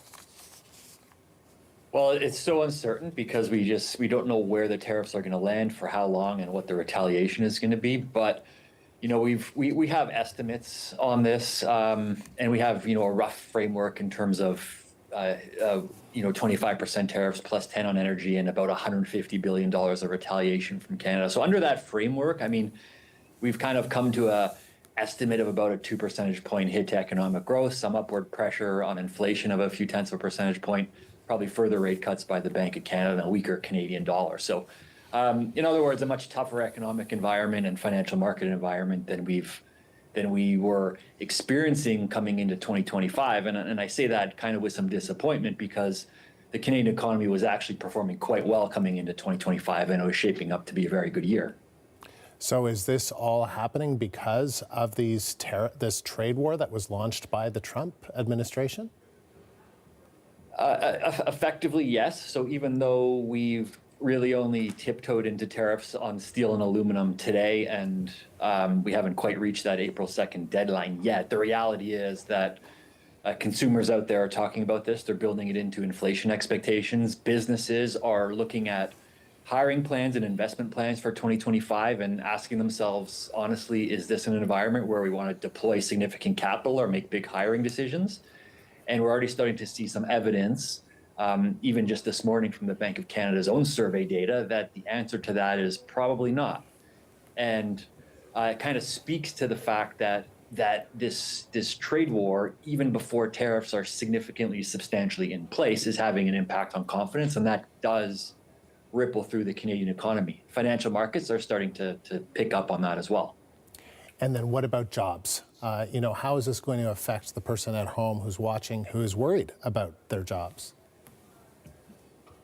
Well, so look, it depends how long, these tariffs are in place and what the extent of them is ultimately. But if we're going to be in a prolonged trade battle, as the headlines suggest right now, our estimates would very easily push that unemployment rate in Canada from, let's call it roughly 6.5% now, towards the 7.5% to 8% range. So you're probably looking at somewhere in the 100,000 plus job range for Canada overall, in terms of where net losses could land. So for the individual sitting at home, it might impact you, it might not, because the impact of this trade war also doesn't land proportionally on the economy. It doesn't land proportionally across Canada as well, right? So certain industries like energy and areas that are either not as significantly hit with tariffs directly, or where there aren't a whole lot of immediate short-term alternatives in the US,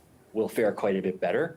Mm-hmm. The flip side of that is if you look into areas like central Canada, where they have a significant manufacturing base and very tightly linked supply chains, that's probably where the economic impact lands harder, where the job loss becomes quite a bit more significant and gets felt more significantly on the actual, on the actual economic ground. Very quickly before I let you go, that sounds like a recession. Is that how you would characterize it? And does this lowering of the Bank of Canada rate today a little bit, do you think that'll help juice the economy a little bit? Well, it's very recession-like, yes. So if you're looking at 1 or 2 quarters of negative economic growth through the middle of the year with some job loss, about a percentage point increase in the unemployment rate, that would be pretty textbook type of recession-like indicators for the Canadian economy. So that is a risk for sure. I don't want to downplay that. For the Bank of Canada itself, I mean, we've seen pretty significant, substantial easing so far from the bank, more so than we've seen in the U.S. So that was already starting to help the economy coming into 2025. So we have that as a little bit of a support. In other words, we're starting from a place of better momentum. And I do think the bank is going to actually cut further through this episode. And I know they are very shy to actually come out and say, yes, we're going to take rates down, because they're an inflation targeting central bank, right? And in theory, tariffs are going to add some inflation pressure in Canada. But as forecasters, we make a judgment call on this. And the judgment we make is that the impact to growth is going to be more negative than the upward pressure on inflation. And even if they don't want to say it too loudly right now, we do think the Bank of Canada would actually cut rates further in this environment. So That would ultimately add some support, but in the immediate term, it's not going to act as a complete offset. Robert, thank you. Robert Kafsik is the director and senior economist at BMO Capital Markets. There is growing evidence that Americans are worried about Donald Trump's dizzying tariff policy. Huge numbers of them are searching the words tariff and recession online, words that weren't on their radars during the presidential election, even though it's the president's favorite word, or at least was. The CBC's Alex Pineda has been examining this new trend, and he joins us live from Washington. So, Alex, what are you learning about how Americans are viewing Trump's trade war? Well, the State of the Union here is increasingly nervous. You mentioned the search trajectory on Google, but I'll give you another one. CNN, in its polling, for the first time ever, has found a majority of Americans disapprove of Donald Trump's handling of the economy for the first time going back a decade. So that's another data point. Now, the data points are everywhere. You mentioned Google. So searches for tariffs over the last 20 years, since Google Trends started chronicling this stuff, it was basically a flat line, and it's just basically taken this rocket ship up the last few weeks, especially the last few days. And not just that, searches for the word recession, which don't always coincide with a recession, but often do coincide with one, have just surged the last little bit. And sort of the data on this are increasingly starting to blink red. Consumer confidence down, business confidence down. And so you're seeing that reflected in the stock market as well. The market's having a decent day today, which we can talk about in a second. But the stock market's seen all its gains wiped out since the election, and just in the last few days since these tariffs took effect. You're seeing that anxiety reflected in some of the media coverage now. There's quite an amusing New York Post front page yesterday showing Donald Trump riding this wagon down to economic hell. And I think it's important to note that the American media tend not to care very much about trade coverage. I had this experience covering the renegotiation of NAFTA in one of the rounds in Canada, and you had sort of the heavy hitters from different Canadian news outlets there to cover what was the biggest political story in the country. The American media who cover trade tend to be, specialty publications, the economics writer. It is not the big political story here. It rarely is. It wasn't during the election campaign. People were not paying attention to tariffs very much. They weren't even doing so in the aftermath of the election when Canada was ablaze with this talk from Donald Trump of tariffs. But they're paying attention now. If you start looking at, CNN, it's got, beer can makers nervous about the cost of aluminum. Exporters of apples from Washington State are on TV now talking about their fear that they're going to lose their export markets. Jack Daniels. So it's all over the place, this coverage that you did not see until recently. And so, Alex, what is Trump's goal here? If public opinion isn't on his side, if the economy isn't responding well, what is it he's trying to achieve? Yeah, well, there is a standard explanation, and then there's the more, five-dimensional chess, galaxy brain take that you're hearing from some of his supporters online. So let's start with the obvious explanation that Donald Trump likes uncertainty in trade. He has for years, and if you look at the new Kuzma agreement has uncertainty embedded in it. You have to renegotiate it every few years because he sees uncertainty as benefiting the United States. If you put on a tariff, take it off, put it back on, take it off. The goal is, the thinking is, eventually car companies and other firms will start to get scared and say, you know what, to heck with this. I can't deal with this. I'm just going to build a plant in the United States. And you're starting to see evidence of that happening. Apple's building a plant here. Merck, the pharmaceutical giant, is doing so as well. You're starting to see car companies talk about reshoring some production to the U.S. So that's the obvious explanation.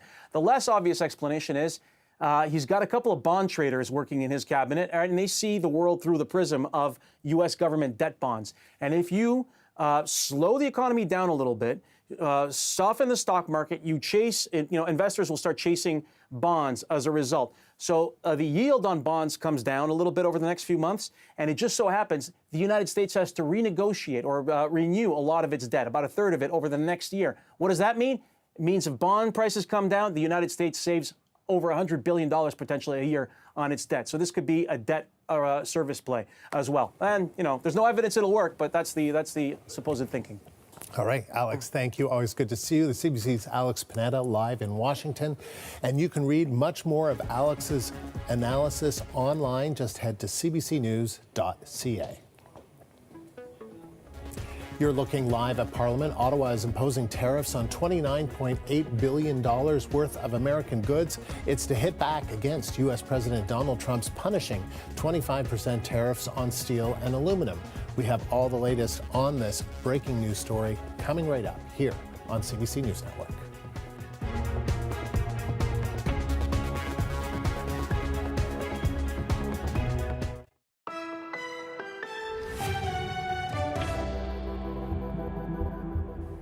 Hello, I'm Andrew Nichols. This is CBC News Network. Canadian officials have said over and over, if the U.S. imposes tariffs on steel and aluminum, Canada would respond.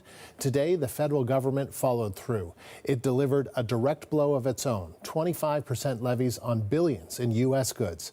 Finance Minister Dominic LeBlanc unspooled the details from Ottawa. The Government of Canada, following a dollar-for-dollar approach,